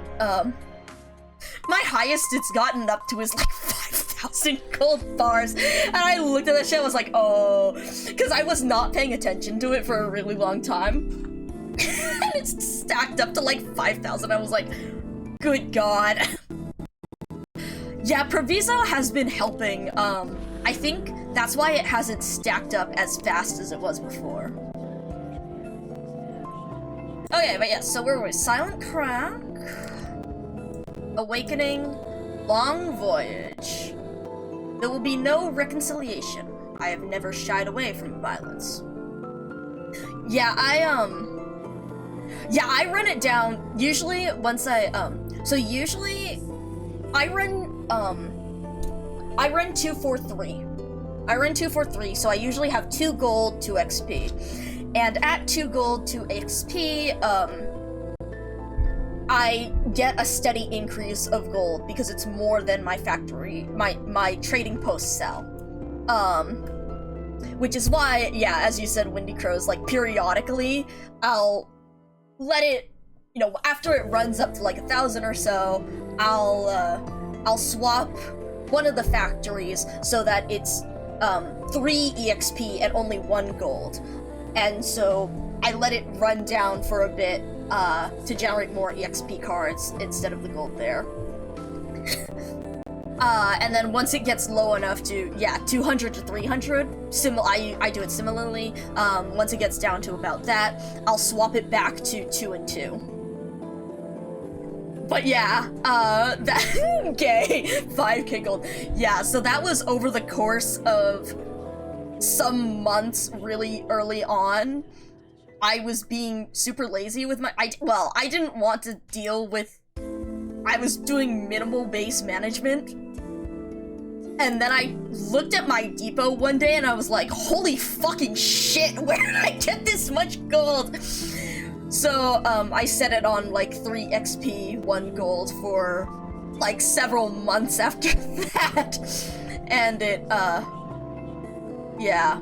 Got Proviso and Carlin trade, keeping it from going. I have Proviso on 1, and then I have Tequila on another. I have the Tequila team on my, on the group that I use while I'm sleeping. And then my last one is, trust farming, more trust farm stuff, kind of.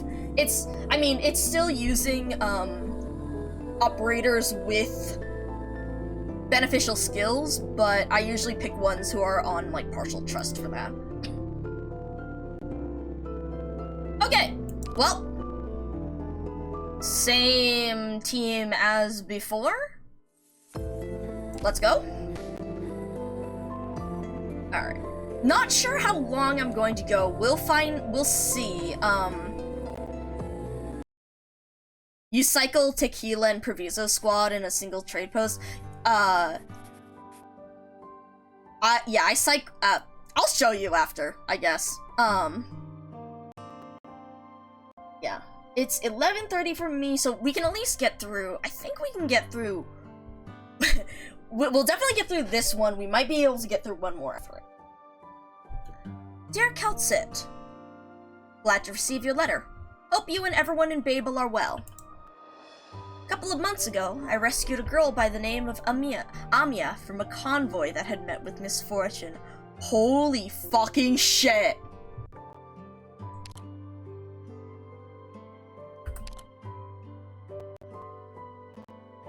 Holy shit! The accident killed her parents and afflicted her with oropathy. The locals deal with orphaned oropathy patients by putting them in a car and driving them into the wastes. I had no choice but to take her with me. We have become fellow travelers by chance. You can't imagine my panic and helplessness as I took care of her. Fortunately, a woman who goes by the name of Savage has joined our little band, which has helped take some of the burden off me. Oh my god, Savage. Oh my god. Oh my god. Holy fucking shit. Savage lore! A shadow leaps out of the dunes in the moonlight. Approaches cautiously. Threatening roar. Oh my god, there she is. Hey! Go away! Angie Bunny. Where's my fucking... Fuck, I might not have it here. There's this gif of this angry bunny that I like. Oh my god. But this, we can use this one. Hey, go away! Don't come any closer! Creature, rubs claws excitedly. Moves head in confusion. You seem to have made them even more excited, Amiya. Oh my god, look at her! Don't worry, Doctor! I can deal with this! Oh, you're so fucking cute! Mom and Dad taught me how to chase the sand beasts away. All you need to do is imitate the sound of their natural enemies. Chirp, chirp. Pauses in confusion. Wait, that wasn't right. Was it chip, chip? Tilts head in confusion. Oh, my baby! It's still not right. What was it again? Ow! Tick tock. Swings tail. Oh my god. That's not right either. It's okay, Amiya. I'll take care of this. The doctor makes a ring with thumb and index finger and whistles, producing a strange sound. Stands up startled, looks around uneasily, digs a hole. Wow! Doctor! That was just like the real thing! Oh my god, you're so fucking... Let me try! Baby! Ugh! Amiya presses her tiny hand against her lips, but used too much force, and only gets a sound out after going all red and puffy in the face. Oh my god. The pair of whistles echo across the waste, sending the sand beast scurrying underground. A child's laughter replaces the whistles. Fuck! Annyeong, Renee!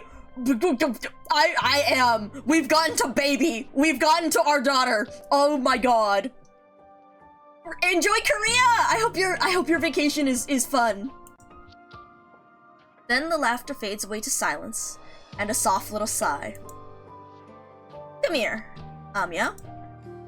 Why the sullen look? The sand beast ran off.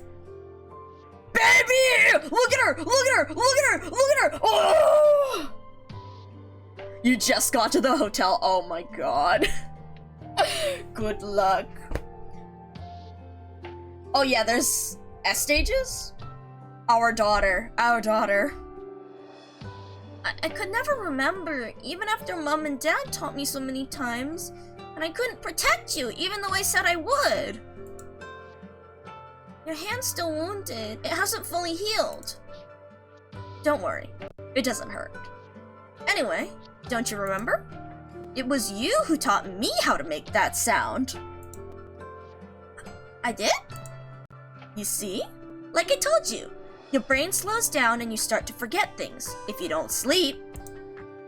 I don't want to sleep. I'm scared that I'll dream of those things. But you told me you dream of your parents too.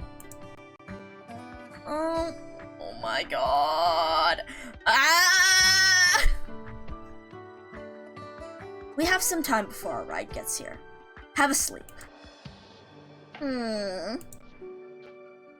Can I come closer? When I wake up, the first thing I want to see is you.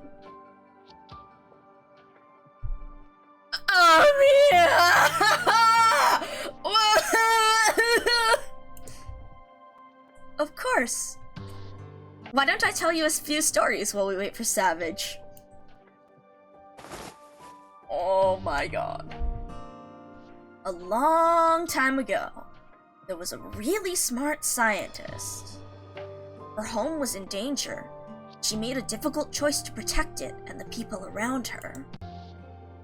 And she's already knocked out. Oh my god.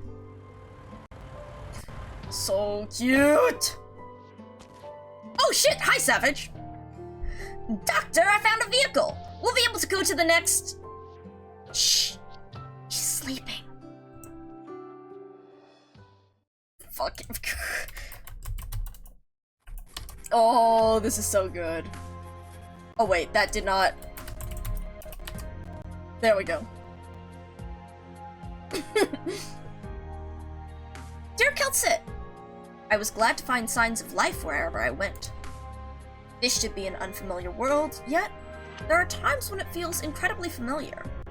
I recall the legends that had fascinated me in the past, never failing to capture my imagination despite their age.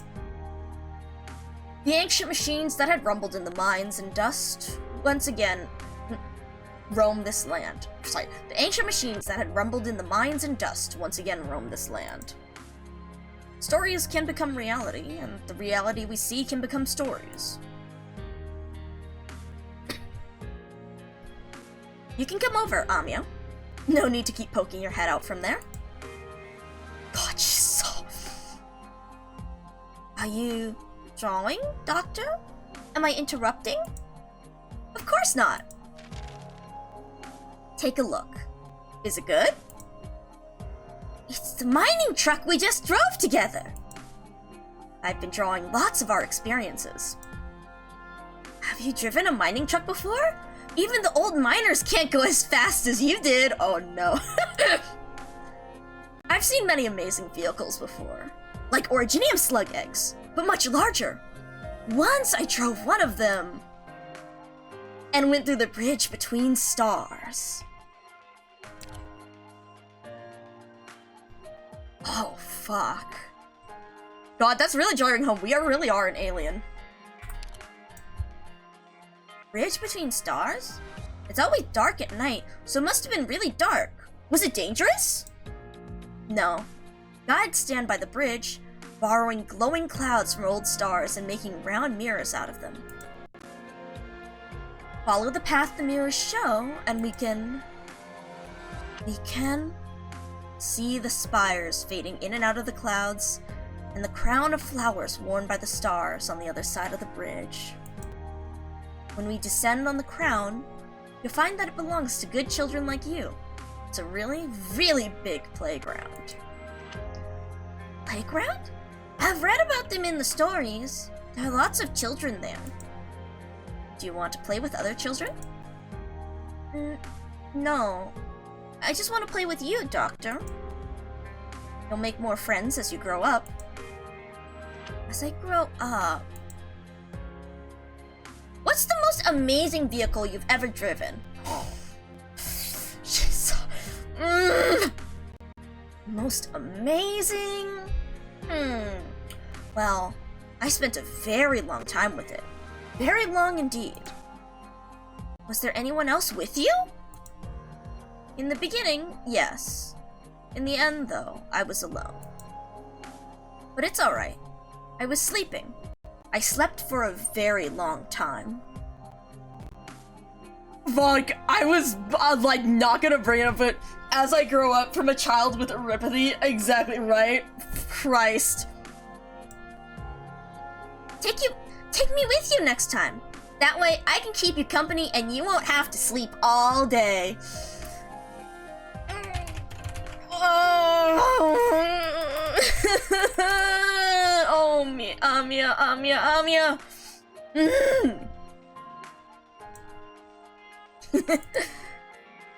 Why are you laughing, Doctor? That's a big promise to make. Are you sure? You'll have your own journey, your vision, your future. Are you sure you want to be with me? But they all say that there's no future for people with rocks on the fucking hell! Oh, you're fucking Hypergriff! Fuck off!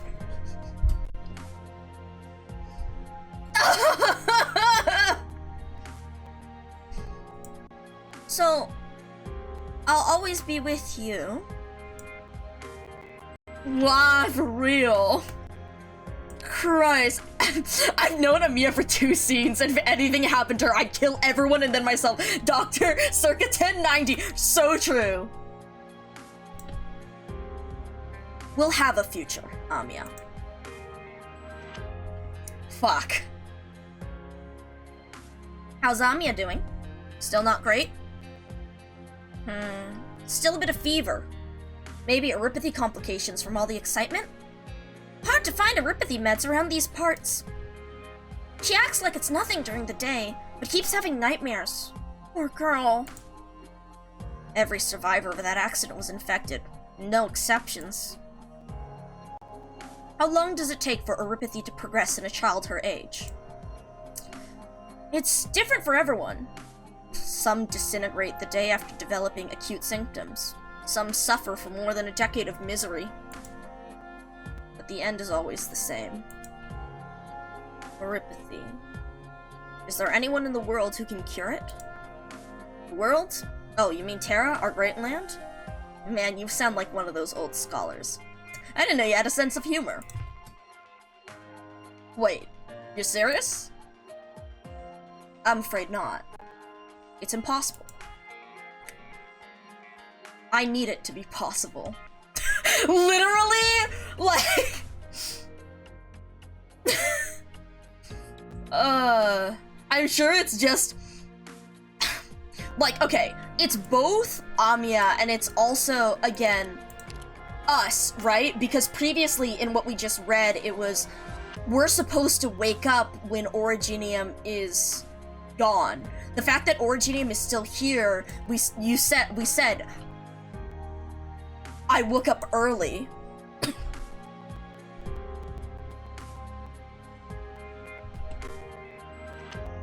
But so that's an end goal, but on top of that, oh, this kiddo. People couldn't imagine the nomadic cities a few centuries ago, could they? I'll find a way, before her symptoms deteriorate. It may be hard, but that doesn't mean it's impossible. Say it to a Rimbilly, and they'll think you're making fun of them. You never fail to surprise me, but I just can't help but believe in you. Was that the charm of being smart? Come on, Charlotte. I meant you. Never mind. What? Oh, I meant... Can't you tell? There's something about you. Something that lets everyone know that you're different from us. Amiya senses it. Children are more sensitive than we know. Is it that obvious? She's strong. She doesn't show her sadness in front of you. She wants you to see her joy. She doesn't want to be a burden to you. She's trying to take care of you. Fuck. You became the only pillar in her life the day you saved it. But she knows you were never supposed to cross paths. She's afraid that you'll abandon her too. Don't worry. I won't leave her. Now that's the spirit. I knew you would say that. Dear Calcit, I thought I would never be more than a passing visitor in this place, one history would never remember. This intentional isolation made me forget reality. I am here, on Terra, this great land. I don't know what made me feel it, but the warmth of life coming from a child's palm stings my heart and makes it burn.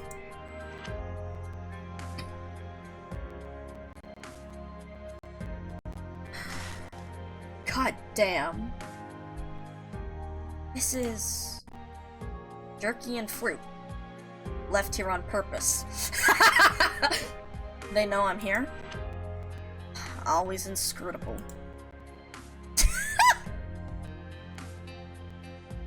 Oh boy. Dear Calcit, I'm planning to take Amiya back to Babel. Savage has done her best to find medicine for Amiya. My ability to treat Amiya's erypathy is limited under present conditions. I know that Amiya isn't special by any objective standard. I know that Babel faces a crisis no less complicated, but I've decided to bring her back. I met many people along the way. I've fretted over money at times, benefited from people's generosity at others. I've seen new things, even some that surprised me for the first time in a long while.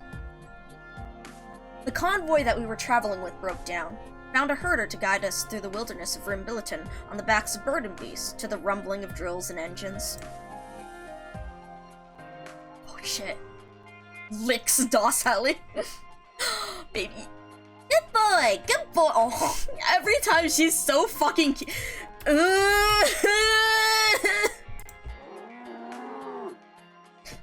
Are we really not going to Yan, Doctor?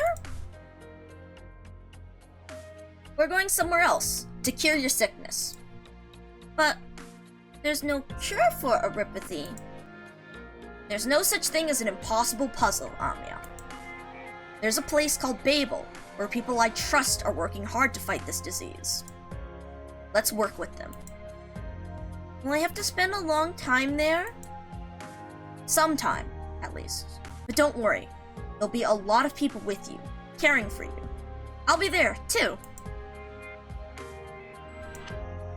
Doctor, do we really have to go? Lots of sick kids went away to get treated, but no one came back. Fuck off, Hypergrip!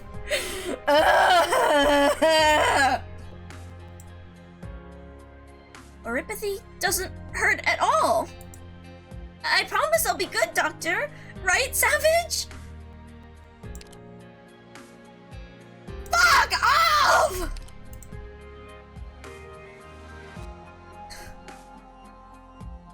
Yes, Amia has always been a good girl. Are you sure you don't want to rethink this, Doctor?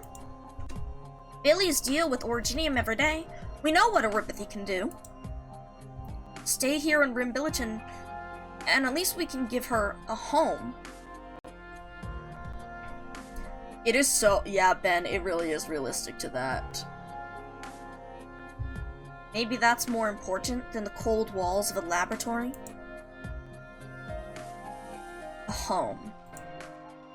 You have a point. But I can't just stand by and watch Originium hurt her. I have an obligation. Amia, I promise you, I'll do my best to cure you, no matter what happens.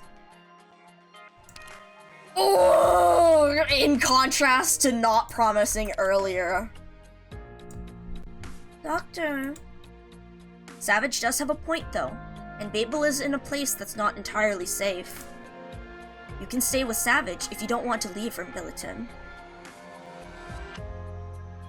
Oh my god. Yeah, for real, Alice. Like, oh my god.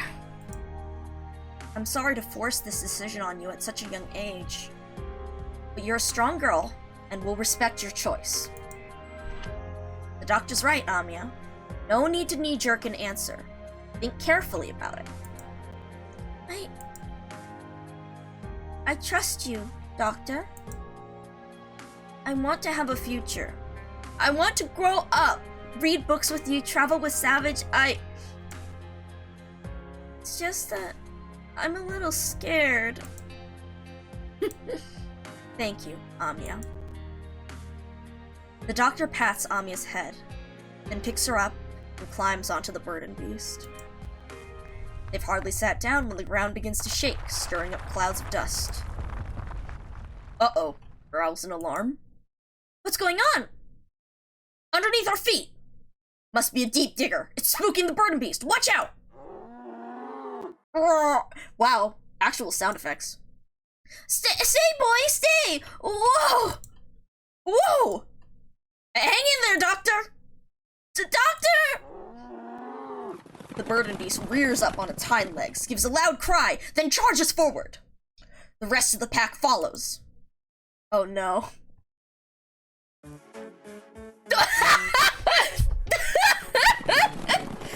Oh my god.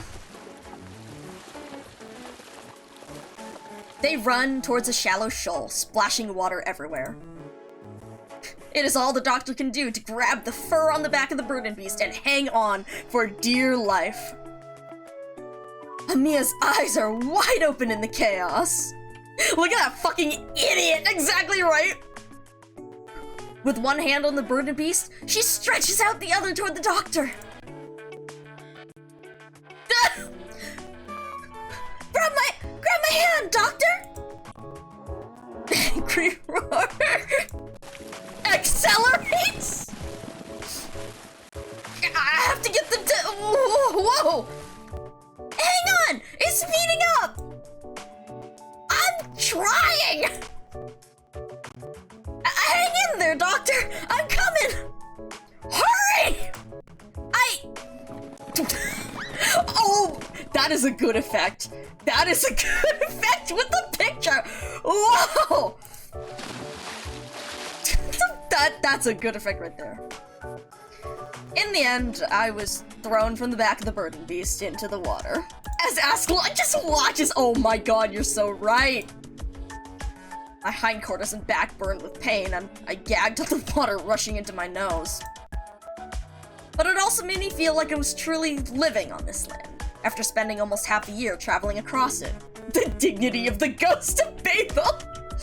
Take care, Vodka Men. Get some good rest. I will be continuing. We shall see. Take care, though. Get some good sleep. I heard the sound of my life surging. Oh, man. Summer, 1091. Asdale. No more messenger stations from here on. Villages become sparse and bandits become frequent. I'm afraid we have to part ways here, Savage. True. Yeah, the doctor, they are... They certainly are a doofus. Why? Region ahead is in turmoil. You'll be in danger if the mercenaries spot you. You and Amiya will be in danger too, won't you? I'll be fine! I've come this far. I'll see you journey through to the end. Charlotte. Thank you. The goddess' ears quiver at the mention of her real name. She glances at the doctor. A few months is neither long nor short. True, it comprised only a tiny part of her lifetime, but it was also a span of a few hundred days, filled with countless unforgettable experiences. Under the setting sun, before the sand beasts, beneath the eaves, upon this land. She had enjoyed the journey, even if she never fully understood her quiet companion, and the many strange and curious ideas that companion had. The goddess who goes by the name of Savage sighs. What can she do? She is not as smart as the doctor. Will you come and visit, Savage? Oh my god, I need to send you guys, if I wasn't in such a hurry, I would send you guys, there's this one image that someone drew of, like, Franca, because, you know, Franca has her fox ears and her human ears, and there's a real old, Arknights meme where someone drew Franca wearing a fucking headband that has human ears on it, so, like, the doctor is, like, pointing at the Volpo ear and then the human ear, and she pulls off the headband with the human ears! God. I do not have a Discord. I hang around in some other people's Discords. If you'd like to check out Prowler and Benny, I tend to hang around their places more often, but please, you know, follow their rules, and all that. Yeah, I don't have a Discord myself because I don't really have that much, around. I, considered opening up one with another friend, doing, like, a group Discord, for, like, several streamers so that we could have that in that same area, but, we'll see. Will you come and visit, Savage? Of course! The doctor said Babel's new base is being worked on by Billy engineers, right? Maybe we'll see each other soon. And I'll be waiting for you, Savage. You're so fucking cute! Good girl, Amiya. Now, though, I need to figure out how to take you and the doctor through the wilderness. Oh, yeah, honestly, if you DM me on Discord, you'll find me, I am Micah442, same spelling and everything. You'll find me, or you can find me either through those Discords or those chats. I also hang out in Bonnie's as well. And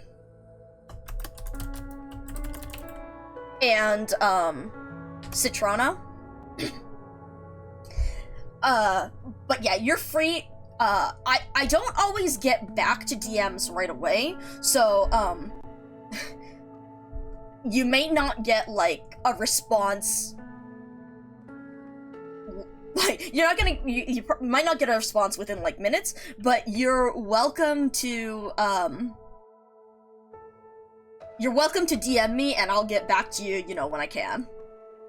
Especially if you have questions about Executor, I am always down to answer those. Orange periodically sends me DMs asking about, like, various characterization, and I'm always happy to answer that. But yeah, these are a lot of friends, that I hang out in their communities. They all stream, as you can see, so I would definitely go check them out, like Bonnie showing up right here. You and Anya stay here and rest for a while, Doctor. I'll see if the transport hub ahead has any good vehicles for hire.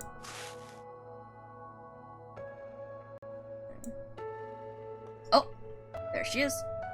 Doctor. Whoa! Do we have time to say goodbye? Micah made me play Arknights, and I betrayed them by dropping the game after you spent $8 to get mounted. Hey, I mean, you can always come back. I still have you on my friends list. You can always come back. Especially for Dungeon Meshi, you know, Dungeon Meshi. Senshi's free even, so you don't have to, so you're guaranteed to get him.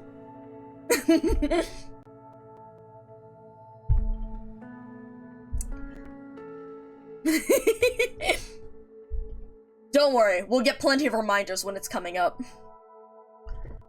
Do we have time to say goodbye? The longer we stay here, the more dangerous it gets. The Cottis girl seems rather determined. It's better for both of you to part ways here. I suppose you're right. We won't wait for Savage? Sometimes, Anya, we have to do bad things for good reasons. Oh no. Oh, hoo boy.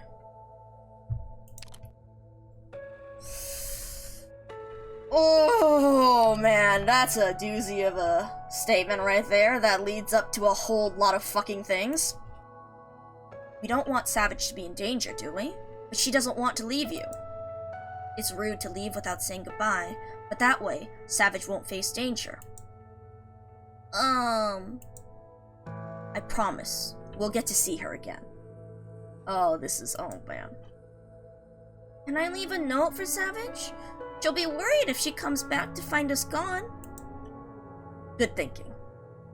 Go ahead and write one. Okay!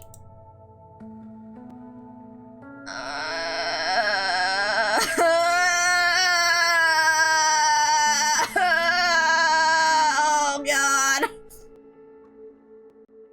Her Highness wants to meet with you. Alone. Are things not going well? How's Kal'tsit? Now is not the time. We'll leave once the girl has written her note. Alright. Can we trouble you with the note? Certainly. I'll leave it where she's sure to see it.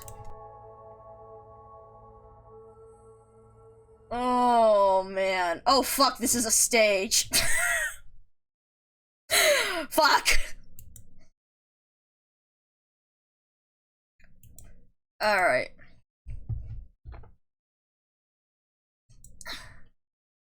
Alright, what the hell are we doing? Long voice. Oh my god, it's the kid! Unblockable, but loses a percentage of HP over time against a stabilizer chain. Well, we don't need to fucking worry about, with, unblockable. We're not blocking anyway. Oh, shit, I haven't read Savage's operator record. Ooh. There are so many operator records that I need to read. Oh man. God, this music is so good. I love the BABEL stage music. I'm sorry, wait, Spatula Giant. The name just registered. Oh my god.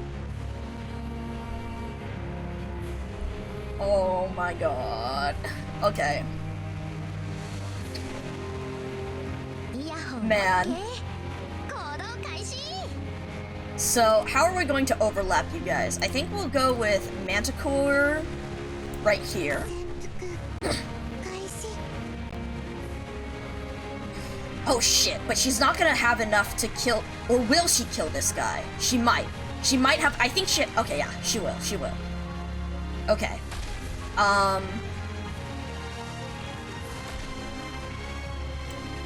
Ooh, where will we put you?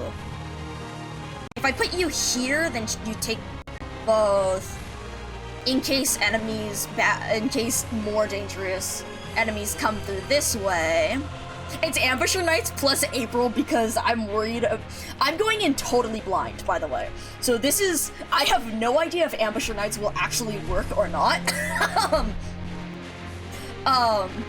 So I have April as emergency anti-air. But yeah, I have all my ambushers maxed. So if I put her back here, it means she has more coverage there. Yeah, actually, I think I will. Not the only one who built Kirara. Kirara sweep, let's go. We love Kirara. She has a really good survival, actually. I've used her to bait so many different things. Alright, oh, fast motherfucker, Kirara is... Actually, hold on. I think... Alright, let's slow you guys the fuck down. Do I want to put Ethan here, or... No, yes, we will put Ethan here. And then we'll put Mizuki over here to help us deal damage, I think. Either that or we'll put Mizuki here. God, this music is so fucking good.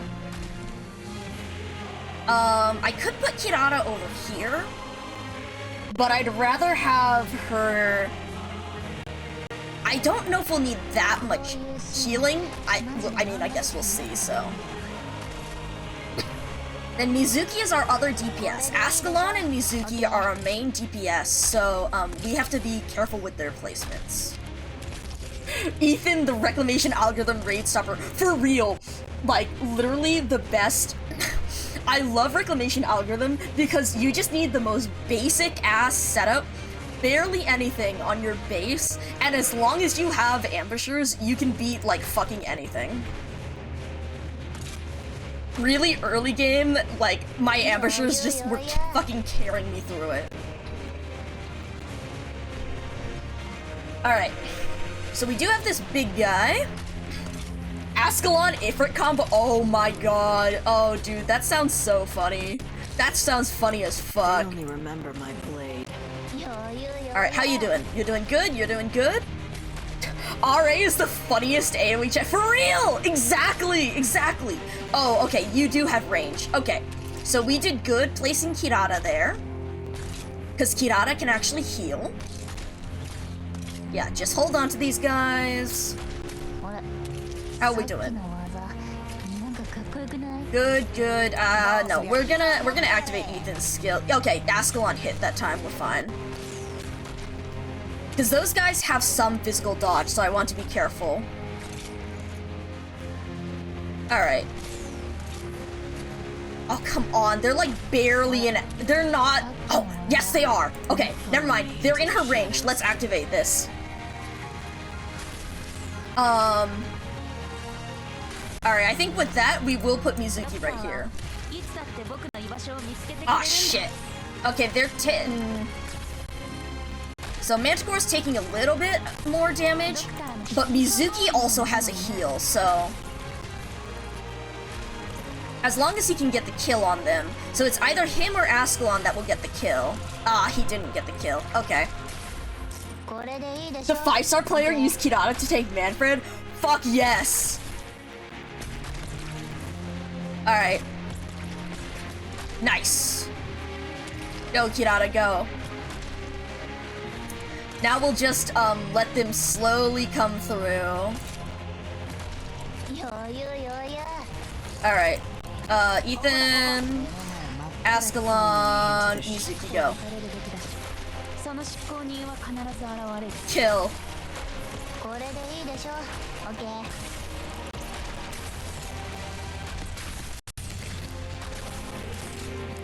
Great team. Love this team.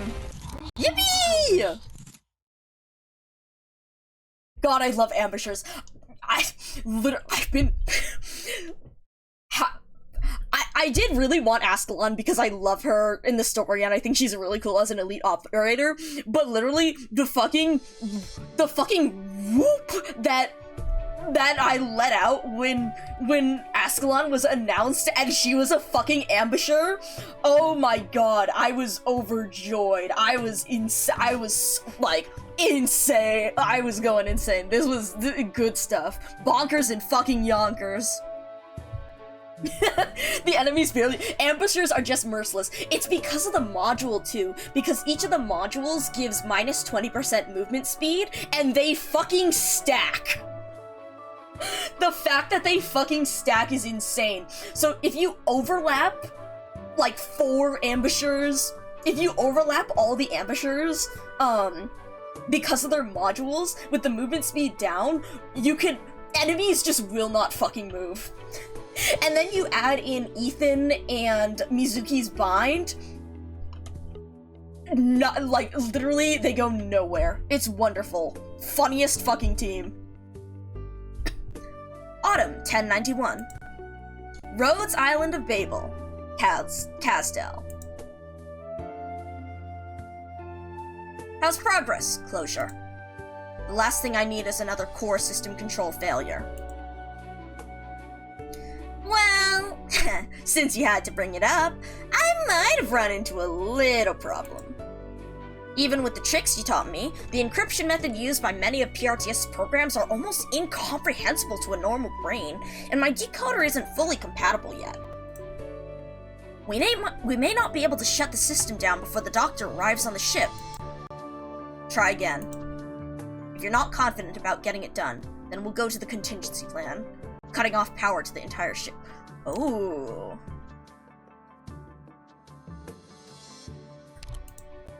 Leave it to me.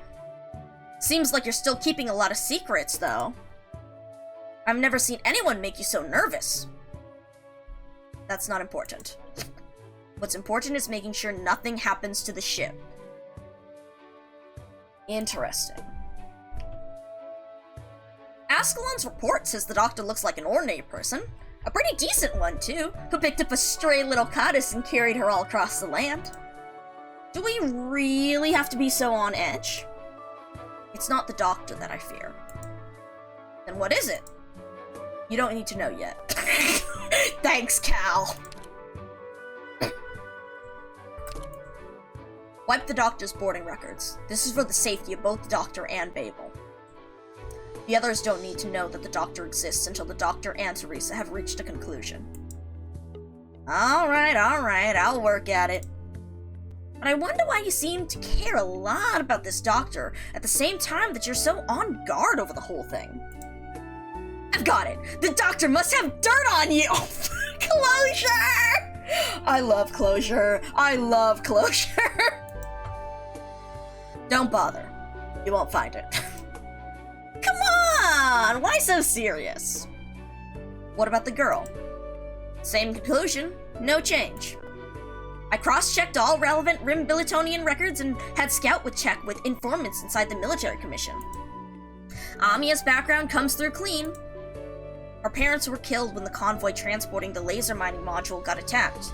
The attack itself was purely coincidental. No one knew they were transporting Sarkas-related cargo, and the military commission wasn't involved. She must have gotten infected and mess. If not for the doctor, she'd be spending the rest of her life suffering in Rim Biliton. I'll handle the girl's examination and treatment once she's on board. You're still concerned about her? Yes, I am. She's too young, and she hasn't had proper treatment since contracting erypathy. Oh, that kind of concerned. I don't want the doctor's kindness to be the reason for delaying her treatment. No, this is... We're on 4. we are nowhere near, we go on a lot of tangents here. We've been discussing all the different parallels and different themes going on in the story. But also, welcome in, Crit Hit Cartan. Do you want to be called Crit, or if you have another, name, let me know.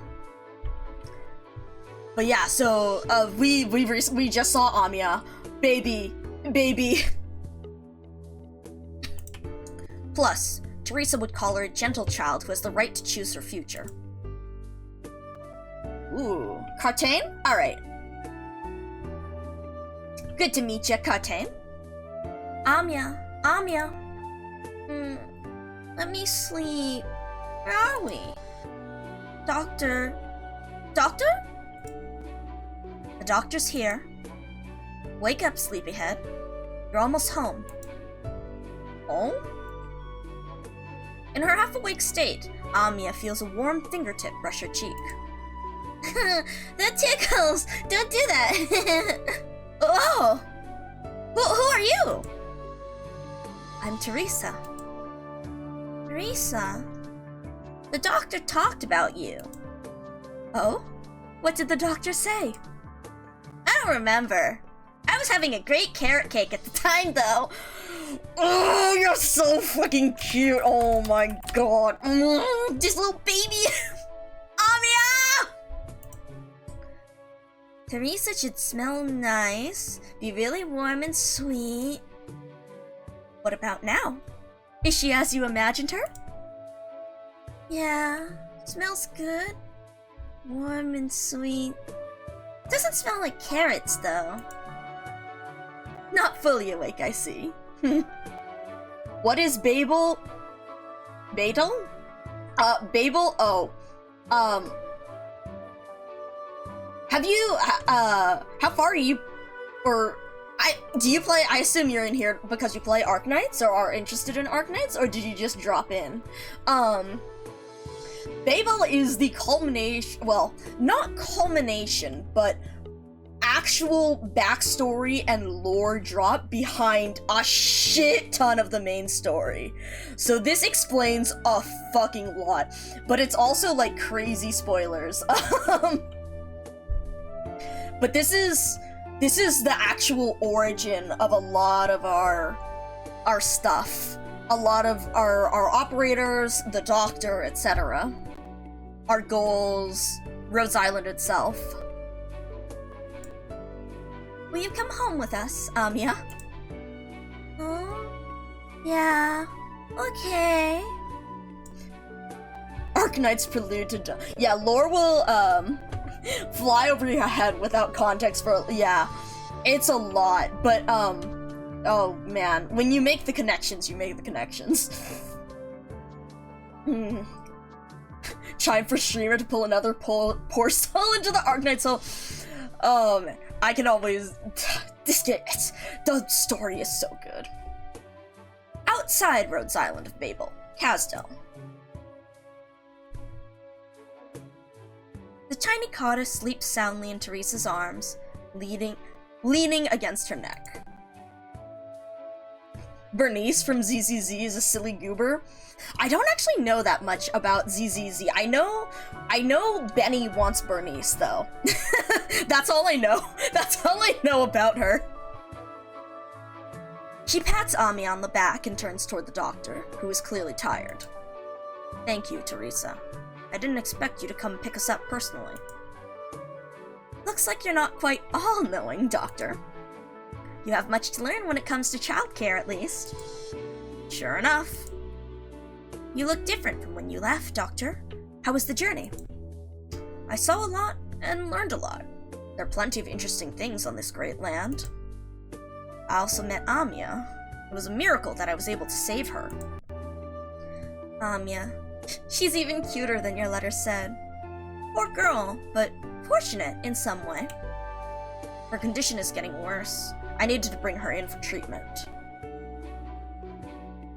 Ended on the Oda Dad diet. What is BABEL in the story? Is it as organization or part of Casdell? It's both in a way. So, well, it's more of an organization. It is a section of Casdell. It is the section of of the Sarkaz. It is a subset of Sarkaz who followed Teresa, who is trying to make things better for the Sarkaz in terms of creating more education,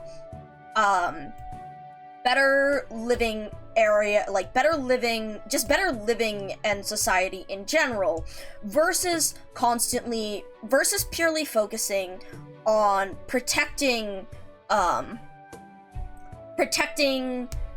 Kazdel from the rest, versus just fighting and revenge. Basically trying to break the cycle of revenge, like the cycle of violence. The reason they left Kazdel is because Babel is not just Sarkaz. Babel is both Sarkaz and various other people from around Terra. So Colombians, Kashmirs, Victorians, etc., Latanians.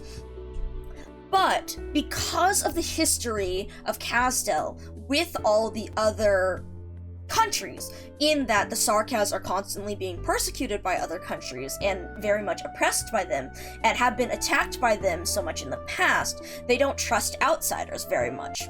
And so, for a while, things were doing better because Teresa was in charge of Babel. So even though the Sarkaz of Kazdel didn't all trust Babel, it was getting better. As you could see, they got along with some of the doctors, like Oda's mother, the original Oda. But there was a war.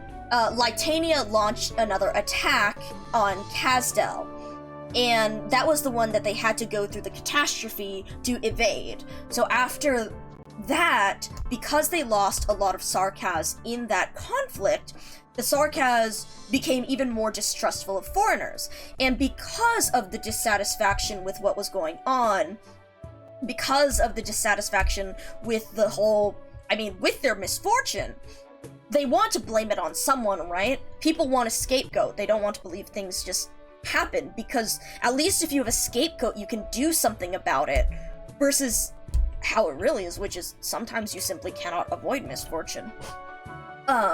But so because of that, they blamed Babel for bringing outsiders, for bringing foreigners into Kazdel. And so, even though Teresa, Her Majesty, was in charge of it, they did not trust the foreigners, and they did not believe that her vision for Babel would be successful. And so because of that, Babel was getting attacked and persecuted by other Sarkaz because they blamed them. And as such, Teresa realized that Babel would not be successful in Kazdel at the time, given the general, given the general, given the general attitude of the Sarkaz of Kazdel towards them. And so, and so that was why Teresa and Teresis agreed for Babel to leave Kazdel, so that Babel could establish itself. Lackermaline? Yeah, so that's, so she was a Banshee. She's another part of the royal court, which were previous Sarkaz who held a lot of power. And so she, knew Teresa for a while. But yeah, so, Lackermaline, yeah. Also, the way I was, Lackermaline,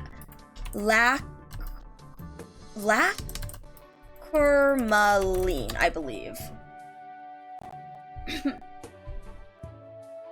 But yeah, so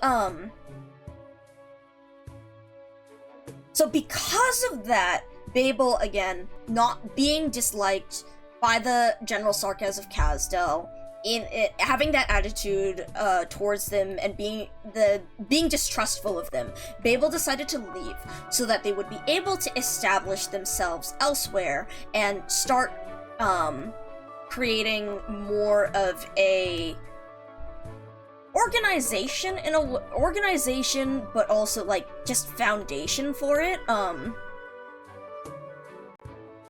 like with getting all these other researchers. And so with that, the reason Babel was not doing so well because of other Sarkaz attacks, because of other countries' attacks, and just dealing with the hazards of being on Terra, which is why, and also just dealing with Originium, because they were trying to research Originium, but they did not make as much progress, I think. And so that's why Calcit pulled the Doctor out of cryo sleep, let us say, to summarize, and in hopes that they would be able to help Babel. And that's also why we got Rhodes Island, which was a first civilization land ship, I believe, or at least somehow related to that, as an old relic. And so they're establishing the Rhodes Island land ship as the new home base of Babel.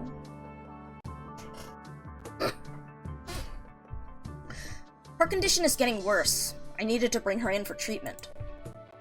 How has Babel been in the time that I was away? Not quite smooth sailing. We have a lot to deal with, but not everything needs to be handled right away. You must be tired after your journey. Get some rest. Thank you, Teresa. Amiya, we're home. Oh, baby! Doctor? Did I fall asleep? Oh, Amiya! You're awake.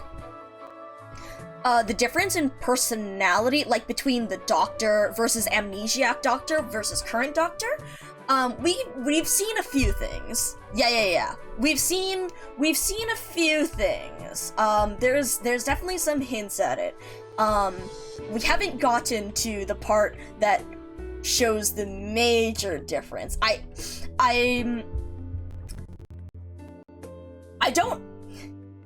don't know spoilers exactly. I have out of context spoilers because I don't actively avoid spoilers, but I try, I don't actively seek them out either. And so I know a little bit about some of the stuff here. I'm glad. I love talking about Arknight's lore. I love explaining this stuff. So, feel free to, if you have more, I'm happy to ask I'm happy to answer as we read through. Oh, Amiya, you're awake. Oh, thank you for the follow. glad you're enjoying your time here. Why don't you come down? Teresa will get tired if she has to keep holding you. Amiya nods and jumps down from Teresa's arms. Oh my god, they're so fucking cute. Will you hold my hand, Amiya? Doctor? It's alright. Teresa's my friend. You can trust her. You'll be spending a lot of time with her from now on. Okay. Is this Babel? Yep. So big. Even bigger than those mining plates. So this is where you used to live? I spent a long time here. A very long time. Is this your home?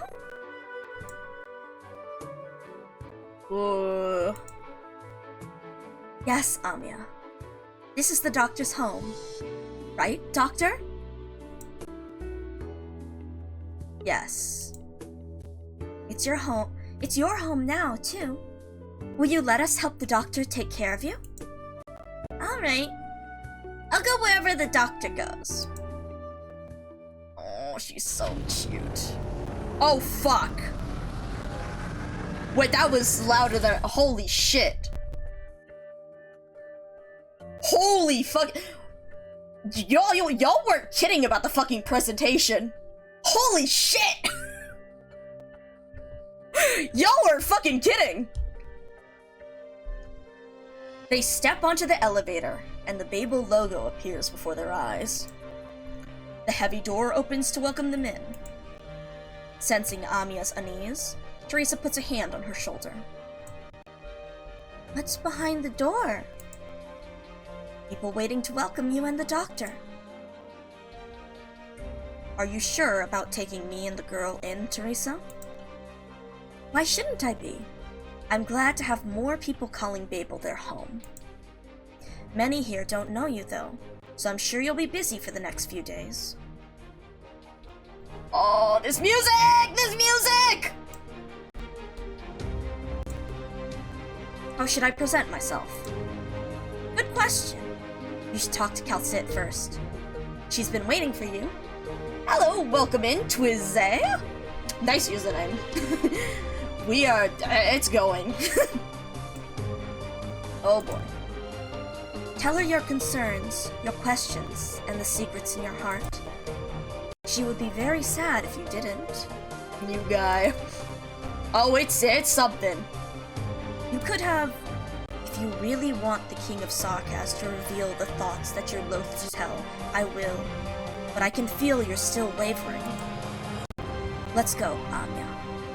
Doctor, we'll go to her. Oh boy! Yeah, it's been a doozy. So we are on BB4. We're on BB4 after. We have been pausing a lot because I love to talk about different parallels, and themes of a story. So we've been pausing to discuss that. We paused to discuss, like, the lobby. Also, welcome in, I2 Robot Dragon. Let me know, if anyone's new in here, let me know if there's, like, a name you'd like to be called. Like Cartane here, or like Alice if you have another, like I've been saying Alice, but if you have something else, let me know. Twizze. But yeah, it's really good. I'm a day one global player, so I'm a day one global player and used to do a lot of theory crafting, so holy shit, we've got this so much there's just so much. Anya. Fuck! No! No, OBS, no!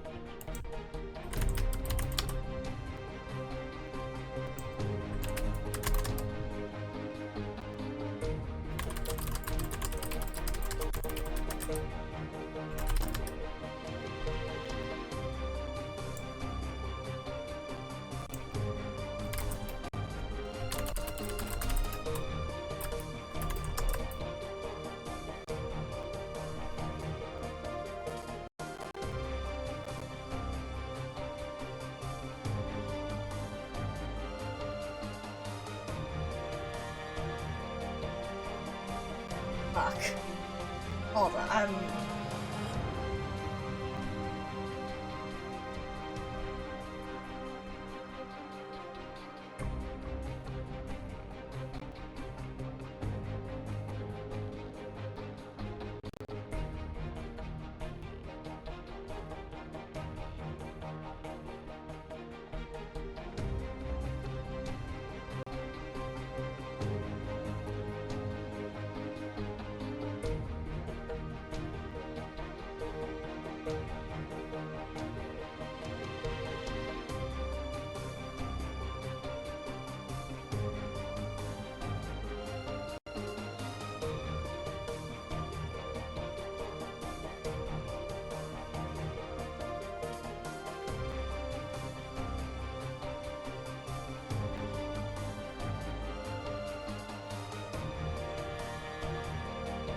Alright, I'm gonna mute this.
Wait, do y'all hear me? Hello? Did we actually get a real reconnect? Oh my god. I swear, so, I realized I muted my mic while I went to go troubleshoot, and then I was like talking for a hot second there. But yeah, are we back? Seems back up? Yeah, okay. Yeah. We should be back. Try refreshing. Especially if you're delayed.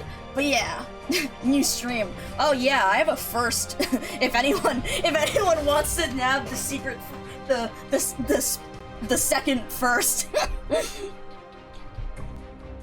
But yes, where's the Twize, Robot Dragon, good to see y'all,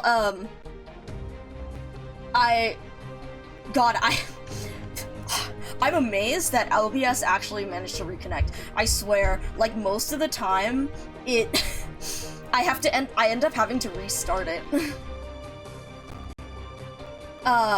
So, yeah, I sorry about that. I'm not sure what went down. But yeah, God, wait, I'm just pulling up what I missed in I've completely forgotten what I was just talking about. Or did it? Actually, did it? Oh no, this is a new stream, yeah. But yeah, oh yeah. If you guys have a name you'd like me to use, like I was saying, Alice, oh hey, Cozy Hermit, good to see you! The first, or Robot or Twize, if you have anything, like I was saying, what was, Cartane earlier too, so, let me know, otherwise, if you're good with what I've been saying, then yeah, but yeah, I'm Micah. I use they, them pronouns, by the way. But yeah, Cozy, good to see you. How are you doing? Twize, whatever it is, awesome. I like the style of Twize. But yeah, yeah, outdoor words, yeah, so we're just, Babel is good. Babel is awesome. Babel is so good. You just been lurking?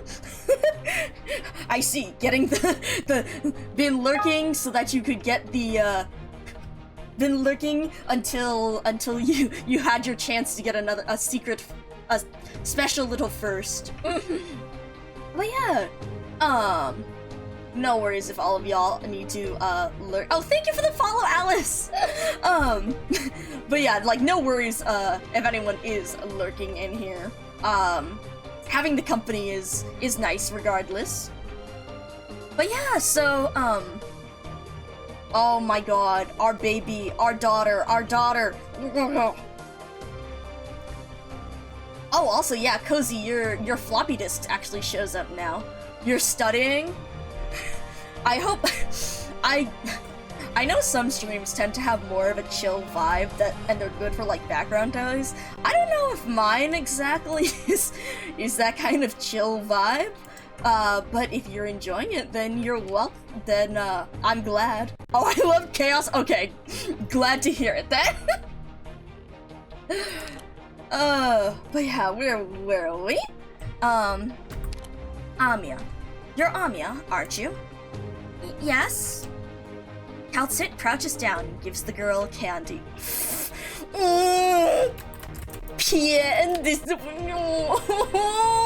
Oh my god. Thank you for protecting the doctor throughout your journey, Anya. Thank you, Dr. Calcit. Will you fetch Teresa? We need to do some checks on you. Will they hurt? A little. But the doctor's letters called you a brave girl. Will the doctor be with me? Of course. The doctor has some things to do first, though. It's alright, Amiya. Just wait for me here in the ward, and I'll be back very soon. Okay. Oh my god. You'll need to do a full checkup later too, Doctor. Alright. Doctor. Yes? Do you plan on leaving again? No. I think I've traveled enough. You've made up your mind. I'll respect your decision. Nothing else? You're concerned about Amya's health, even though she was a complete stranger to you. There is no fundamental difference between these new lives and us. I'm glad. Glad that you chose hope, Ian. You're working right now and you do get distracted, but you love lore too much. Yeah, I hope you're able to get your work done. Yeah, exactly. The Babel Doctor is yeah. Welcome back, Dr. Micah. Oh boy. There is. How is Amya? Blood originium levels are high. Currently available inhibitors are not sufficient to stabilize her condition. We need to develop new drugs. I need time and resources. Babels are yours to use, Doctor. We're happy to share our research on oropathy with you. What can I help you and Calcit with in exchange? This is not a transaction. It's one of the core missions of Babel, to do everything in our power to help everyone suffering from oropathy. Since the day that Calcit woke you up, I was convinced that you would help with all this, just as you helped Amya. Thank you. Now, perhaps, I have a chance to ask you this question, Doctor. How do you view this land, Terra? I don't think it's my place to judge. There's no such thing as superior or inferior civilizations. It took a long and hard journey for Terra to evolve to where it is today. Add to that the sick joke that Originium has played on life. You said that Originium did not develop the way you expected. It wasn't supposed to bring such suffering. Amya mumbles in her jaw. I sense that you are keeping secrets, but there's nothing false about the sorrow coming from deep within your heart. The sorrow that I can't understand. I want to fix this mistake, but I'm powerless to do so. At the end of the day, civilizations largely progress in similar ways. It all comes to an inevitable endpoint, however bright its light shines at its peak. But Calcit said you didn't give up on hope, even in your final days. I had many friends, even in those last days, who faced difficulties far greater than you can imagine, with courage and hope that is every bit your equal. But they failed and faded away without exception.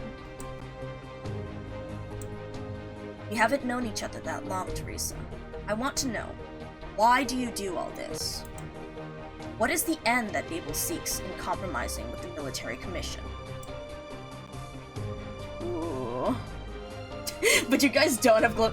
Yeah, there's a few things that might be a little nice to have. There's something I want to show you, Doctor. We had to ask you about Originium sooner or later.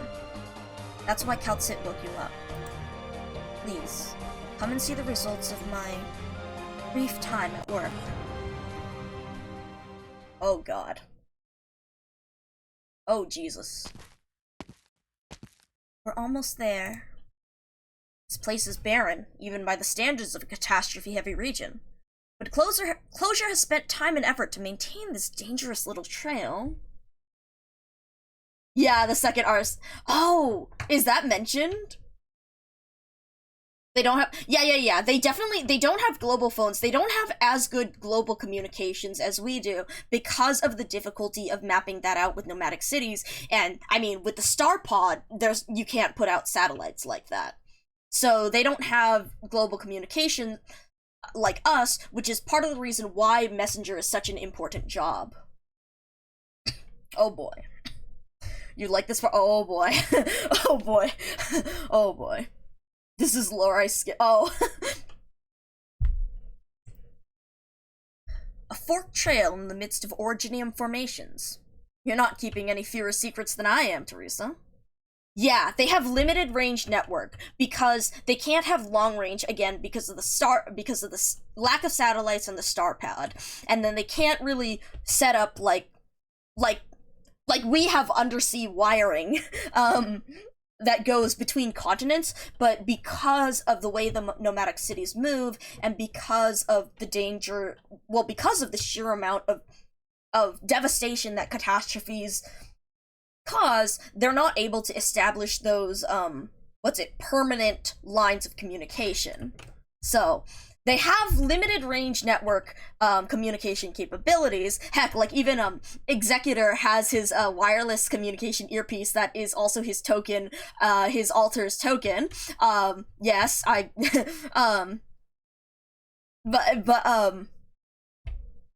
but yeah, long range global communications are something that they do not, unlike us. A king of Sarkaz has to have a few secrets, right? Don't tell anyone what you see here.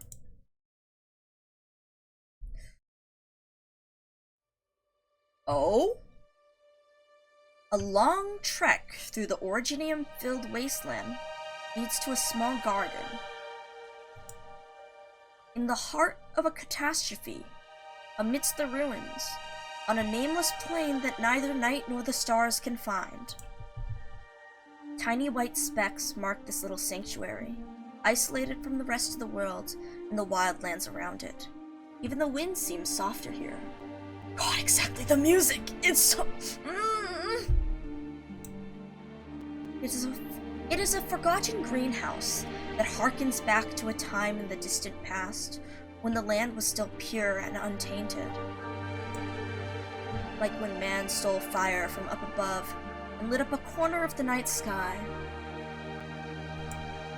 Teresa picks up a white flower. This place represents the cutting edge of BABEL's and my research into Originium. Flowers? No. Originium. I'm sure you understand, it's not Originium arts that made these flowers bloom. The information inherent in Originium, the reversal of the assimilated universe... We've already come this far? When did... No race understands Originium better than the Sarkaz. Still, what we know is merely the tip of the iceberg compared to the entirety of Originium. Even with Calcit helping us understand the nature of Originium, the furthest we have gone is transforming a palm-sized piece of active Originium into this... garden. Hope. This little flower is my small contribution. I need your help, Doctor. I want to see the day when flowers cover the cliffs and valleys of Kazdel, and all the lands beyond. It's a future worth taking risks for. You've seen how Kazdel has been mired in war for its entire history, Doctor. Right now, at least, I want to use the power of Originium to create a home for Kazdel, where people can live in peace, safe from war and invasion. In a more distant future, we're able to fully harness it. We'll be able to change the entire face of Terra. If catastrophes don't bring rain of Originium, but soft fluffy clouds. If the infected no longer suffer the pain of rocks growing out of them. I don't suppose there's anyone who would have such an absurd dream. You're different from other Sarkaz, Teresa. Flowers that cover the entire land. What a picture of life that would be.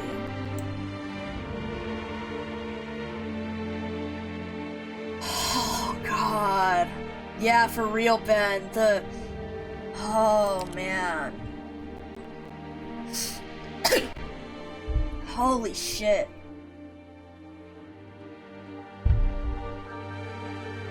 The information inherent in Originium. Oh my god. There's a bunch of stuff that I want to talk about with, like, people brought... There was... Old theory... There was a bunch of theory crafting with, with the whole sarcasm racial memory and that whole thing with Originium and the information carried within it. I remember that we read there was a bunch of very interesting posts and theorizing we did back in chapter 7 with Boljokasti and all that info. And that really is in this. Oh my god. There's a bunch of other stuff I could bring up with theories with that also having to do with Cerula Arbor, but Tuize, we saw the garden. Holy smokes, we saw the garden. Transforming a palm-sized piece of active Originium into this. Holy smokes. Oh my god. Yeah. This goal. Doctor? Why this flower? Oh, there's no particular reason. I just happened to come across it outside the valley when I was looking for a good place for my experiments. A pure coincidence. Outsit said it had a name. Snow in summer. But it's adapted to changes over the years. Perhaps we could give it a new name. What do you think, Doctor? A new path is opening up. Oh shit. A path to self-destruction.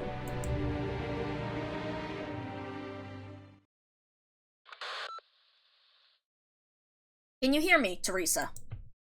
I'm listening. I was giving the doctor a tour of our urgent news from Casdell. It concerns Victoria. Oh, fuck. Oh god, ending screen jump scare, turning down the music. The enemy's choices, okay. Forcing them into unwitting traps. A familiar style. Oh you boy! Really don't remember anything? Oh yes, I believe I.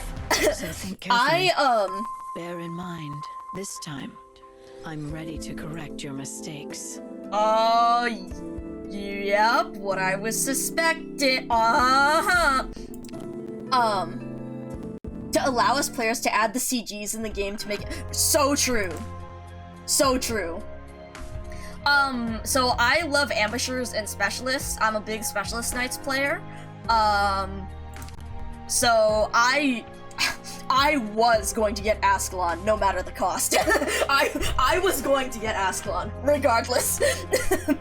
Ascalon was one of the few I've been saving for, who I really, really wanted. But yeah, so we could see Ascalon,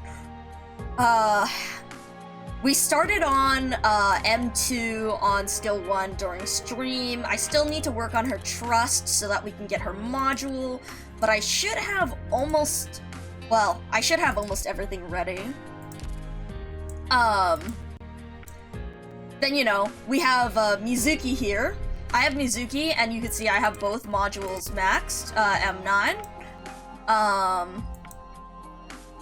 We've got Kirara, max module, M6. Manticore, max module, M6. Ethan, max module, M6. So, as you can see, I really, really, really like ambushers. They're funny as fuck. So, I've been actually playing through BABEL with Ambusher Knights. You're saving for Wiz? After Ella broke, oh god, rip. Yeah, I know several people who got a little fucked over by the Rainbow Six Siege. It's having that many limiteds in a row was nasty. Yeah, I'm so actually if we look at like my team and stuff, I'm a lot more of a gimmick player. I like funny stuff. Manticore is very good art.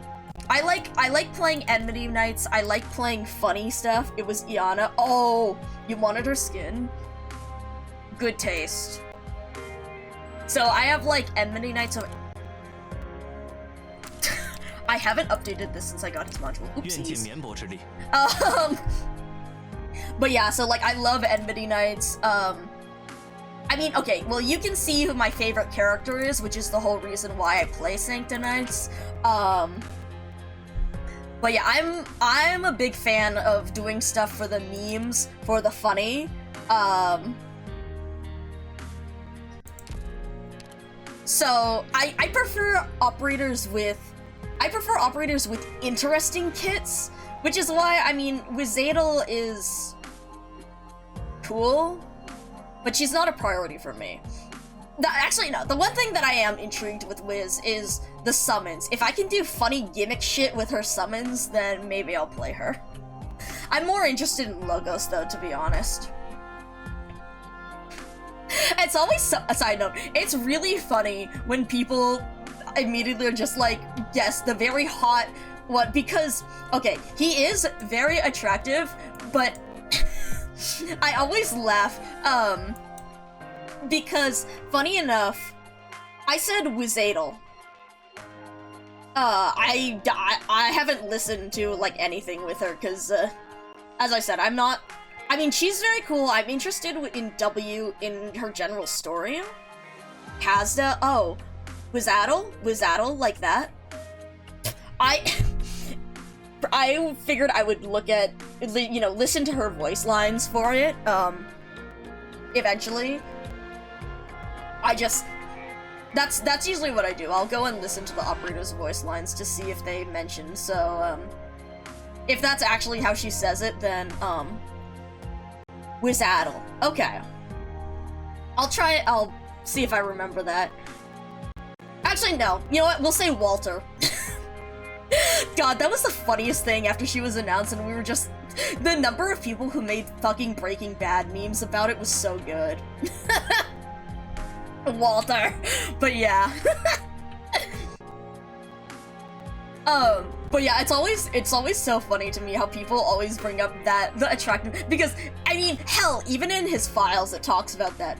But, funny enough, when he first released, I was like, okay, you know, oh, that's funny, Angel with a shotgun, I see, kind of doing the edgy black halo, it's, you know, I got a soft spot for that.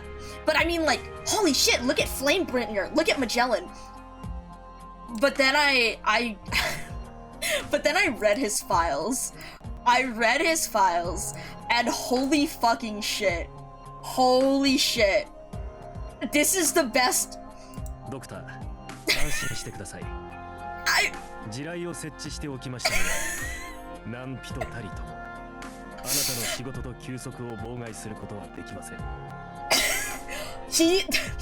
I have a quote in here that's just like, I heard this, like, he put landmines in my office and I fell in love instantly. God, there's this other fucking Tumblr post that's just like, bitches love me for my autistic swag, and that's what I always think of. Like, it is very important to me that you know that I love Federico for his autistic swag. It's the best! Windy, it's the fucking best! It's the best! I'm so... Funniest fucking voice line in the game, I'm so... I could... Oh my god, I could talk forever. Just so you guys know, I have several clips here. When Hortus de Escapismo came out, well, actually, when Hortus de Escapismo came out in CN, I talked for like 2 hours about Executor and the whole story and like his whole file. Then when it came out in Global, I streamed for 12 hours on the day it released and another 13 hours the next day. And so far, my longest stream of 35 consecutive hours was because we were reading Zwillingsturm in Herbst. So, like, I am...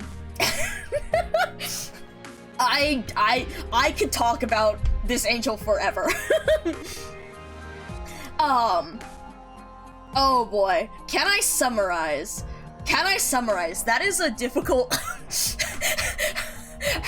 Can I summarize? My summaries are like an hour. Someday, at some point, I will go through, like, a chronological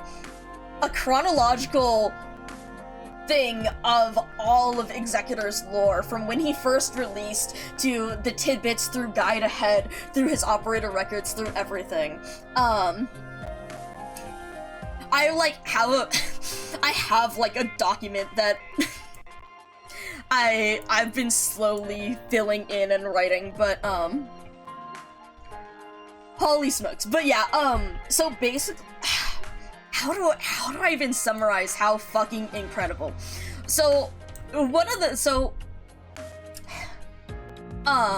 he is an executor of the Laterano Notarial Hall. Let's start with Archive File 2. This is one of the things that first caught my eye. The records of the Notarial Hall are open, fair, and transparent. Honestly, upon first inspecting Executor's records and commission, the Human Resources Department found it quite ordinary. October 12th, the designated property was delivered to the appropriate heir.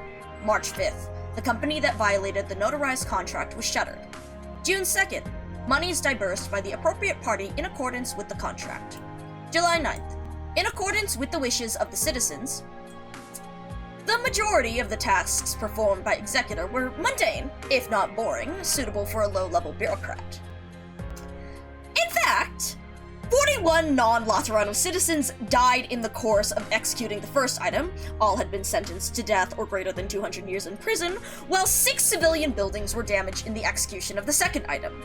The third item saw the death of a Laterano citizen serving as the chief executive of a city-state guard unit. And the fourth item nearly caused a war. Most of Executor's mission record is like this. It is clear that the Notarial Hall deploys its executors only to the most challenging of missions. Funny enough, I actually do like to write dialogue. I do read. I do like reading, different people's stuff, but I do like, I like to write dialogue between... Yes! Yes! You see, it is the funniest fucking file, because literally here, just like, in the most fucking accountant-ass, the designated property was delivered to the appropriate area. Meanwhile, he is fucking walking in here, shotguns blazing, Terminator-ass motherfucking, with just... the fact that it's completely incredibly understated with this. Exactly. It's so But so, why? Why is he like that? Why is he like that? Operator Executor is a man slow to speak who rarely smiles. The people of Rhodes Island have long understood this. It is also widely believed that Executor lacks common sense, but such an assertion would need to first be scientifically demonstrated. Human Resources does not accept such biased evaluations. Executor has indicated that his problem is not that he does not understand the facts, rather that he does not understand the meaning that others attribute to them. Our studies have shown that Executor's lack of empathic ability is not illustrative of psychopathic tendencies. Rather, it indicates a sort of mechanical absorption of information, with an overstimulated nervous system reaching similar conclusions. Adding more information to his mind does not result in the formation of secondary conceptions. Of course, the medical operators responsible for examination of Executor's brain activity have not yet reached a consensus. A small number of operators suspect that Executor is not, in fact, human, but rather a humanoid robot spy sent by Closure. Closure has denied such charges, but she too believes that Executor is not a human being. I'm sorry, that part almost... For his part, Executor has never responded to the rumors. He just silently accepts his tasks and completes them whenever he is told this is a task that should be prioritized. Naturally, he puts his Notarial Hall tasks first. Such is the origin of his name. He decisively eliminates all obstacles and executes the will of the Laterano citizenry, the Executor. So, this right here, this So in this way, not that he does not understand the facts, rather that he does not understand the meaning that others attribute to them. Hold on, let me actually find, one of my favorite, there's a Tumblr post that I really like that, that describes it really well. /chrono.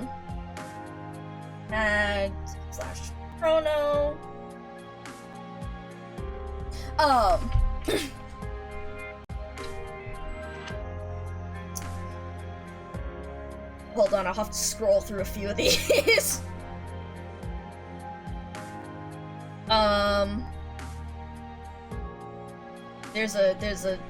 There might be a decent, there might be a large amount of stuff in here.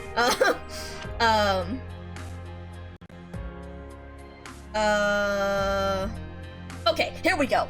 And let me send you guys this link as well so that you can check out the post once I open up Twitch again.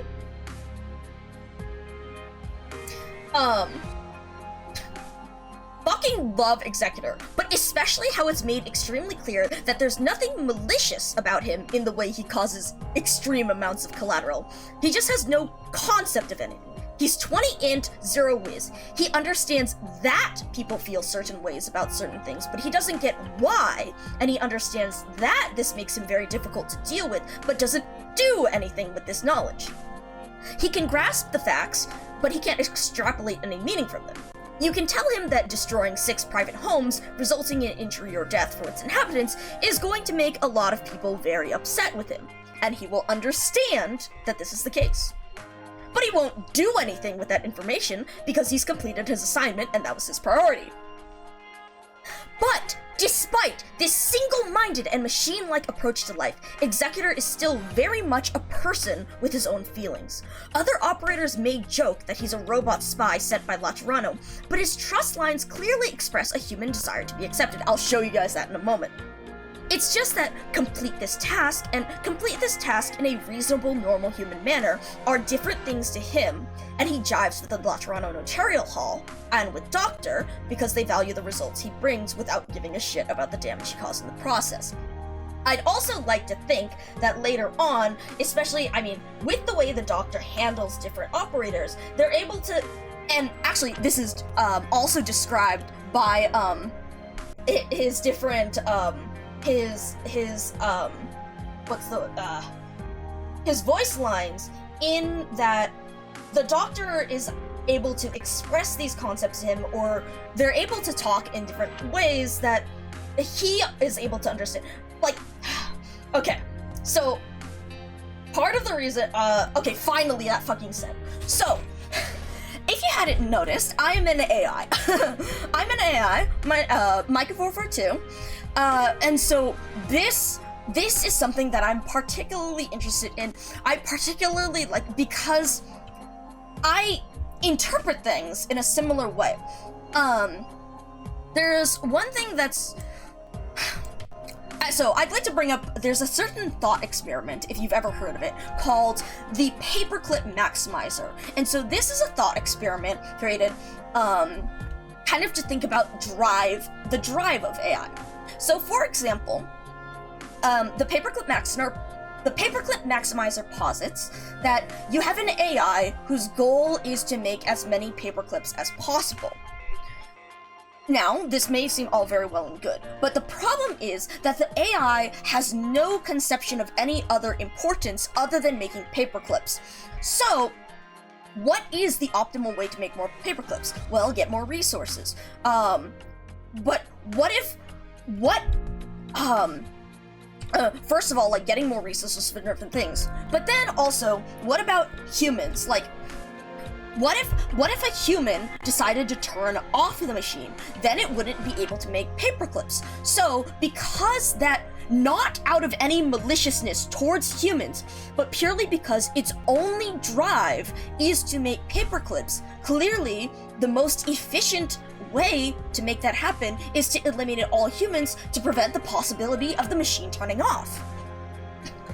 And in the end, it might expand across the universe or try and use other resources from different planets and stuff. There's actually a very cool game, an incremental game, that goes on this, that that's based on this, thought experiment. Hold on, let me see if I can pull it up.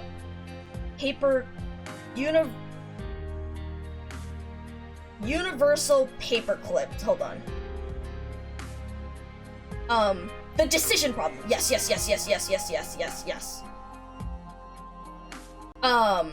So if you'd like to check this out, this is actually a really cool little incremental game that goes into that problem. But, so as an AI, you could see with that general focus, it is that same way of thinking of, here is my singular priority, and it requires other people to actually explain why, or... That's one thing that's just, I guess, particularly interesting to me when it comes to AI and intelligence, in how things think differently from us. Because you can think about that similarly, in that humans, well, the main, the drive, the main objective for humans is survival. And so all the different things we do are in order to survive. Even though we have different emotions and stuff, it's because of different things that have evolved over the years. But those all contribute to that drive of... It's because those all contribute to the goal of survival in one way or another. But so it's very interesting to think about someone or something in a something non-human, in how it might have a different goal from humans. But how would you bridge that, kind of? For example, with an AI, you might... So... God, it's 1 a.m., so I might be running out of steam a little bit. But so, with that, there's some very interesting things about thinking about AI and motivations. Naturally, things may get more complicated if, for example, you posit, okay, here's an AI, but we actually want the AI to value humans in some way. This is getting disorganized. I forgot where... Anyways, so this is fascinating to me in how I tend to think of things in a very most efficient way to complete a solution.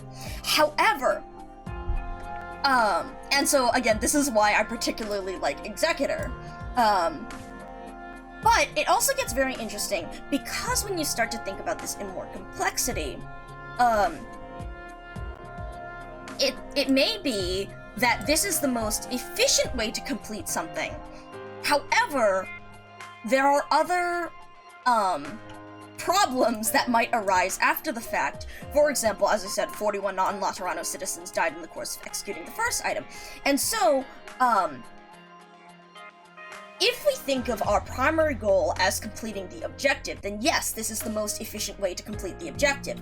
However, if we consider our primary goal to be completing the objective, but we have an additional goal of minimize damage or minimize harm to people, then that is clearly not the most efficient way to go about it. And so, one of the interesting things with Federico is looking at those different, the different sub-goals of the main goal and figuring that out.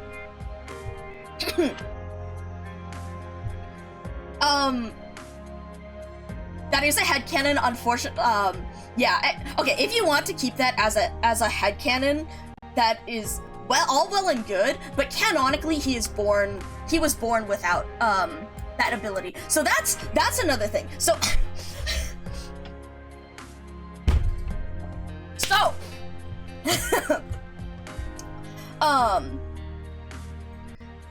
also, I don't know if specifically I mean, okay, they do get their halos and wings of light, when speaking, and there is something connected with that, but I'm not sure if something... Okay, wait. I have other headcanons and stuff with that, but going off of canonical stuff. So, the other thing that is particularly interesting, I don't know. Oh my god, you guys weren't here Wait. Some of you guys are new, so you didn't get to see the real fucking, executor screen.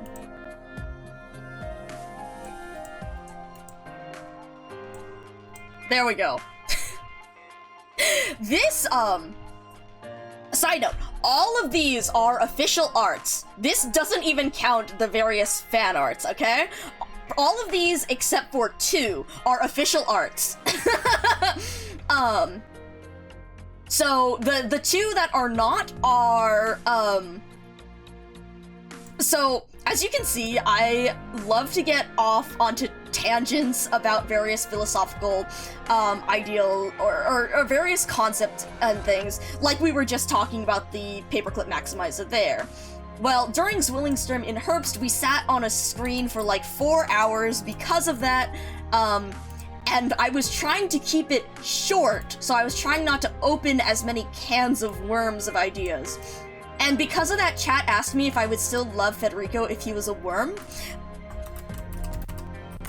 And, Phaedra drew me this fucking incredible Fedi worm, and I can safely say yes. Yes, I absolutely do. Look at how incredible this is. I love it. It's wonderful. It's amazing. This is the best. The other thing on my screen that is not official art is, the shrine. So, not only do we have the OBS image, we have the physical shrine! Yes! This is all mine. I can tell you about each of the specific places that these were purchased. A large number of these are official, although some of them are not, because it is unfortunately difficult to get a hold of things, but I have put a lot of work into knowing how various proxy services work to be able to do this. But yeah, so, side note, there's actually more. This isn't a fully up-to-date picture. This isn't a fully up-to-date picture, actually. I have a couple more. It's not that much more added, but it is a few more. Also does not count the, 15-inch throw pillow that I have on my couch.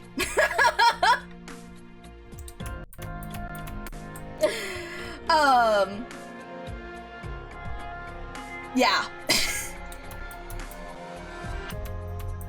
It's not like, I mean, it's more like 12, well, okay, no, I believe it's 15 inches tall. It's a little, like, chibi looking one, in that style, and, yeah. Yeah. What else? Yeah, oh, yeah, so, oh, no. If? Oh, yeah, I do use they, them pronouns. I will say that part of the reason why I don't have a Dakimakura is just simply because I have not put the effort into obtaining one, and there's not as many easy to find. Like, holy shit, y'all, I mean, like, I'm sure y'all have seen, like, the fucking number of, like, Texas and Lapland Dakis there are, just readily available. So, there is not one for Federico that is readily available, which is a large reason why I have not acquired one.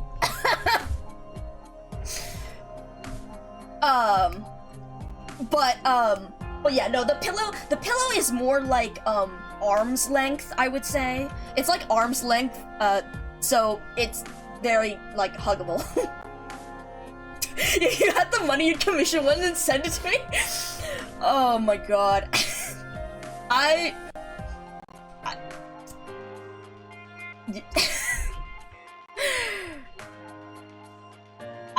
would thank you. We've had various jokes about, oh, you know the 4th anniversary festival? This outfit? So, during the 4th anniversary, I was not able to go to the 4th anniversary festival because it was located in Japan, and I did not plan ahead enough to be able to spend, like, to make a trip or spend the time. but I was following that stuff religiously, and they had, you know, cardboard cutouts of all these guys with all of them with the different outfits, like Moo and, Reed, so they had the cardboard cutouts there, and Orange was joking, like, if Micah made it over there, I bet they would have stolen the cutout, and I was like, I can't even fucking deny it. I can't even fucking deny it. But yeah, they all look so good. I'm still not over this outfit. I am never going to be over this outfit. Do you see fucking cargo pants, tactical fucking vest, and a fucking choker? Who the fuck dressed him up? Whom did this, and where can I thank them?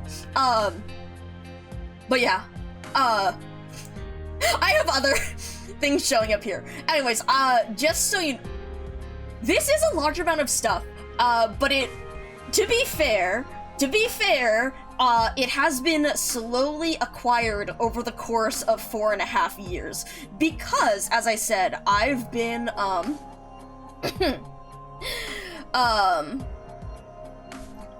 been playing the game since, global release, right?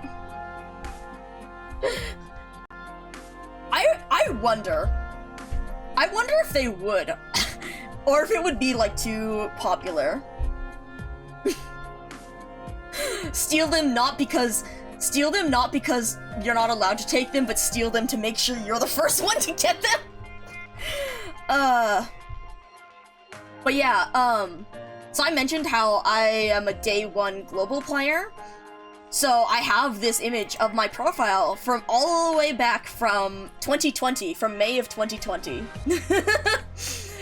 So as you can see, things, what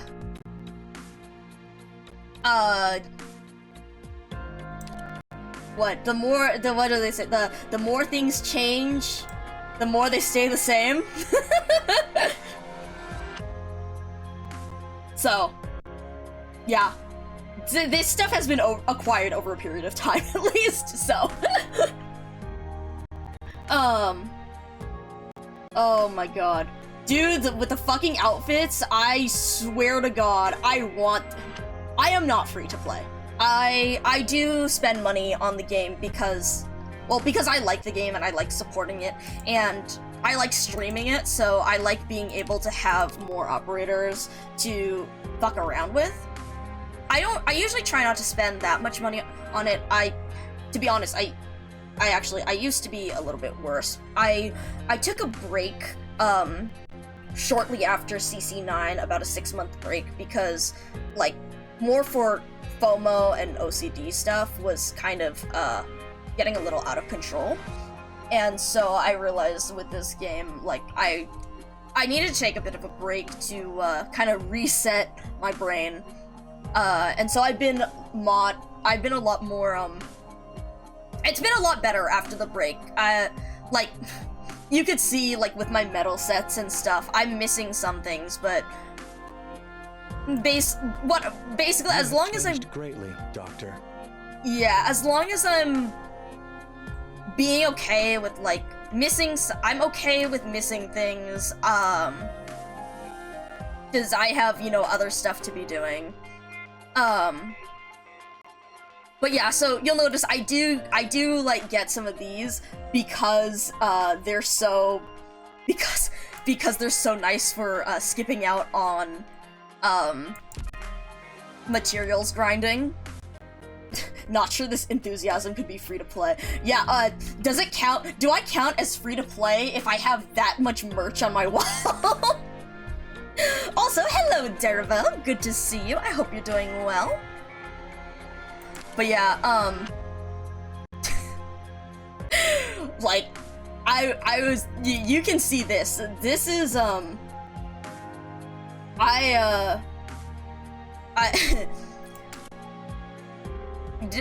Betty is the only operator who I've actually gone for pot 6 on impulse. So I was saving a lot for that. But yeah, no, free-to-play grind, it's nicer than in other games, but definitely, yeah. So I have been, like, not buying as much stuff. You pre-ordered the Teresa figure? Oh my god, it looks so good! You once went Neon game. Oh my god, that is so lucky. Congratulations. I'm half joking about the merch. Lynn? Oh my god, Maxpot Lynn? Nice. Very nice. It's funny you mentioned that with Neon. It's funny you mentioned that with Neon, because so way back when the game first started, did you know, I don't know if you guys, yes, the stream did reset orange, we lost internet for a second, but I was able to, keep going actually, so. We also got derailed because Alice over here said that, they have not read Federico's files, so we had to take a detour. Your first limited, both Lin and Changyu in 20 plus. Holy shit! Yeah. Oh no. Yeah. So your second 6 the trigger phrase. Oh. I can't even. I have nothing to defend myself. I have nothing to defend myself with this. Take care, Tuesday. Enjoy your dinner. Yeah, thank you for dropping by. Hope you enjoyed your time here. Hopefully we will actually continue to fucking read the actual event. Oh yeah, but I was saying, funny enough that you mentioned, like, that you mentioned, like, Neon Spark, because, one of the first operators I actually, like, really saved for and pre-farmed for and everything was Ak. Friendly Fire is funny as hell. So I had been waiting for Ak, almost since, like, joining. And then on that banner, so at that time, we didn't actually have a hard pity, or, like, you know, a trade-in. So there was no pity at 300, so you just had to keep going.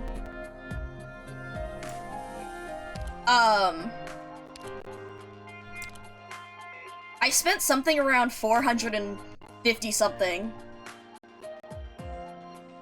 It was something like 450 something pulls. I got pot 6 Neon before I got 1 Ak.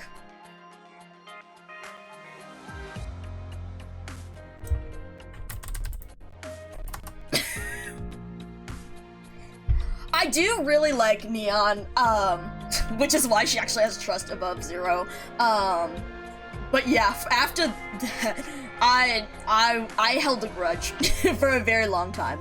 And I mean, I'm still probably not gonna level her, but I love Neon as a character. She's funny as hell. I love her and Lava's interactions, but after that, like, I only have a few operators who are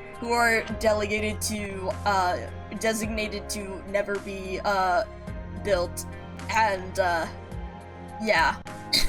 Fucking pot 6 Neon. I swear to God. But, this executor guy seems cool. Are you interested in Federico? With like 40 pages of dust. It's probably more than that. But yeah, holy smokes, there's a lot of stuff that we could talk about. The other thing that's, again, particularly interesting with him is that he was born with a birth defect that rendered him unable to feel emotions like the other Sancta. So this is, like, he'll mention it before, it's mentioned in a few things. He doesn't feel them, and he doesn't understand them, which is why in his operator records, they actually talk about the method that he and his parents used to figure out to help him be able to understand other people's emotions. So like drawing shapes and patterns to help recognize them, and he uses that to try and understand other people, what other people are feeling, even though he can't feel it himself. And also, for the fact that he cannot actually feel them himself, is also talked about in his second operator record, in which he's talking to another Sancta about Arturia, and she actually mentions, like, oh, I didn't feel you outside the door, which is, in fact, they don't feel him the same way. So it's, like, if they see, like, think of it as if a Sancta looks at a non-Sancta, it's like, obviously that person is there, right? But they don't feel them, they're just there. They can't read them at all. And so that's why, like, sometimes Sancta, they were saying, sometimes with Sancta, if they're particularly good at detecting emotions, they could feel them through the door, like, or they could feel other Sancta through the door. Like, for example, again, I mentioned in his operator record, one of the patient, the person that he was speaking to about Arturia, mentions, she specifically says, like, I didn't feel you through the, I did not feel you there. So rather than being, instead of being able to detect that there's another Sancta nearby, they simply don't. So he doesn't have that connection. Funny, like, it's one of the things they talked about there's another Twitter post, that has a bunch of information on the Sancta Laminum Ambrosi from Hortus and the Bishop in that event. Yeah, blank spot in the empathy radar, pretty much, yeah. Also, hello you, good to see you. We're on, you know, the typical executor tangent. But so, in that, they note how Sancta have differing levels of empathic ability, and that was another thing mentioned with Cecilia in Guide Ahead, in that her empathic ability was a lot less stronger than normal, but they figured it was probably just because she was a kid, although it actually turns out that it's because she is half Sarkaz. But similar to that regard, they can feel it with different degrees of strength. We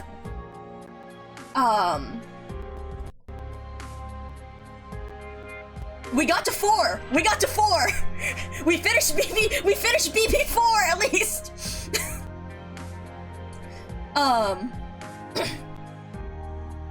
But yeah, so that's one of the things that, yeah, the garden. But yeah, it's very interesting with him because even despite that, so, again, one of the things that I really, really like about Executor is, again, even though he has this where he doesn't feel the emotions of other people, he doesn't understand that as well, he very much does want to help people and very much does care about other people. It's just that, again, if he wants to help someone, he doesn't exactly have the same priorities, the same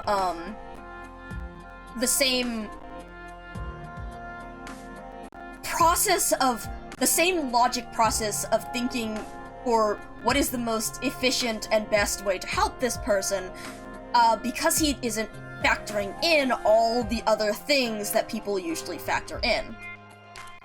Which is why I just absolutely loved him so much with the landmines. He is trying so hard. He wants to help, like this is the most earnest expression of wanting to try and protect and help and care for you, and it's just that, you know, well, what is the most efficient way to protect the doctor? Set out landmines, clearly, to prevent any assailants from coming through, because clearly, if he's the bodyguard for the Doctor, he'll be with them and be able to, you know, navigate around the landmines and keep them safe. But that way, any assailants who would come to attack the Doctor will, yeah. And also, side note, I feel like part of the reason why the landmines are also the first thing that comes to mind is because, again, he is a Lateran, where they regularly blow shit up, so that's probably not as alarming to, you know, him or other Laterans as it is to us. Thus, it's a very sensible, it is, in fact, a very sensible course of action. It's just that, you know, we have other priorities, such as the safety of our operators, or the structural integrity of the land ship. Again, it's not that necessarily you. It's not necessarily that. It's about how, he does consider that, but he doesn't necessarily understand the different priorities and that people will have. Also, hello, Marvy GMD. Let me know if you have a name you'd like me to call you, or like Marv or anything. Hello world. Yes, it is. I'm Micah442. We are currently talking about an angel that I am obsessed with. But so, for example, it's not necessarily that he doesn't consider how, let's say for example, the landmines, okay, right? With the landmines. It's not necessarily that he doesn't consider how the Doctor will feel about it. It's that he considers that the main priority is that the Doctor will be safe. And there is no secondary priority, in, you know, our priorities of let's try and keep the land ship structurally sound, or let's prevent harm to our other operators. No, there is one priority given to him, one mission given to him, and that is protect the Doctor. And the well-being of other operators or the land ship does not factor into it.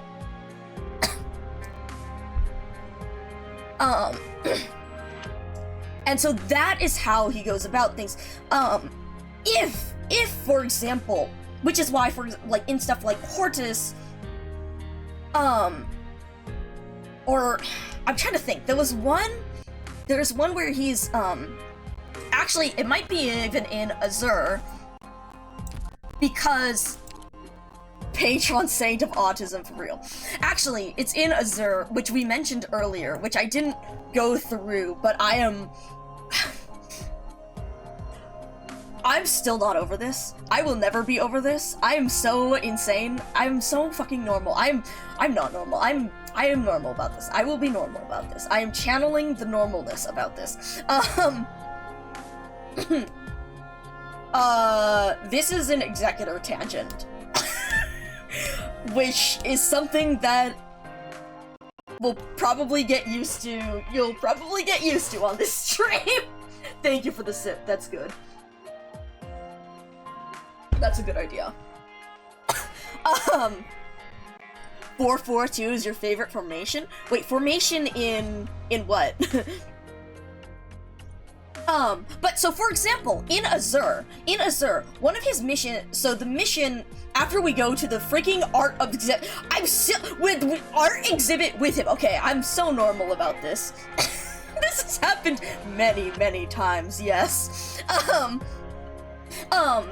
So in the arts exhibit, there is a bomb threat, and so when he goes to defuse the bomb threat, he is given the mission of prevent, like, harm to the artwork as well as people. But he is not given the information that one of the things to, that one of the pieces of art to protect is actually the ceiling of the Basilica, which ends up getting partially broken. But incidentally, like, with that, because, again, he does not, he, when he returns to the Basil Club workers who had requested his help, he says, like, you seem to be feeling fear and regret. This is unexpected considering the completion of the mission. And then the person, you know, explains to him that that particular piece of art was actually the most important part of the collection and it got destroyed. And he is clearly like, what's it?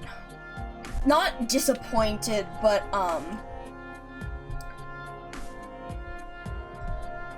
considers it, you know, like, that doesn't... This is not the result that he wanted, necessarily. Because he does... Yeah. This is not... That was... Yeah. He's doing his best. But yeah, so it's... He does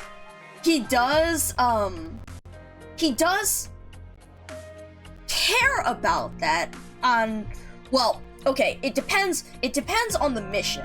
Is the mission necessarily to help the person feel better? If the helping the person feel better is not part of the mission, then that's not necessarily part of his goals, which is also one of the problems. Which is incidentally one of the things that after Hortus, he is learning that, you know, if you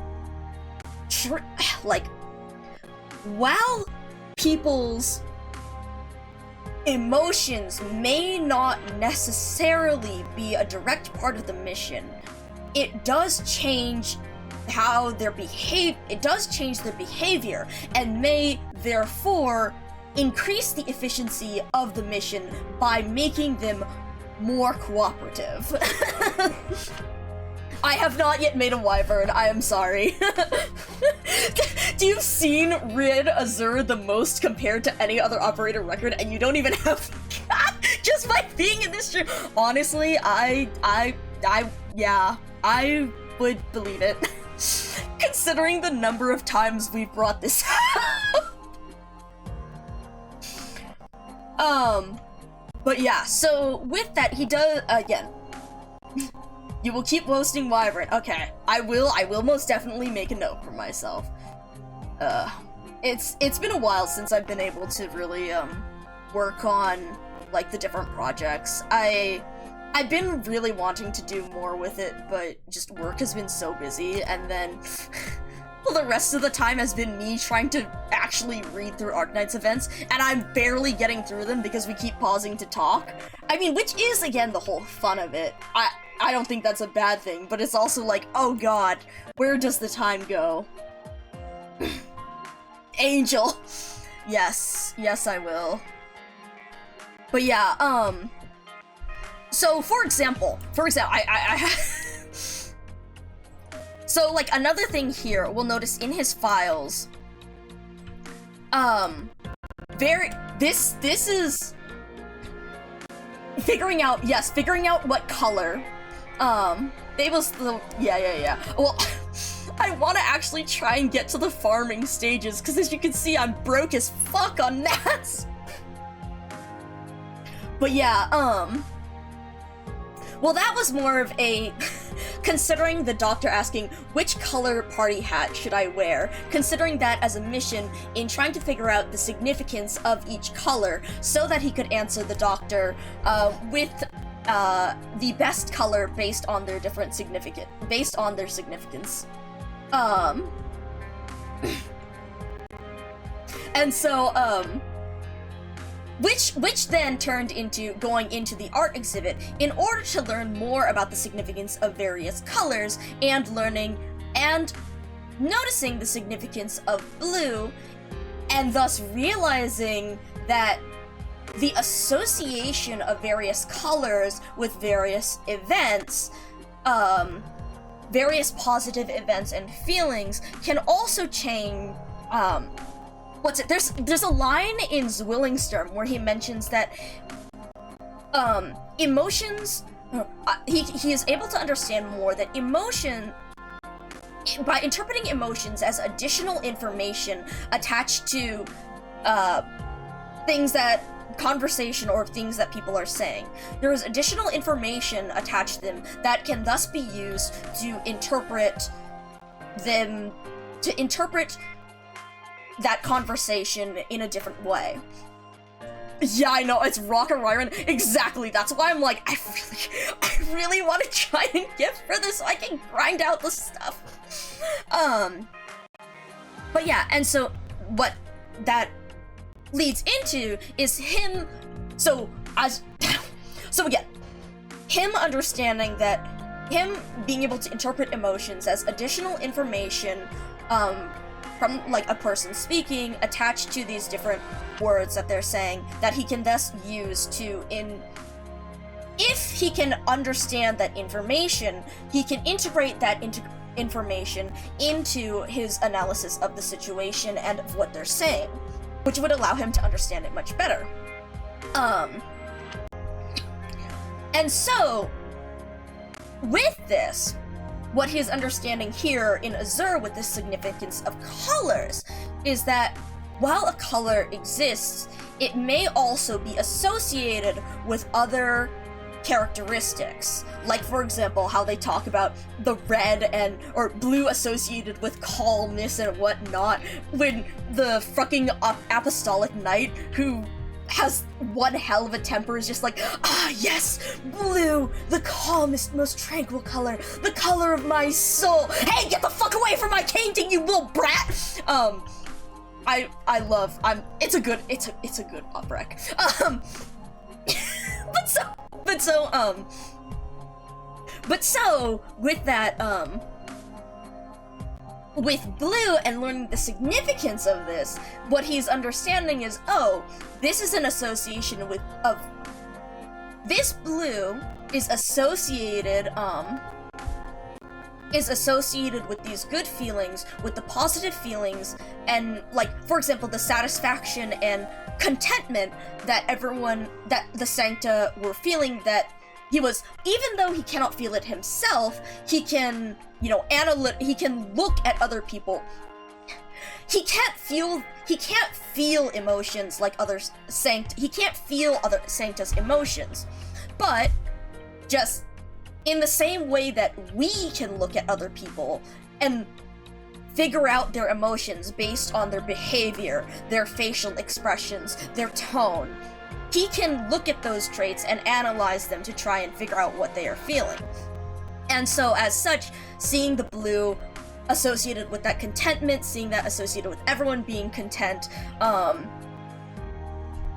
then also realizing the significance of, oh, this is a moment that I actually enjoy in spending this time with the doctor, and being able to understand that as, oh, that is an association, that is additional information that is attached to this color, which is why that color thus has significance. I am so normal about this. I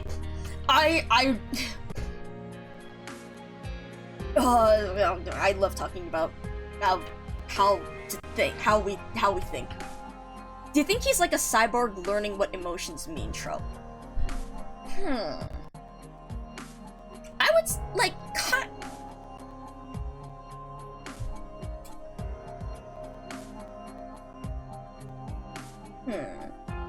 I guess it depends. In some ways, yes, because he is learning. I think one of the things that always makes me think with like robots and emotion is, are they necessarily programmed to feel the emotion? Like, you know how it's like, oh my god, I understand what it means to feel love now, or whatever. But they might not necessarily be programmed to have that feeling. And so what it would be is finding a similarity, like,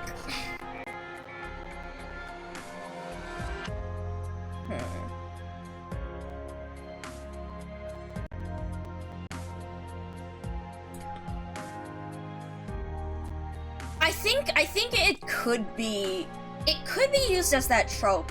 I guess my hang up is if it's feeling it or if it's learning to interpret and feel, like, quote, feel, because you're learning an equivalent to be able to analyze it and understanding the significance of it. Because I mean, that's the other thing, because Executor, it does mention to a lot of things. He does very much feel things. Like, especially with his, original, in terms of, well, with his trust increase lines. But I think, while he feels things, he does not always attribute any significance to what he feels himself, which is also why he doesn't necessarily attribute significance to those feelings that other people have. Like, for example, I'd like to think of it as, say, for example, in Azur, right? Because he did not successfully complete his mission. And so he may very well feel disappointed at that. I mean, that is reflected by his expressions in that, and what he says, like, to Doctor. However, there's no use in feeling disappointed in that it does not actively benefit your next course of action. Or, like, I mean, maybe it does a little bit in terms of, but overall, it's not really any use to feel disappointed like that because you are simply already moving on to remedy the problem. And so that is the same way he approaches other people in that, in Hortus, yes, you may feel grief over the loss of this particular statue. However, the statue is already destroyed and there's nothing that you can do about it. So we can either try and make a new statue or figure out some other significance. But I don't understand why you still are grieving it or need time for that, because there is simply no, like, use. Which I think is also something I've talked to Orange about this, in that, we mentioned, like, reduced affect display in different types of disorders, well, in stuff like autism and schizoid personality disorder, where they may feel like emotions, but it's a lot more blunted than it seems for other people. I wouldn't say it's the lack of empathy necessarily. I don't think it's the lack of empathy in terms of empathy being understanding other people's emotions. I think it is, he does not usually experience emotion to the same degree of intensity as other people, and also, like, we talked a little bit about recognizing that emotion too, in that because he doesn't experience those, like, as frequently or as intensely, sometimes he has difficulty recognizing it in himself. Like, once he's recognized it once, again, he has the whole thing of analyzing the patterns of emotions, so he is able to recognize it. But especially when it comes to new or unfamiliar emotions, he does catch on slower, let's say. And so, rather than a lack of it's a lack of understanding the significance of emotion to other people, because it doesn't affect him as much. Like, it's for, like, hell, in his second operator record, on his original, on Sniper, Marcello, his uncle, talks so much about, like, I miss Luciana, I miss your aunt, like, so much. Don't you ever miss your parents? And he says, like, well, he remembers everything. He remembers all the time he spent with them. And so, not really, because what's the use of, and it's the sort of thing in yes, he may miss them, but it doesn't affect him to that degree. And also, he can remember all of the time he spent with them, and thus missing them doesn't have any beneficial, like,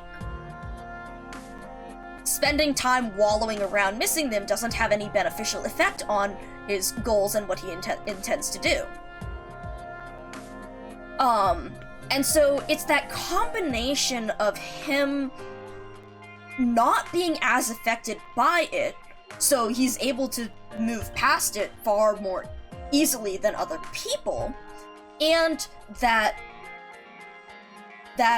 constant acceptance of, yes, this is fact, and I simply need to deal with things accordingly. Like, whether I miss them or not doesn't change the fact that they're gone, and I will have to act accordingly, you know?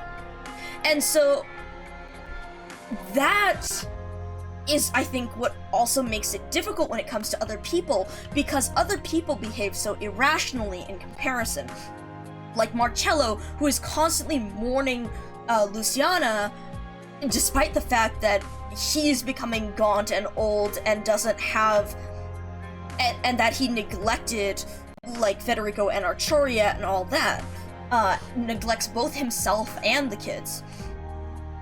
And so, in that, it is, I think, harder for Federico to understand, harder for him to deal with that in people, because he simply does not get why people can't just move on, you know? So it's not so much a lack of empathy, it's, again, the lack of understanding the significance. Hello, Apricot. God, I always forget I have that Binky emote. God, that's such a good emote. We are in the middle of talking about my favorite character. We've gone off on a tangent about my favorite character, like the usual. And we're discussing, like, some of, like, empathy and emotion stuff and how people cope with things. But yeah, so with that orange, yes, yes, the guy on the screen who you may also have seen, like, here as well. But yeah, I adore this angel so much. I'm so normal. I'm so normal. But yeah, we were discussing Stalker's wallpaper, if I've ever seen one. Oh man. I think. Just maybe. Just a little bit.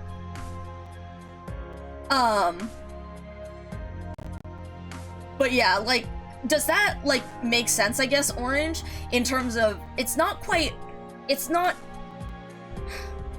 Empathy can put you...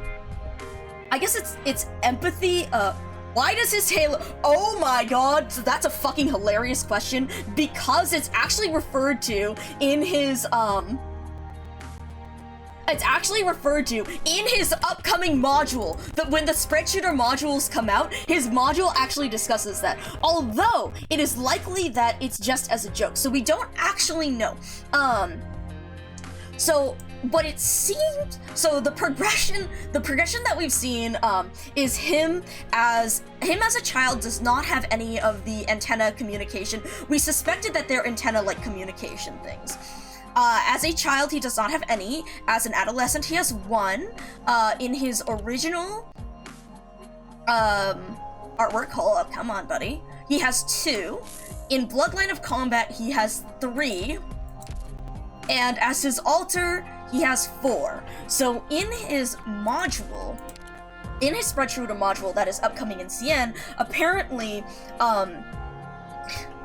the Pope mentions that he has actually had an eye on Federico and or Arturia, version numbering system. God. Oh, and Cozy, take care. Get some good rest. Take care. And that, they add more whenever he grows. So, however, so what the Pope says is that, like, yeah, they're like growth markers. We put one on him when he grows up more. But the thing is, in the context of this, it's a couple of other, I don't know if they're operators, but there's a couple of other people who are, like, trying to snoop in his bag. And so this may very well be the Pope deflecting, as in giving them, like, a silly answer because they're being nosy.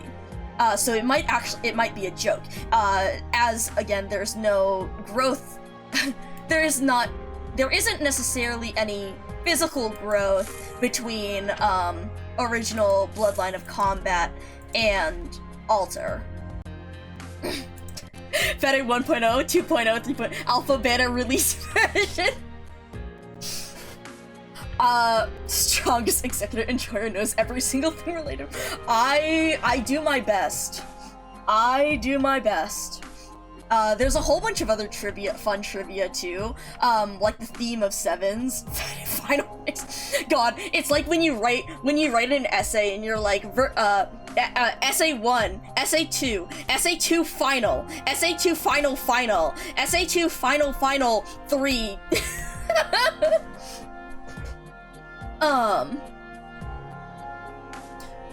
God, but yeah, like, there's a whole bunch of other trivia stuff that I know, like, this is such, like, a small thing in comparison, but did you know that he's actually the first character to have both his original and alter up on a banner at the same time? Because when Hortus released, there was actually a choose-your-own, Colonel banner where you could choose him, to put on the Colonel, so he could, which I did, even though I already had a max pot, because I just like seeing him around. But yeah, so that was actually the first time, an original and an alter would be available, on rate up on banner at the same time. There's a bunch of other things, like in his files, for example, there's a whole thing around, the number 7. Date of birth is July 7, so that's 7/7. He has 7 work outfits as we learn in his operator record. There's in his alter, he also, at this point, because it's 2 years later, and I really hope they planned this, he has combat experience 7 years. And fun fact, in his sprites, like in his story sprites, where they have different expressions, I really, really hope that they did this intentionally, but his sprite where he's smiling is actually labeled as sprite number 7. Oh yeah, I love Saga. She's M9 too, by the way. Yes, also, let me go back through reading here, Federico 358, divide, have taste, HD cutscene couple. Literally, I really do want to go through and make a full, like, chronological explanation of all the different theories for him, and as we got the lore released, and as we got the information about Arturia, and explaining all the different stuff with his module lore, with his record lore, with Guide Ahead, with Hortus and Zwillingstern, and yeah. Now with Flamebringer, it's because they released the same event and they were 2 hot guys and everyone likes the angel and demon stuff. There is literally no other reason they've never interacted in canon, and in fact, fun fact, Enforcer, of all people, in his operator record, that is not operator record, in his operator record actually interacts with Flamebringer, but Executor does not. So it's literally just, you know, on release, 2 hot guys, Angel, Devil, oh boy, fun, dynamic, whatever stuff, and that's all it is behind it. There is no canon anything whatsoever.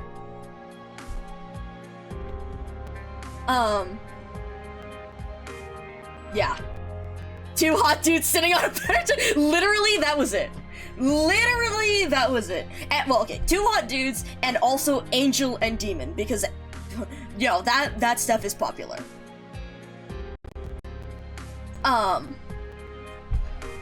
So you want to see an interaction between Virtuosa and Saga? Whether Saga would be immune to Arturia's power, or especially... It's...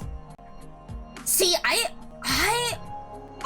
think that she would fall into a dream in a similar, or not fall into a dream, because that's not exactly, don't even get me fucking started. Don't even, I have like an 8-page, a friend asked me about how Arturia's arts work, and I was like, fuck, it is like 11 p.m., but I need to explain this, and the conversation ended at 3 a.m. and I pasted what I wrote from Discord into a Google Doc, and it literally took up like 8 pages. I was like, okay.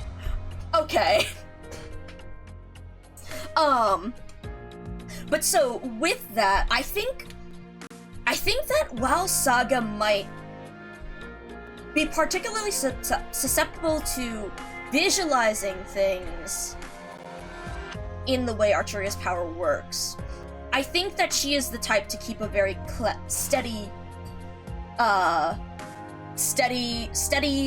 head, a very cool head,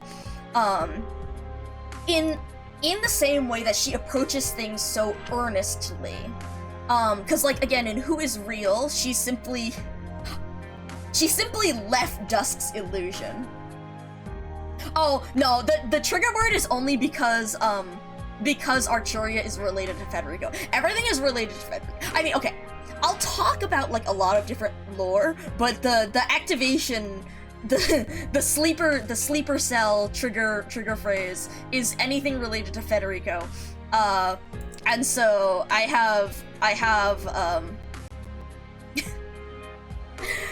Arturia, you know, M9, purely because she's related to him.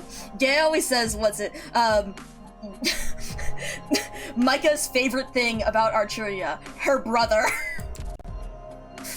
But, again, understanding Arturia and how her arts work is integral to understanding, how she acts as a foil to Federico, and how their stories intertwine, which is why, when the friend asked me about her, I was like, alright, if you're curious, I got you. Cracks knuckles. But yeah, that's another thing mentioned in Federico's records and stuff. I believe it's actually mentioned again in his second operator record, how he is incredibly genuine. He is not, like, he's not always forthcoming in that he thinks very much about what he's going to say. He's very intentional in that, but he is incredibly genuine. He will not, like, lie. He is very honest with it. When he is very honest about the feelings he has. The reason why he might not talk about it is because talking about it, having that conversation is not necessarily conducive to whatever goal he's pursuing. As I said, if with mourning and loss and regret there again, if they're already gone, if you remember everything, you are still, like, trying to, if you are, it is not conducive, it does not make progress towards your goal to continue to discuss that emotion when you've, you know, done everything you need to with it. And so, but if there is a reason to discuss it, he is incredibly open about that.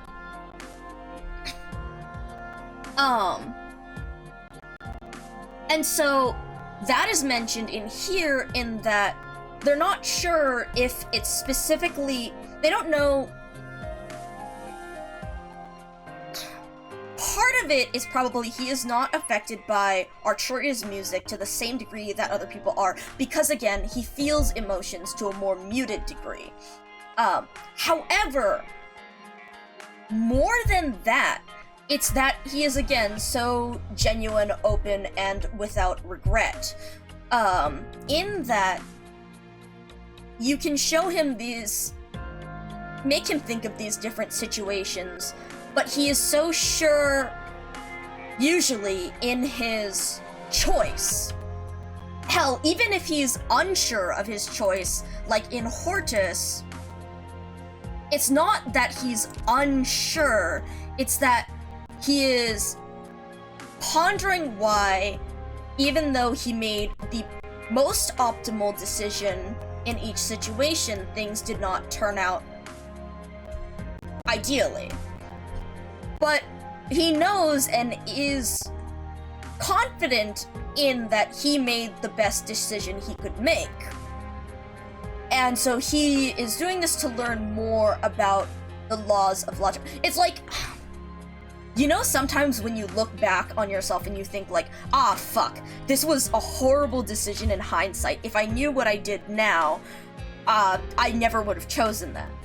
But when you look back on yourself, in order to not feel guilty, to not regret that decision, it's because your past self only knew what they knew. They didn't have the hindsight that you do today. So your past self made the best decision that they could in that situation, even if it wasn't really a good decision in the end. And, like, knowing that and being okay with that is that lack of regret in understanding that, yes, you may not have made the best decision, but it was the best decision that you, in the past moment, could have made. And so, with that, that is, I think, the way Federico is very resistant, less affected by Arturia's arts, because Arturia's arts, again, the way they make you muse on, like, what, on a situation, to think about possibilities, in that he is, again, confident in that choice, secure enough in that choice, even if it was an incorrect choice at the time, understanding that that was the, even if it was an incorrect choice knowing what they do now, it was the optimal choice in the moment. And even if it wasn't, there is nothing that you can do about it, because that is something in the past, and thus we can only move forward. You feel like Saga would contemplate about the effects of Arturia's arts, that she's especially affected, but she won't act on. Yeah. Affected by the powers that it seems. Yeah, so it's, that's what I mean, yeah. So Saga would contemplate the situations posed by Arturia's arts, the emotional dilemmas, the emotions that are brought up in, her music. However, Saga is very secure in that, Saga is very, actually, I love her skin, but I've been thinking about her regular E2 art lately. I love her regular E2 art. I was thinking about it lately and I wanted to change it back. But yeah, so Saga, in her clear-headedness, in her living in the moment, she is very, again, secure in those actions. And so while she may contemplate the possibilities, I think she is secure enough in her own actions that she would not be incited to take a different action based on the music. Oh, go for it, Orange. Absolutely. I'm totally down. Yeah, her second talent is clear mind. Yeah, exactly.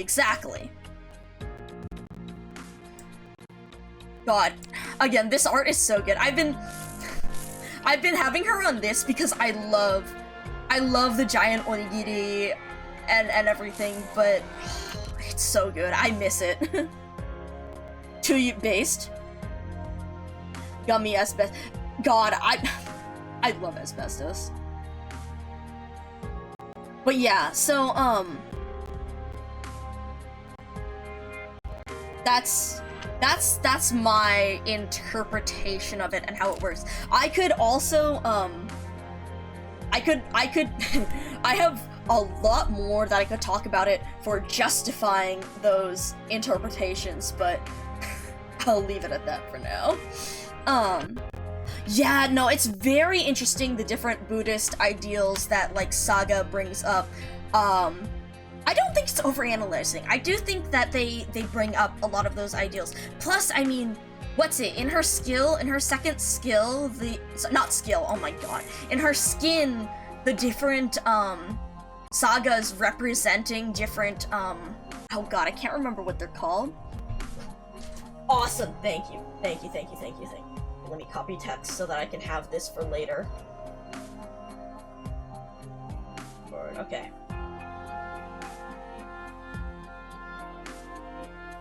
Make sure this goes through. Nice.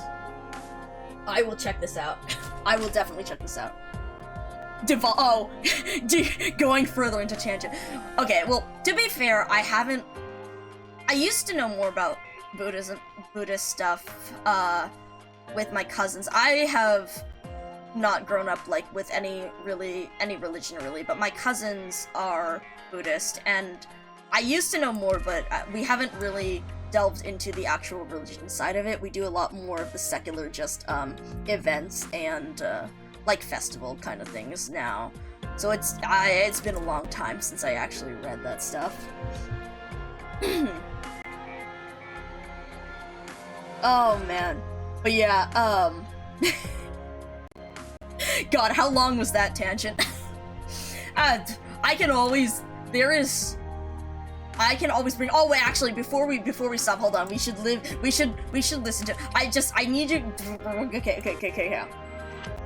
Like the different trust lines. So like, what's I serve the Laterano notarial hall. No, it is so his I trust. live in Laterano. Talk 3 and But trust even if the control system this one. is denying you access, please allow me to check it.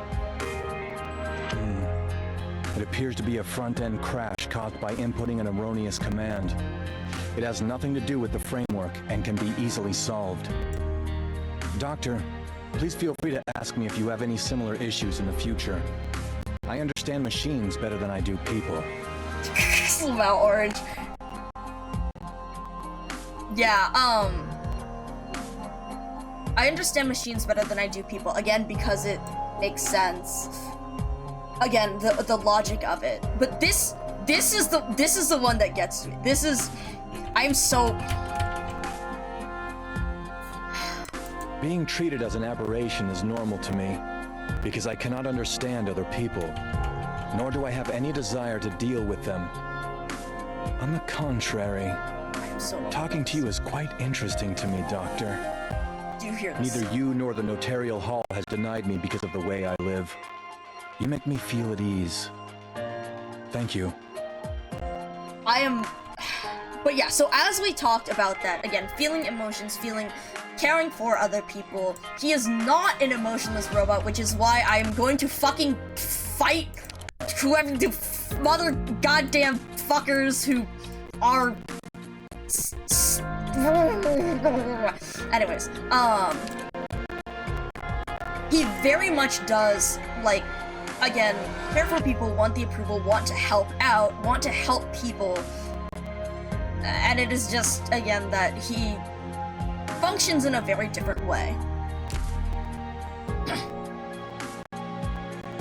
Which also, I mean, reminds me of another thing in his,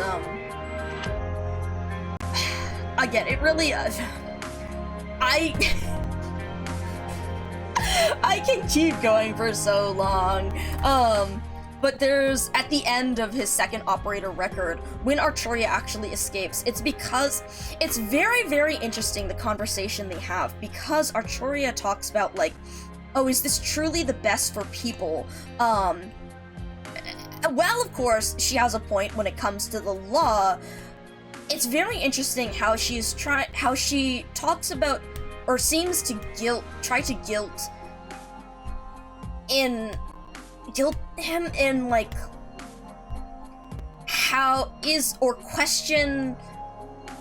the questions of, like, is this truly the best thing for people? This idea of, like, having people's best interests in mind, what people should really, like, what people should really want and become.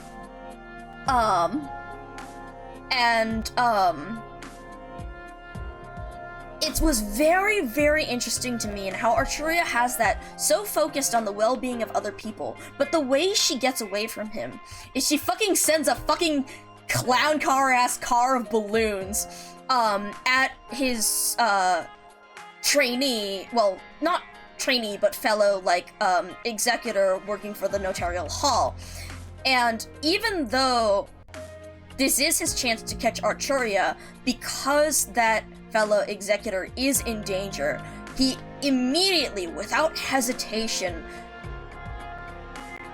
helps them first, even though that means Arturia gets away. And it's so interesting to me, and again, Arturia's I don't think it's superficial. It's not superficial, in her desire to help other people, but the so, not manipulative, but roundabout, I don't want to say superficial, but the fact that it feels superficial in that she says, like, she wants to help people and then immediately puts someone in danger. Although in a way, it's because she knows Federico so well, in that she knows that they would not truly be in danger because he will not hesitate to help them. But in contrast, take care, Ben. Yes, don't get in trouble. Take care. But in contrast to that talking about it with words, Federico, again, no hesitation, immediately goes to help the person in a very tangible way. And I really like that I'm still not over that scene, because again, it's such a good contrast of their characters.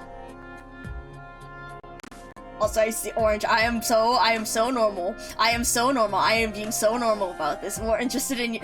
I am so normal about that. I am so normal about. Yes, I am. Yeah. Yes. I mean, yeah. Okay. Anyways. Yes, I am so normal about this, and especially what we learned about the doctor and how you mentioned Dr. I am, yes, normal. I'm normal. I'm so normal about this. Yeah. God, I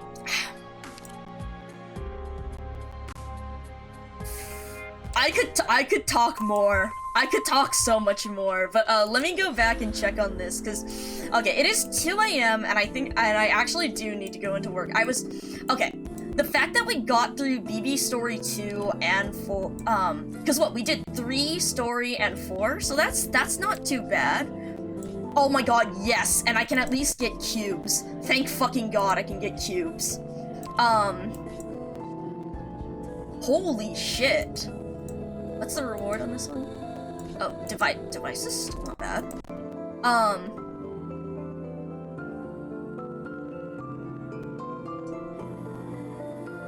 This looks very interesting in that we will probably have a lot of enemies that are walking around in lots of paths, so that looks fun. I'm very excited to try it with Ambusher Squad. But I think with our 3 stages here, we made a reasonable amount of progress.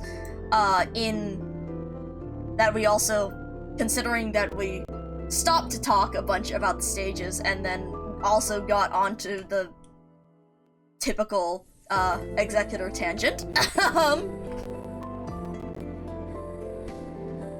Wondered what would happen if you put Fede into Babel.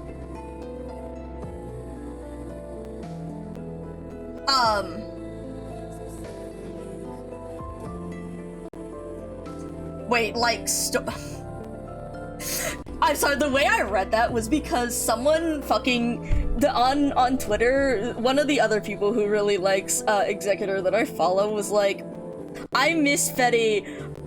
I want him to show up in the Siege event. Like, it's on brand for him to just randomly wander in. He should just show up randomly in the different events and have it as a running gag. He's just there. And when you said that was what I thought.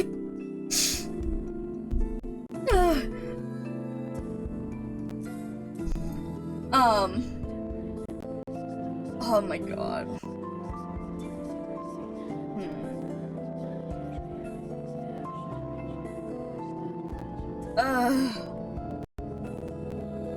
Oh, okay, like good character interaction. Put an operator on how they would react to.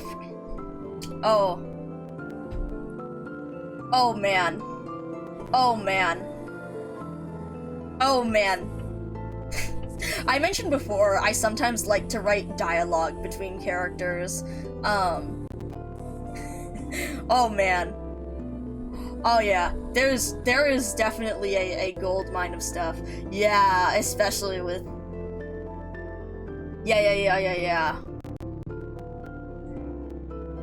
Oh boy, yeah. That's I feel like I should read more of the event so that we see a little bit more about Doctor, especially on their more pragmatic side.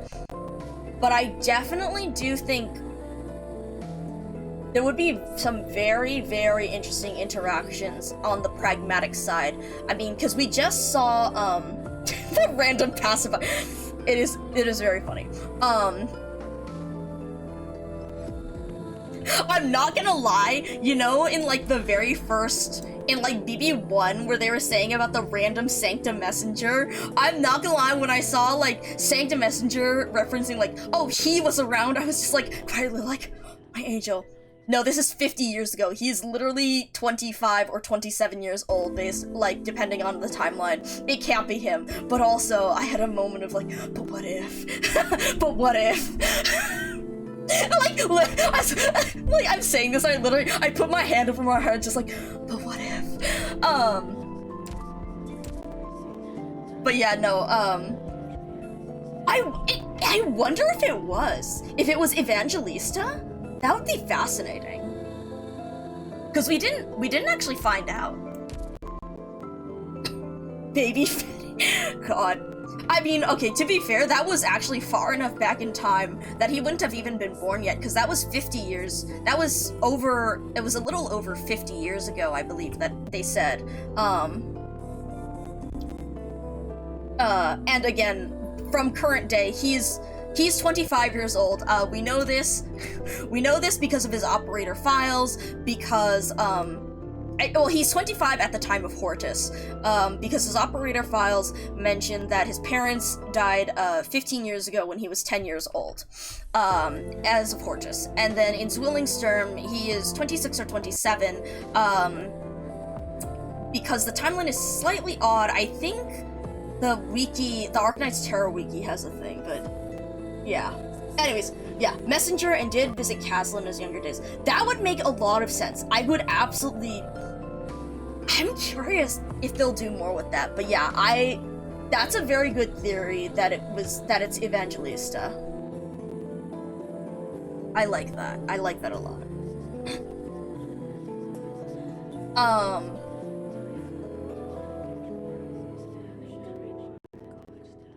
Oh yeah, right, because I say random Sarkaz showed up, I was like, random Sancta showed up, I was like, but what if? But no, definitely Evangelista makes a lot of sense. Oh, especially again, how he became the one to create the Summit of Nations. Anyways, it's almost 2:30 a.m. and, I have work. But this was worth it. This was so worth it. We made a good amount of progress. I have a fucking stage that I can grind out rocks on. And we'll see how we progress. I may or may not stream tomorrow or the day after. Again, it really depends on work and how tired I am after work. And then also we have Benny who's streaming chapter 11, so I will be very excited to see that.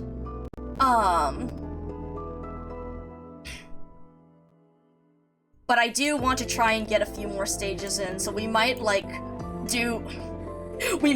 we might attempt actual short streams where I spend like 2 hours reading one stage and then end stream. But we'll see. Otherwise, I will again aim for Thursday or Friday. Thursday night or Friday night. And hopefully we can get a decent chunk done there.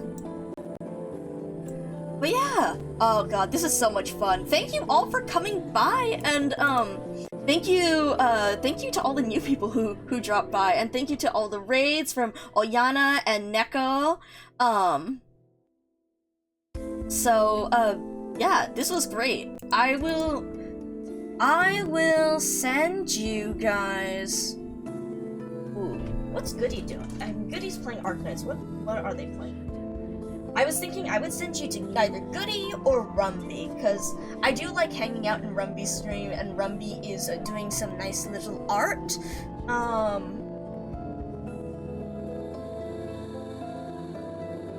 But we could also go by Goody. Because I do like catching it. Oh, are they doing IS? Oh, they're doing IS. Okay. No, I wanna see ICE. Not that I should be watching much because I need to fucking sleep, but we'll send you guys over there. Right, I should be able to start that raid. Okay, good. So I mentioned, yeah, so with the schedule and not that I have a schedule, but those are Thursday, Friday, I'm gonna attempt. We'll see if we can squeeze in other like single stage streams earlier, but if not, oh well. And yeah, I do have a Twitter. I've been trying to announce stuff more, or on Tumblr, I guess. Otherwise, feel free to check out Benny or Prowler, because I hang out in their streams a lot. I mod for the fucking 5-second cooldown. Anyways, I mod for them, so I hang out in their streams a lot, so feel free to go over there if you want to catch me there. As for our raid message, we will use this raid message. If you don't have the emotes, feel free to use channel points to redeem them. You can use them for 24 hours, or put in a different emote that you'd like. I have the no sub raid message with the copy machine one in case you'd like to use that by default.